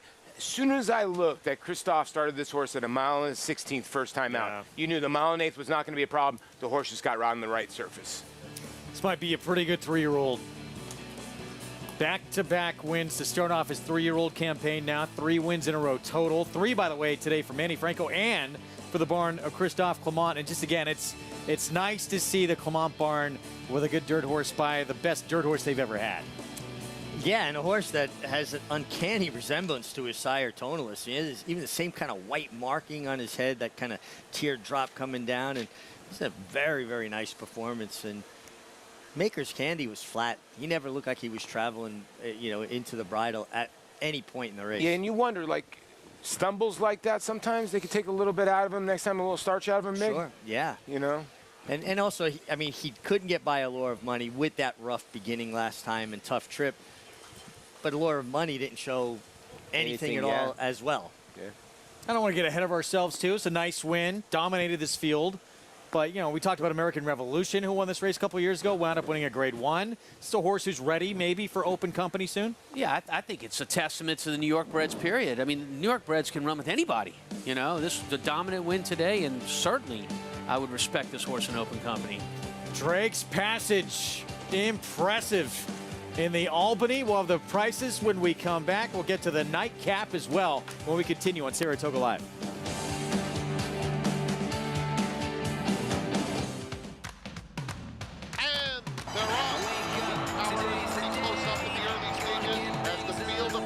Quarter pole, and it's Gunite trying to fend off Elite Power, who's motoring like a big chestnut tank on the outside, and Elite Power and Gunite, Elite Power got him right on the money in 109.22 seconds.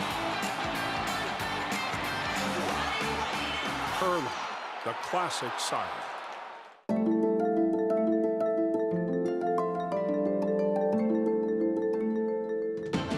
Italian to win it. And here is domestic spending. And Pearl with plenty left in the tank. Program trading. Ocean Road. It will be McCulloch. Victoria Road down to the line. Will be State of Rest.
Good to have you with us on our Saratoga Live Sunday coverage on New York Showcase Day. What a performance from Drake's Passage to take the Albany decisively, and now 3 in a row for this 3-year-old trained by Christophe Clement, who's had a 3-win Sunday.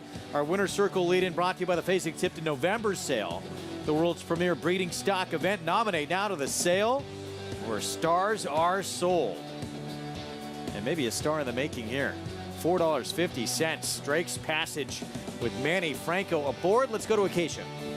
It's been a great day for Manny, too, with 3 wins as Drake's Passage gets the victory in the Albany. And Manny, you've gotten to know this horse well. It just seems like he really took that jump from 2 to 3. Yeah, I'm agree with you. When he was 2-year-old, they always liked him. They told me when I rode him first, the 3rd time, I think, they always liked him. Now when he turned 3, he's a lot more mature, and he's out there for me the entire way. I saw you kind of urged him out of the gate. You were not letting the speed get too far away from you. Talk a little bit about the game plan and where you wanted to position him. Yeah, I mean, I had a good, I say good position because my horse has tactical speed. I know that I'm gonna be in the first flight, you know, maybe 2nd or 3rd. But I break, he bubbled a little bit out of there, but then he got up and he just take me right there. So I say, I don't gonna get on your way. You the boss. I just listen to you, and that's what I did. What's that feeling like when a horse pulls away like he did? It's the best feeling because you know that you have horse under you, and when you asking, he gotta be there for you. So it's the best feeling in the world. You've had a lot of success with New York breds, 3 wins today, and I know New York is home for you. What do days like this mean for you? It means a lot because I stay here the whole way around, and having the support for all the trainings and the owners. And then I got lucky with the New York bred, so I'm just happy to be in this stage right now. And thanks to my agent, too, John Panaga, they've been doing an amazing job. Well, enjoy it. Many congratulations on what's been a great day. Thank you, Acacia. Greg? Good for Manny Franco. Such a talented rider, having a big afternoon, having a really good meet, too. I always call him the silent assassin because he just goes about his business. Yeah, right. 29 wins now at the meet for Manny. Solid meeting for him, and you know we talk about it all the time. Just his athletic prowess. He's an athlete. Everything he does well. And you watch that basketball game; he was giving trainers fits. I don't know. I think my assistant trainer owned him that night. Just my opinion. I think once a 300 hitter, always a 300 hitter, and that's what Manny Franco is: consistent. And he's right. The New York breds have been nice to him. 'Tis the law, especially. Indeed. Yeah. Kicked off that year's Triple Crown, that COVID year, with the Belmont Stakes win, added a Travers that year. That was the big mount, showed everybody that he could win in very big, important races still. So important to not only prove to trainers and owners connections that you can win those type of races, it's important to prove to yourself that you can get that done. And his confidence got to an incredible place. And another graduate of the jockey school in Puerto Rico. They turn out one good rider after another, Paul. That's such an unbelievable statement that you just made because, listen, when you get to a certain stage in your life, and I was very, very fortunate and blessed to play in the big leagues, you step up to the plate against Randy Johnson and you're thinking to yourself, wow, I've seen this guy on TV. Can I possibly hit this guy? And then boom, I hit one. And I'll never forget my first at bat was a double in the gap, and I told myself, I belong. And you're 100% right. Maybe a blind squirrel found an acorn that night, but it gave me all the confidence in the world every time I face a guy. There ain't another guy better than him on the mound. And that confidence grows and grows. And you see that a lot in jockeys. How did that fastball Randy Johnson's feel when it hit you in the back? Well, it punctured my lung.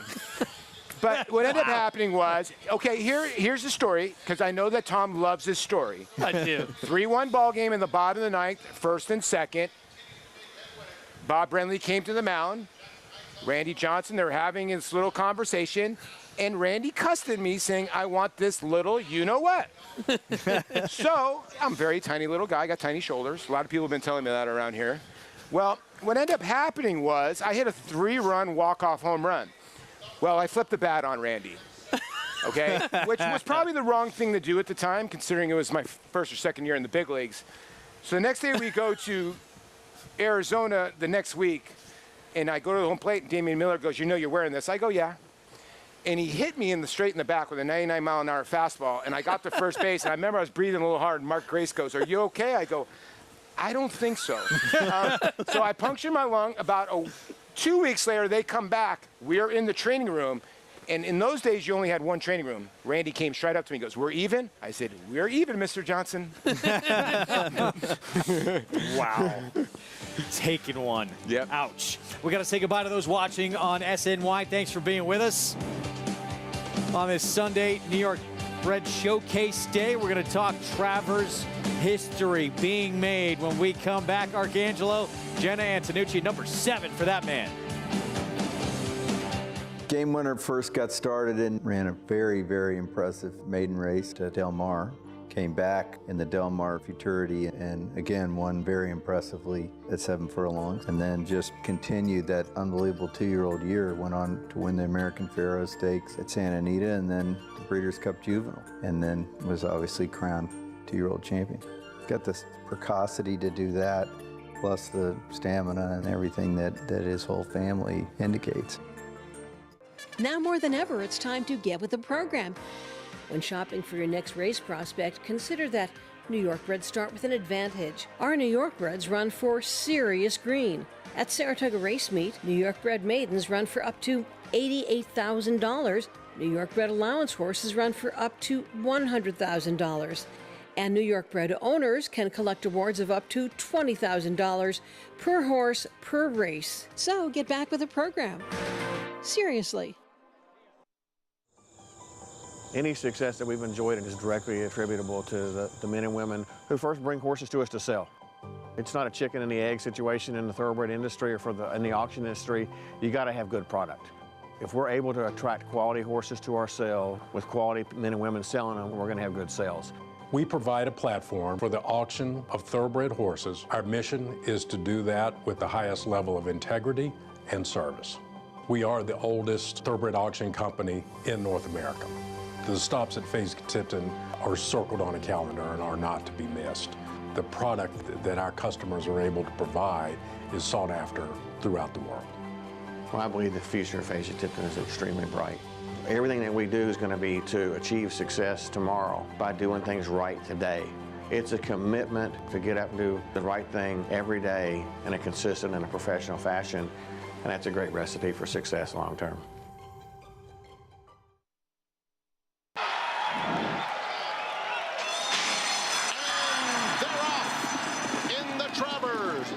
On the inside, Arcangelo is now making an early bid.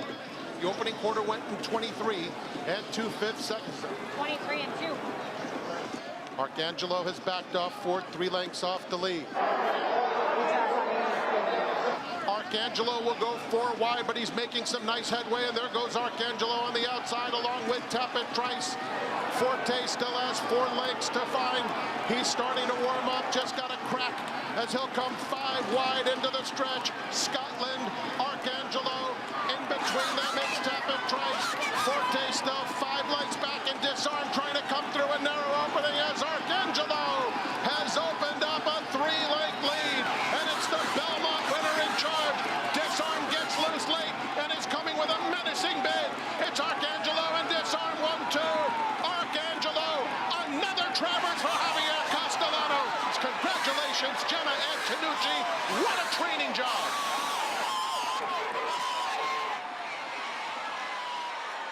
Miguel, thank you. Gracias. Thank you, good boy, son. I'm so proud of you, Papa. I'm so proud of you.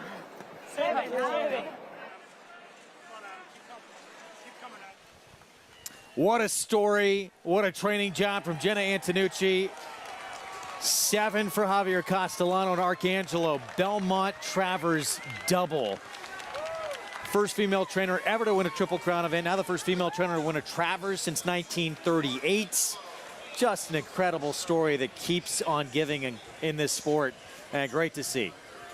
Yeah, just fantastic. I mean, what an incredible job she's done with this horse, developing him, bringing him along.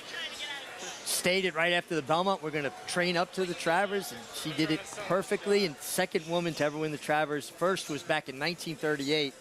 Mary Hirsch trained Thanksgiving, putting a 22-year-old Eddie Arcaro on his first Travers winner. in 1938. Think about that.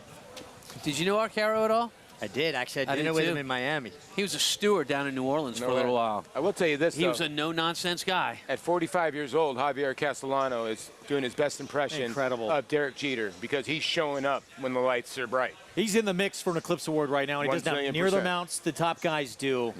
Could he pull this off? First ever Kentucky Derby, first ever Belmont, now adds a Travers.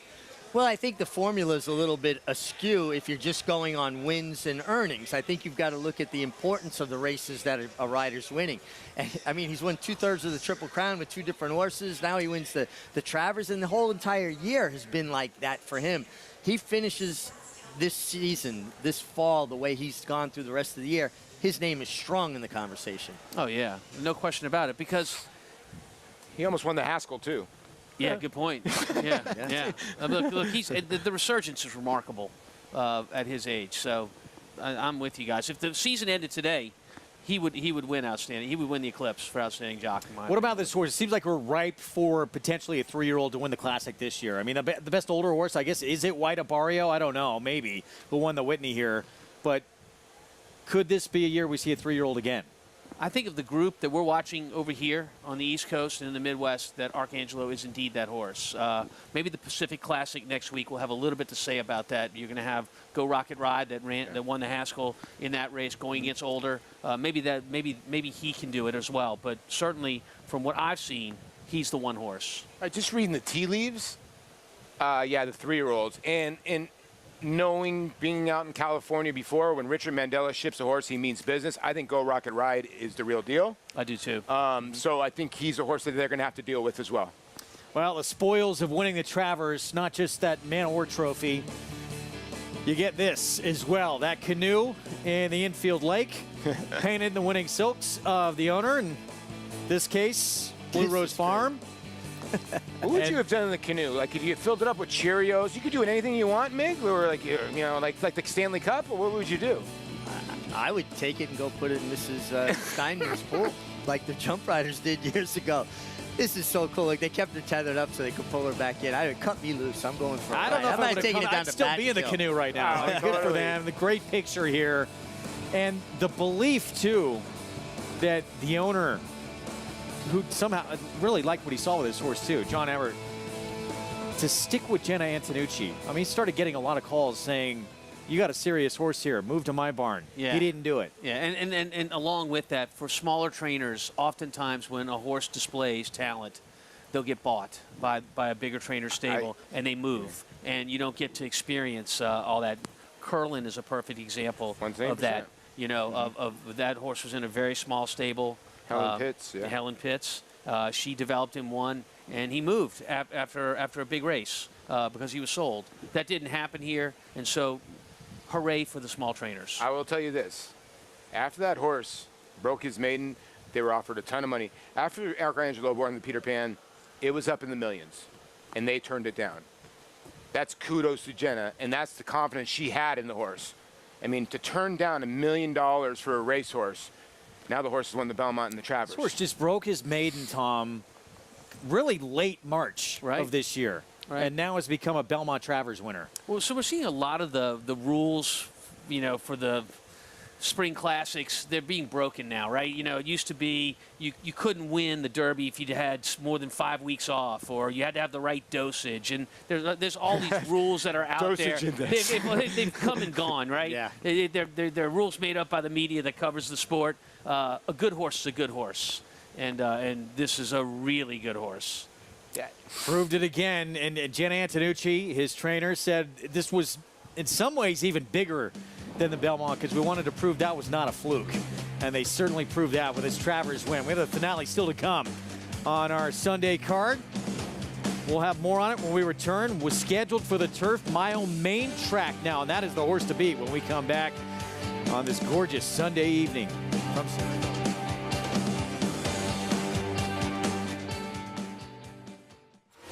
consistently versatile with 25 Grade 1 winners on every surface from 6 furlongs to 1.25 miles all over the world. Switzerland in the Dubai Golden Shaheen. Switzerland wins. Churl Spite running on. Mason in front. Churl Spite on the outside. At the wire. Photo for the win. Prince of Monaco's too good. An impressive winner of the best pal. All purpose, all places, all power. Speightstown. Experience the adrenaline-pumping, suspense-filled action of the Sport of Kings no matter where you are with Naira Bets. It's fast, easy, and secure. Download the app today and start winning with our lucrative weekly promotions, thrilling handicapping contests, and a one-of-a-kind VIP rewards program. Don't just watch horse racing, be a part of the action with Naira Bets.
They're coming down for the finish, and it will be Dripping Gold to win the opener on Whitney Day. We came to Saratoga for the first time in our lives with our first West Point horse, Dripping Gold, and went on to win the race here at Saratoga, which is amazing. I think just being part of the West Point family, being a part of what they stand for, the integrity of the organization, the values, and that starts with Terry Finley and Deb and their children, and the whole team is like that. And they're like family, and we have gotten to know a lot of great partners, and they've become friends, and it's been incredible. The gold standard in racing partnerships, we really do try to provide a lifestyle experience on several levels. And it's a sport that the whole family can enjoy. And there's not a lot of sports that people can get into it and bring their kids or their parents and their extended family and everybody have a good time. So it's really special. I never thought that I would be playing at this level and owning some of the finest thoroughbreds anywhere in the world with West Point. And we've had an incredible journey. We've had horses run in Toronto, here at Saratoga, Belmont Park, et cetera, and it's been incredible. You know, I don't know about some of the other outfits out there in the industry that do what we do, but I do know that there's nobody that spends more time with their clients, with their partners, educating them and helping them to understand and giving them a broader experience that is close to what insiders get in this game than us. Nobody does it nearly like we do it. West Point buys horses at very different price points, so there's the ability for people to get in at various levels, and I think they should really get more information, pick up the phone, make a call. West Point, for example, makes the process very easy, and it's not hard for people to get into this game and really enjoy it, no matter how much they invest from the start. The organic part of all of this is that over time, by being with us, by being partners with West Point, they start to really become horse people. They become not just horse players or animal lovers, sports lovers, they become horse people. As much as West Point values our horses and what we're doing here at the track and on the farms every day, our heart and soul are obviously the partners, and that's what makes it so much fun for us, is getting to share with them and really give that family kind of vibes. We feel like we're part of a family, which is really incredible. They're not a lot of investments where you feel like you're really part of a team and part of a family, so that's what makes West Point so special. You can be part of the journey with West Point as well. They've had over 1,000 wins, 143 stakes victories, 17 Grade 1s, a classic with Flightline, of course, and over $72 million in earnings. Here's our post break for the nightcap coming up. And the 4, Boston Strong Mama start, number 2, Dirt debut. Dirt debut and a horse that looks to improve off that first start. North End Lady at 14:01. Yeah, Barkley Tag and Junior Alvarado. 1 start on the dirt, 0 buyer. Sail with the Wind, trained by Leah Giarmati. Yeah, Leah had this horse 26-1 first time over a yielding racetrack. Now we'll try dirt. A lot of changes with this one, Shelley. Yeah, including surface. The pedigree stretches to turf much more than dirt. Blinkers, Lasix as well. Lady Lauban. Here's the 11 with Jose Ortiz. You know, I think this is the horse that's the main danger to the 15. Somebody will say somebody else, but this horse has been in full fields and does have a little bit of a dirt pedigree. And here's the main track only entrant who has been running on dirt with a 2nd and 4/3 and 6 starts, Foxy Cara. When you look at the racing form, Dylan Davis is aboard, and he's been riding the Wilson chute great. Blinkers go on. You look at the racing form, this horse really does stand out unless one of these horses really jumps up on dirt. Yeah, go back when he got beat by Ikuban, who not only came back to win, but then came back to win again today. Won 3 times the meet. That horse has won twice since beating Foxy Cara when she was second to him. We're looking at that race right now, I believe.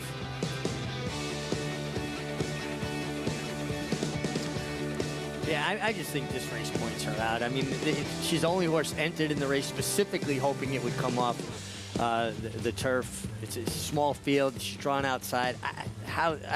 Something drastic's going to have to happen in my mind for her to get beat. Yeah, no shame getting beat by Ichiban that day. And the distance from 2nd to 3rd, how far they separate from the rest of the field, is really significant on that replay, and it plays to today's race. Let me ask you guys a quick question, because you look at somebody like the 4s coming out of a 6-furlong race on the turf. You got like the 7. Now we're going a mile in the Wilson chute. The 15's got fitness on all these horses too as well, no? Got fitness, and I think when it comes to pedigree, which you often lean to with horses that have never been on a surface, and a number of these horses, the 4-horse, the 7-horse did start on the dirt the first start of her life, and she didn't run well that day. But when you have horses going to a new surface, you want to see pedigree that shows the family has had some success at that surface. I can't make a case for anyone in the field of this race to show me that they have a dirt-style pedigree other than the main track only Foxy Cara, the 15. Don't get too excited about 4 to 5. I think we're going to go even lower here on this horse. Let's go to Acacia for more. Yeah, Greg, I think so. And Tom's absolutely right. It's the only one in the horse with a dirt pedigree. And yet, on the bottom side with Foxy Cara, it is much more of a sprint pedigree.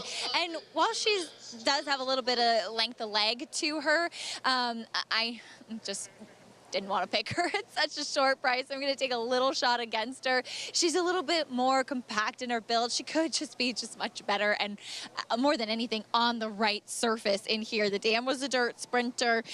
She's half to a stakes place horse who was named Playtone, who was a dirt sprinter, and that one was by Tonalist, and she was still a dirt sprinter. The short blinkers go on, and again, she might just be the best one in here. Talking about a couple still in the body of the race that are lightly raced, which I did prefer, the 10 Shelley. First time out, I thought that she was kind of small and unassuming, didn't really stand out too much. She has strengthened up and filled out a lot. She too adds a shortcut blinker, but she's a very lightly framed type of filly, and on the bottom side, it is all turf for her. The Dam was a turf runner. She's half to Grape Nuts Warrior, who was a turf horse. There was one foal that won sprinting on the dirt on a wet track, but this one just looks so much more like a turf horse.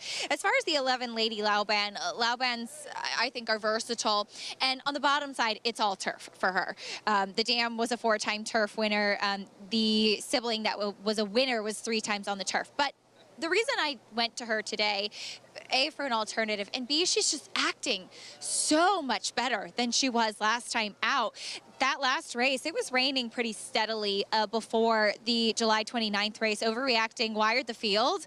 We see fans on the rail for the nightcap. And Lady Lauban reared up behind the gate and was striking out like a colt would do. She was so aggressive and really, really tough to handle. She's been like a different horse today. I don't know if this is the right surface for her at all, but I really just think mentally she's taken a big step forward from what I saw from her in her last race, Greg. Larry David showed up to the race. Did you see him? 4-5 favorite. From the outside, Tom, sometimes you just find a race that a horse is 0 for 6, 4 thirds, but you get in the right spot. Yeah, and if it is indeed the right spot, typically in a race where one horse handles the surface and the rest don't, when they turn for home, you see one horse getting across the track great, and the rest look like they're swimming behind them, struggling. Dylan Davis on the odds-on favorite. Close out New York Showcase Day. Surprised 4-5's holding up here. Yeah, the will pays say about 3 to 5. But here's the thing: always in the last race, if you're down, you always get the favorite a little bit higher because people are trying to get out on a long shot. The get-out race. Yes, it is. Frank Miramonte with a call to nightcap on our Sunday card. Here's Foxy Cara to the outside. Going in.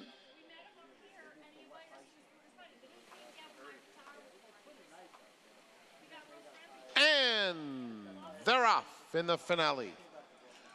Boston Strong Mama is going out to take the early lead. Sail with the Wind comes away in second. Lady Lauban is in third. Foxy Cara on the far outside. They're followed by North End Lady, and the early trailer is Shelley. It's a compact group that runs down the backstretch. Boston Strong Mama leads it with company on the outside from Foxy Cara, taking the second spot, and Sail with the Wind is racing in between those two. Down at the rail, it's North End Lady fourth, as the favorite Foxy Cara pulls her way right to the front and is tugging while opening up, not being asked to run. North End Lady moves through on the inside to be a joint second. Boston Strong Mama has dropped right out of it as they move toward the 3/8 pole. And it is Foxy Cara in front. Sail with the Wind moving to engage on the outside second. It's Foxy Cara by just ahead. Sail with the Wind, and Shelley a strong third on the outside of them as they come toward the quarter pole. And now Sail with the Wind takes the lead. Shelley moves into second. Foxy Cara fully extended and not doing enough. And then comes North End Lady. There's an 1/8 of a mile to go, and Sail with the Wind with a 3-length lead. Shelley in second, and North End Lady moving up on the outside, a 16th to go, and Sail with the Wind. Manny Franco, what a day. That's number 4. Sail with the Wind scores by 4 lengths. Shelley was second, North End Lady third, Foxy Cara finished fourth. 4 win days you heard from Frank Miramonte for Manny Franco. Sail with the Wind debuted on a yielding turf course at the meet at 1 1/16. Dirt debut here, and you could tell early on turning for home the favorite was done. Oh, yeah. Manny Franco was aggressive, Tom, out of the gate, established position. Here came the favorite. Foxy Cara kind of ran off with Dylan down the backstretch, dropped over. He just switched out to the outside and was always traveling well. Yeah, you know, the pedigree didn't suggest it. 5 siblings, their combined total on the dirt was 0 for 5. A grass pedigree to be able to Sail with the Wind took to the dirt really well today. I talked about the horses looking like they're swimming behind the leader. The one that looked like swimming behind the leader was the only dirt horse in the race, Foxy Cara. Yeah, you're right. I mean, listen, the 4 and the 11 had enough. They kind of just bowed out of the race. And you're going to get a monster trifecta in here with Foxy Cara, who just no resistance. This race was over. The 7 tried to make this a monster exacta, but Manny Franco, what we call a golden sombrero, How my about friend. that? 4 winning days for Manny. Yeah, the 4-5 favorite finishing fourth in here. So 16-1, over 4-1, over 19-1 for that 9-10-7 combo for what is going to be a very nice trifecta. And that pick 6 Pick 5. Excuse me real quick before we go to Keisha. 17,000, pick 6. Somebody just cashed for $121,000, Greg Wolf. Wow. Didn't Acacia pick this horse? No? Let's go to Acacia. I am happy to be joined by her trainer, Leah Giramati, as Sail with the Wind, as the wind comes at us. Now, Leah, this one, she really took a step forward in her second start. Yeah, she certainly did, and I wasn't sure how she would handle dirt, but she does it in the morning. She is wearing the wrong silks, so. Well, she's coming in for a photo. You got the win? Good, and yes, and it was fantastic, and it was impressive. And now I know she can turf and dirt, right? Enjoy it. Congratulations, Leah. 16-1 to close things out. Not expected. Hold on, Meg, if you ever won on the wrong silks on accident, do you go back with the same silks the next time? I was riding a really good filly named Pompeii. She ran in the personal ensign. She was being sold from Robert Clay, 3 Chimneys, to Will Farish, but it was Robert Clay's through the personal ensign. I came out with Will Farish's colors. She won the personal ensign, beat Beautiful Pleasure. They made me switch back to Robert Clay silks in the winner's circle. So on the track, winning the race, I'm in Farish, and the other one, I'm in 3 Chimneys. That's the only way a trainer doesn't get in trouble, by having the wrong silks on his horse, is when the horse wins. Yep. Everything's forgiven at that point. 35-40 to end New York Showcase Day.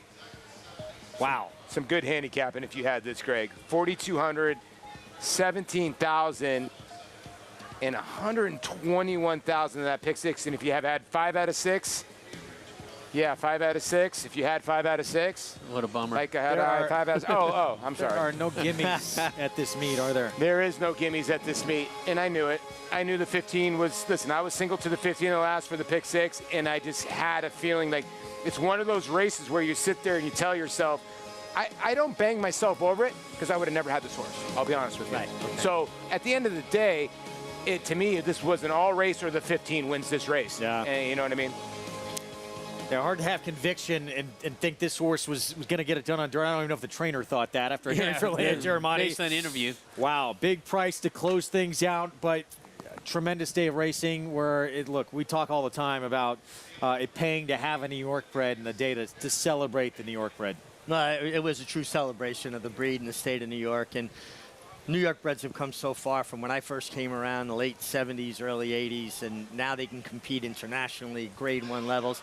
And we were treated to some wonderful racing today by the New York breds. And we had a day started out celebrating as fans were coming in. One of the great New York breds, most popular certainly in recent times. Funny Side, Kentucky Derby Preakness winner, who we see now on the grounds, buried over here in front of that 1863 club. Yeah, I saw that presentation. I was watching the show earlier to notice that. And I think the thing about the New York bred program that's so interesting and so attractive is not only the purse structure, but the fact that as a New York bred, you can go through your conditions. And then you can go through your conditions again against Open Company. And by the way, we'll give you a bonus if you win in those Open Company races. So a very attractive program. I think the difference, too, Mig, you made a good point. When you bought New York breds, you were like, okay, we're just going to run them in New York. Not that case anymore. That's right. Bob Baffert's got a $900,000 New York bred Solomini that debuted. So they're all over the place right now, running everywhere. So you could take New York breds everywhere and run them at major racetracks. That wasn't the case, like Mig said. So the breeding is just it's going up, up, up. Talked about some of the good ones earlier in this program that were honored. Day at the Spa.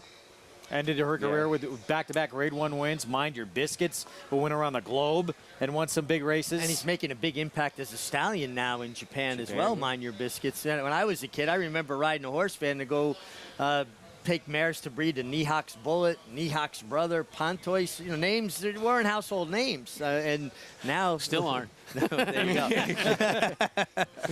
Horse like, 2. say what? Horse that we saw earlier today, we're going to look at what's coming up as we have our final, it's hard to believe, we're here. Final week is coming up. I know, right? And this is how we're going to close things out. Obviously, the hope for traditional closing day feature for the 2-year-olds in that grade 1 event. That horse that we saw today in the Albany, Drake's Passage, you think that could be a serious racehorse? I do. I think the 3-year-old division offers that. And I thought the race he ran today was legit. I don't care who he was running against. Yeah. And you mentioned he passed the Lasix, right? We didn't know if the medication had helped him last time. We just know that he's a good horse hunt. We do. He likes to hear his feet rattle, likes a dry little racetrack, and sky's the limit. You got to understand, his first 3 races, you could almost basically throw him out. You could say his last 2 races are his first 2 races, so he could be going this way. Final week, we are here, spin away for 2-year-old fillies, hopeful for the 2-year-old colts on the final 2 days of the meet. And I'll say it, Paul, I know it's a long meet, but now get serious this final week, okay? It's time. Wow. I love you, Greg. I love you. I did love you.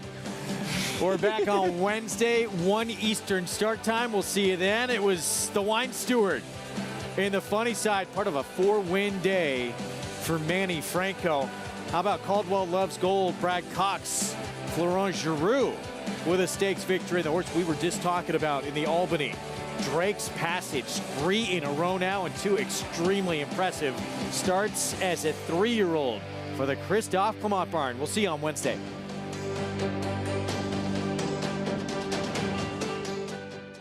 The momentum continues for War Dancer as Epic Queen scores at Monmouth. Epic Queen just won't give up. Epic Queen gets the score. Niagara Skyline goes wire to wire at Woodbine. And Niagara Skyline in terrific form here today by 3 lengths. And Queen's Dancer with a big upset as she wires the field. A photo coming up once again, and it's going to be Queen's Dancer. Shouldn't you have a War Dancer? War Dancer, proud to stand in New York. On a perfect day, there is no finer place in all of sports. Nerves, excitement, and anticipation. Than beautiful, truly stunning.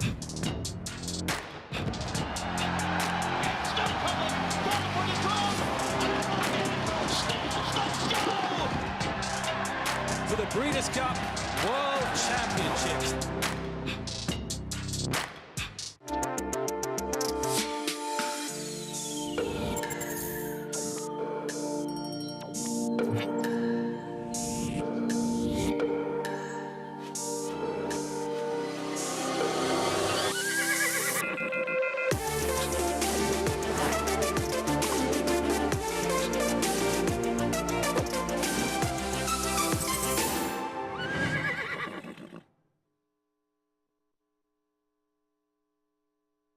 Network brings you every race, from every track, on every screen, every day. With monthly packages starting as low as $5, RTN gives you great value and access to more live HD streaming and race replays than anyone. Visit RTN.tv today to sign up and watch on almost any device, including Roku and Amazon Fire. RTN has packages that start at $5 per month.